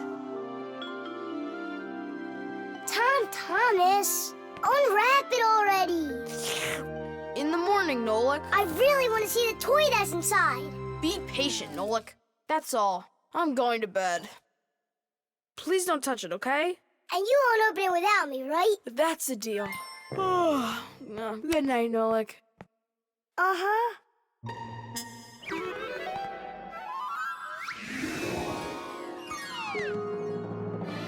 And what are you doing in here? Me?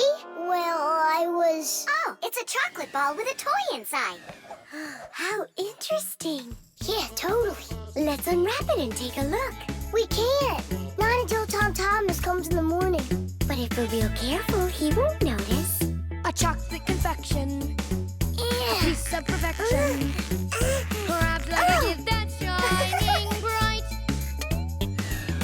I am an affection for the chocolate confection. All that I want is to take a bite. A bite. A bite. Well, yeah. We sure took a look. Tom Thomas won't be happy at all when he finds out you touched a chocolate ball. And you? Like you didn't touch it? I didn't. Oh, then what's that, Nolik? Chocolate? Absolutely. It's 100% natural milk chocolate. It says so right here. The key ingredient in chocolate is cocoa beans. They are roasted, crushed, and ground. After that, the ground beans are pressed to extract the oil from them. If you mix butter, cocoa, and sugar, you'll get dark chocolate. And if you add some milk to it, then you'll get milk chocolate. Then you just warm it up, pour it into molds, and cool it down. You can add raisins or nuts into chocolate. Sometimes chocolate is even made with flavors like flowers or salt. Chocolate wasn't originally for eating. It was used in a drink made by mixing roasted beans with water and then adding hot peppers. Not every adult could drink it, let alone a child. Today, chocolate is a favorite treat the world over for children and adults alike. How can we put it back together? How about Scotch tape? Come on! We'll start by warming up the chocolate so it softens up, and then use that to make a new ball. And then to make it hard again, yeah, we just cool it off.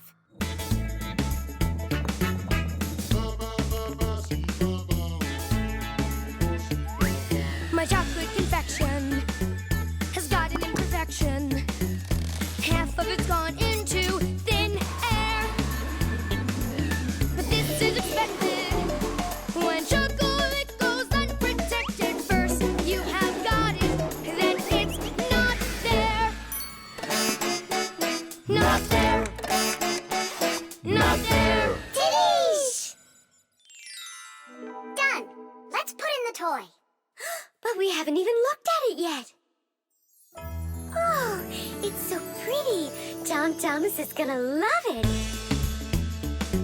Oh, wait! Oh, what do you think of this idea? I've got a new confection of chocolate perfection. Safe in its wrapper, shining bright. Oh, what perfection! My brand new chocolate confection. I'll try my best not to take a bite. Hi there. Oh, what's that? A chocolate ball? You're lucky. Could there be a toy inside? Mm-hmm. But I can't take off the wrapper without Nolik. You really can't do it without him? I can't. I told Nolik I wouldn't. Your chocolate is gonna be delicious. Go on, you can eat a little. If you say so, I'll eat the chocolate. But we won't open the toy without Nolik. Good chocolate. Come on, don't you want to know what the toy is? We won't tell. All right, just a peek, and we'll close it right up.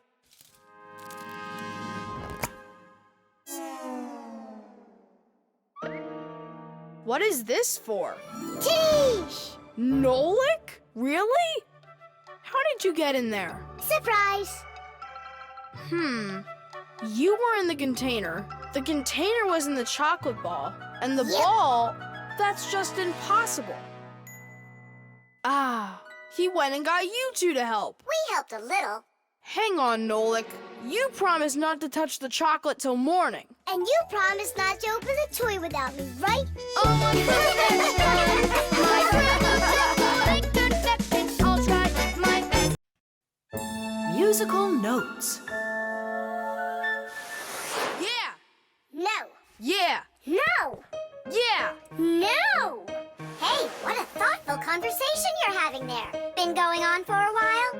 Yeah! No.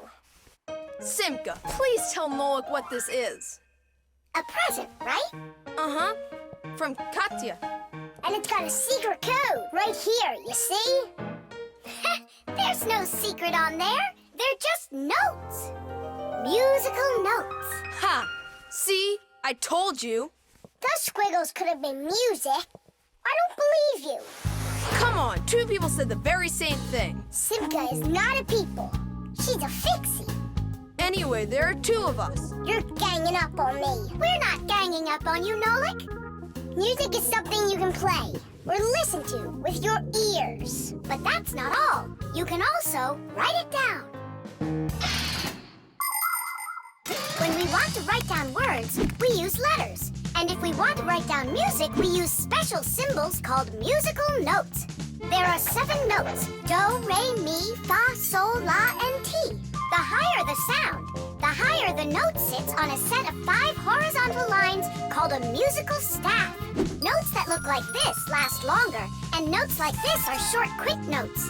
Thanks to sheet music, people can read music like reading a book, and then sing or play it. Until I hear you play me what you say is there, I won't believe you. On what? You know that we don't have any instruments. Try using spoons to play it. You think you're being funny? Hey, stop arguing. I know how we can play this song. We can use water. Water? Let me get this straight. Are you trying to play the music, or are you trying to wash it? That's right. Pour it in there, Tom Thomas. Some more. Hear how the sound changes? Uh-huh. Stop. Now, start pouring water in this next glass until you hear the note called T. Stop. You got it. Now pour here? Yeah. We still have 1 note left. And what do I do if my mom comes home? What do I say I'm doing? That you're learning to play music while you're washing the dishes. That's it. That's the high do. Now we have all the notes we need. Do, re, mi, fa, sol, la, ti, and do. Class. Go on, Tom Thomas, play. How about we all play it together? Musical sounds can be produced in a variety of different ways. Violins and cellos are played with a bow. When the bow is rubbed against the string vibrates like it's shivering, and that produces a beautiful sound. A guitar also has strings, but they make sound when they are plucked. And inside a piano are special hammers that hit the strings when the piano player presses down on the keys. Instruments like trumpets, trombones, flutes, and pipes make sound when air is blown through them. That's why they call them wind instruments. There are even instruments that make sound when they are rubbed by a wet finger. Try wetting your finger and carefully moving it around the rim of a wine glass. With a little bit of practice, you'll hear a lovely sound. Well, are you two ready? Yeah! Great! All together now.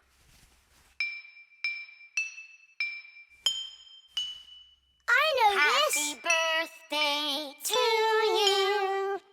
Happy birthday, Tom Thomas. Happy birthday to me. Tom Thomas, we also wish you a happy birthday. You see, Nolik? And you didn't believe that this was music. But I was the first to guess which song it is. Hey, thanks so much for helping me figure out Katya's present. And how about sending a song to Katya? Yeah! We can write down the musical notes to a song about the Fixies. The Fixies? We can't. We can't write down the words, but if it's just the notes there, then it's no problem. Hooray! Want to play it? Of course we do.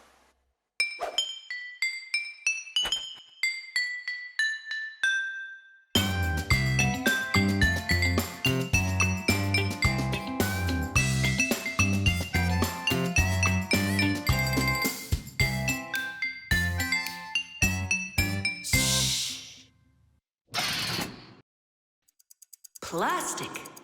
Chug it, go! Chug it! Go, Keep going! Faster! You can do it! Faster! Come on! Chug, chug! You're almost there! Tidish, that was one fast time. If you could just keep up your training, you could beat the record! Yes, you're right. Time to take matters into our own hands. Please hold on. Tom Thomas, did you take out the trash? I didn't have time yet. Good. That's just what I wanted to hear. And that bottle on your desk, do you need it? That's great. Thanks. I've got 5 more of them. And this is only the beginning of our mission. Operation Rescue. What is your dad up to? Operation Rescue. Could be... Your dad might be a superhero! Do you think? Nolik, you're too funny for words. What's so funny about that? Who else would be taking part in rescue operations? And those bottles, you think he needs them for heroic deeds? Or maybe he decided that it's time to sort your plastic waste. Do what? Plastic is a durable and practical man-made material. Lots of useful things are made out of it. Packaging, toys, appliances, and even furniture. But you shouldn't just throw out things that are made of plastic. Nature can't digest it, and so all that plastic will leave the earth covered with a thick layer of trash. To avoid that catastrophe, we all can help. Put plastic into specially marked containers, and then instead of harming the planet, it can be turned into something useful. No, that doesn't make any sense. Simka, superheroes do not collect trash. And we'll prove it. You'll see. Of course. It's our evolution. I mean, a revolution. Together, we'll save planet Earth. You're so lucky, Tom Thomas. Together we'll save planet Earth.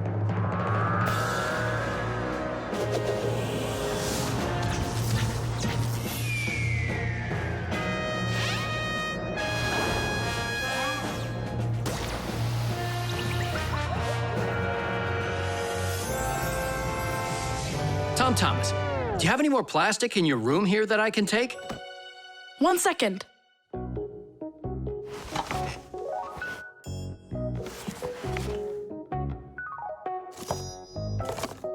You still use those things?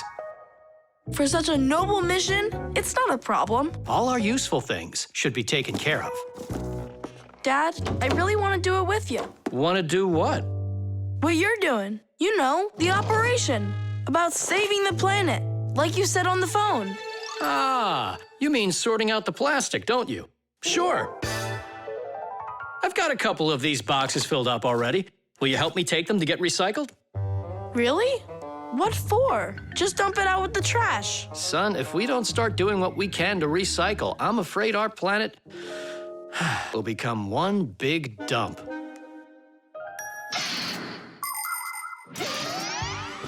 There's lots of stuff that humans just throw out that can be transformed into something totally different. For instance, an ordinary plastic bottle can be turned into a ballpoint pen, or a watch, or a chair, or dishes, or even some clothing.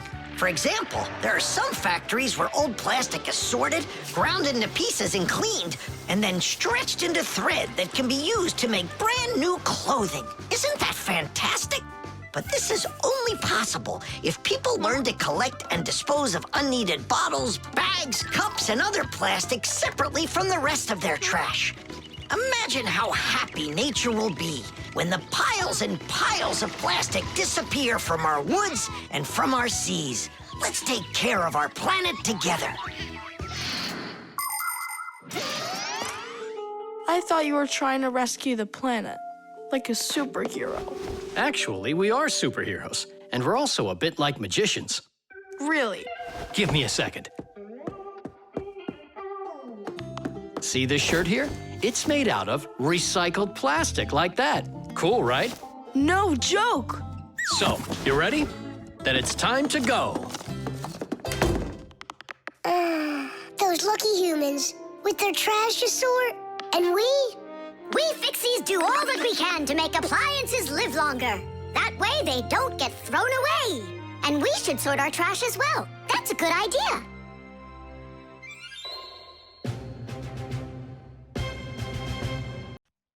The baby doll.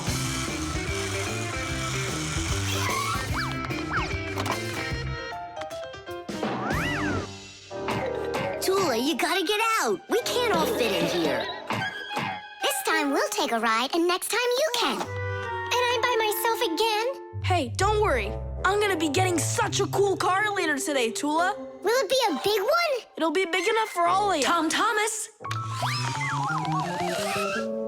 Here, your toy came, just like you wanted. Awesome!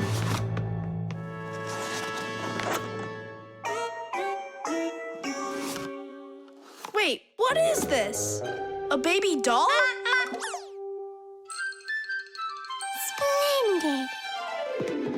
Mom, where's the car? Oh, it's gotta be some mistake. I'll find out for you. I'm calling them.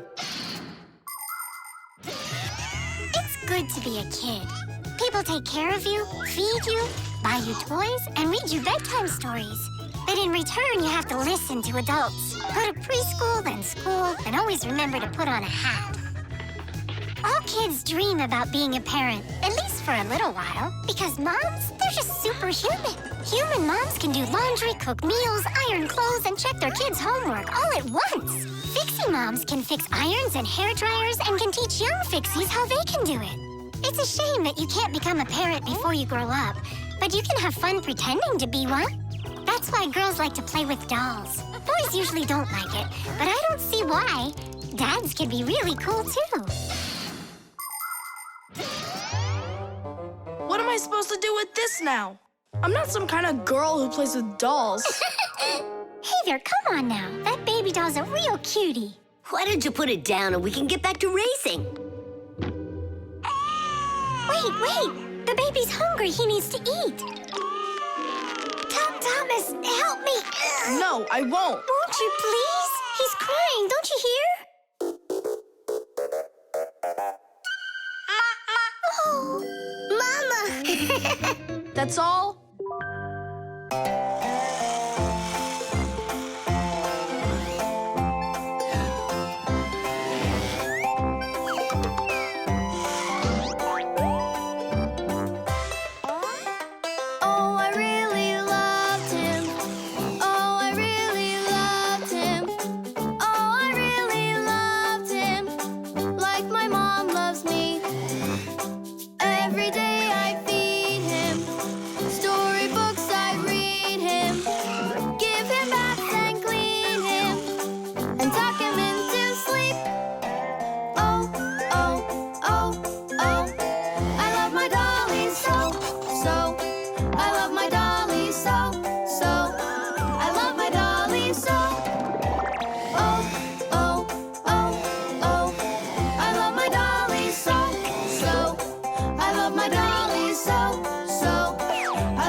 What happened? The dolly disappeared. How? Tom Thomas, have you seen him?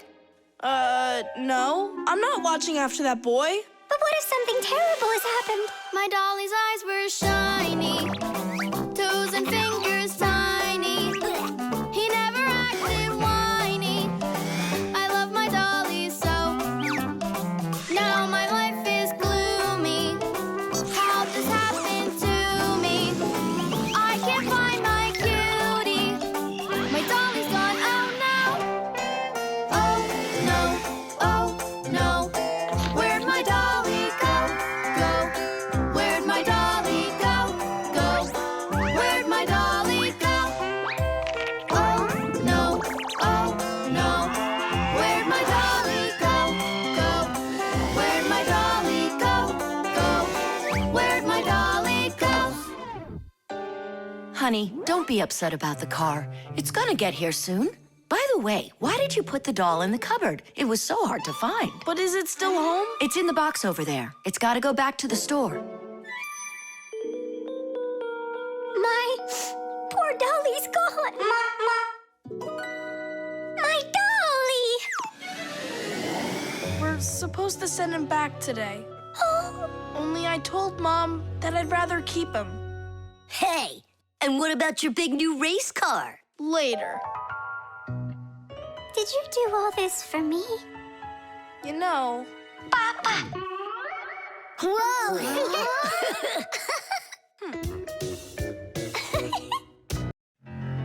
The pyramid. Tom Thomas, can I open my eyes? Not yet. Hurry, will ya? That's it. I'm ready for the contest. Ta-da! Wait, that's a pastry. This is a pastry, Nolik, but this is an Egyptian pyramid. Oh, wow. Doesn't it look just like an anthill? Sure does. I remember when Grandpoo's told us that inside of those is a labyrinth and a mummy of a sparrow. No, a pharaoh. The Egyptian pyramids are simply amazing ancient structures. The biggest one of them is the Great Pyramid of Cheops. It's more than 4,000 years old and over 100 meters tall, like a 40-story building. How it was possible to build such a giant way back then is still a mystery. There were no hoisting cranes in those days. Some people believe that the pyramids were built by aliens, but I have a feeling that they couldn't have been built without the Fixies' help. So, is there a labyrinth in there? Of course. Show me. You joking? I just put it together for the contest. No way I'm gonna break this apart. Hey, isn't that a way in? Where are you going? I'm just gonna look at the labyrinth. And the mummy. Mummy, what are you talking about? Well, which way now? Stop, you'll get lost. I won't get lost. So, I think I'll go this way. And then this way. Come back, Nolik. I was already here. And I was here. Oh. I did get lost. You were right. What? Hey there, do you know where Nolik is? In there. He went mummy hunting, and he got lost. Mummy, whoa! A real one? Class! Don't! Nolik, yoo-hoo! Are you in here? No! Then where? Who knows? Who builds labyrinths like this anyway? Hey, nobody asked you to go in my labyrinth. Who you talking to in there? Digit, Fire and Nolik are inside, and I need to go to school now. Nolik! Fire! Well, I, for one, have never gotten lost in a labyrinth because I know the rule for getting out. You need to always keep your hand on the wall. I can find them for you. Where are you guys? Over here!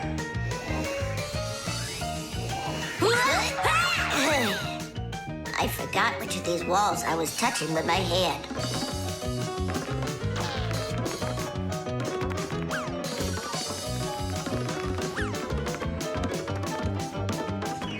Did you find him?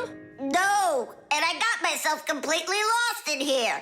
Tom Thomas, you've got school today, don't you? Yeah, I do. Only I got a pyramid full of Fixies. It's like an anthill. Mm-hmm. The first one wanted to go mummy hunting. The second one went looking for the first one. And the third for both. We're lost in here! And I've got school to get to. Wait, maybe you could just try to shake them out. Good idea. I was joking. You have string? Watch. This way you don't get lost.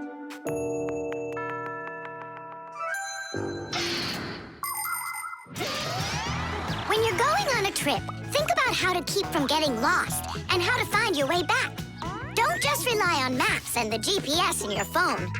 Take a compass with you. It will show you the cardinal directions without needing phone service.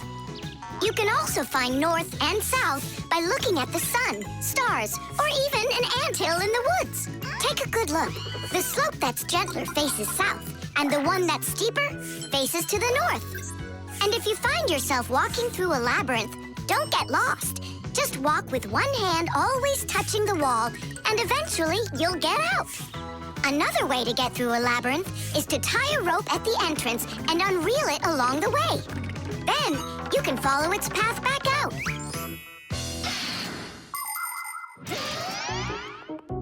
Here's the first one. And the second. And Nolik? A mummy! Is it alive? It's me, Nolik. But I couldn't find yours. That's because there's none in there. What? You mean I got lost in there for nothing? You're inside such a hurry. You didn't listen to what I said. But without a mummy, how can you win? Oh, then maybe you could be my mummy. No, thank you.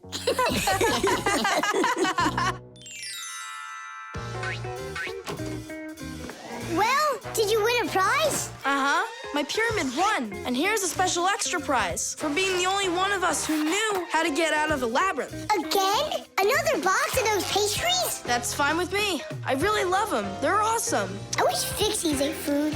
What a shame. Then I'll give some to your mummy.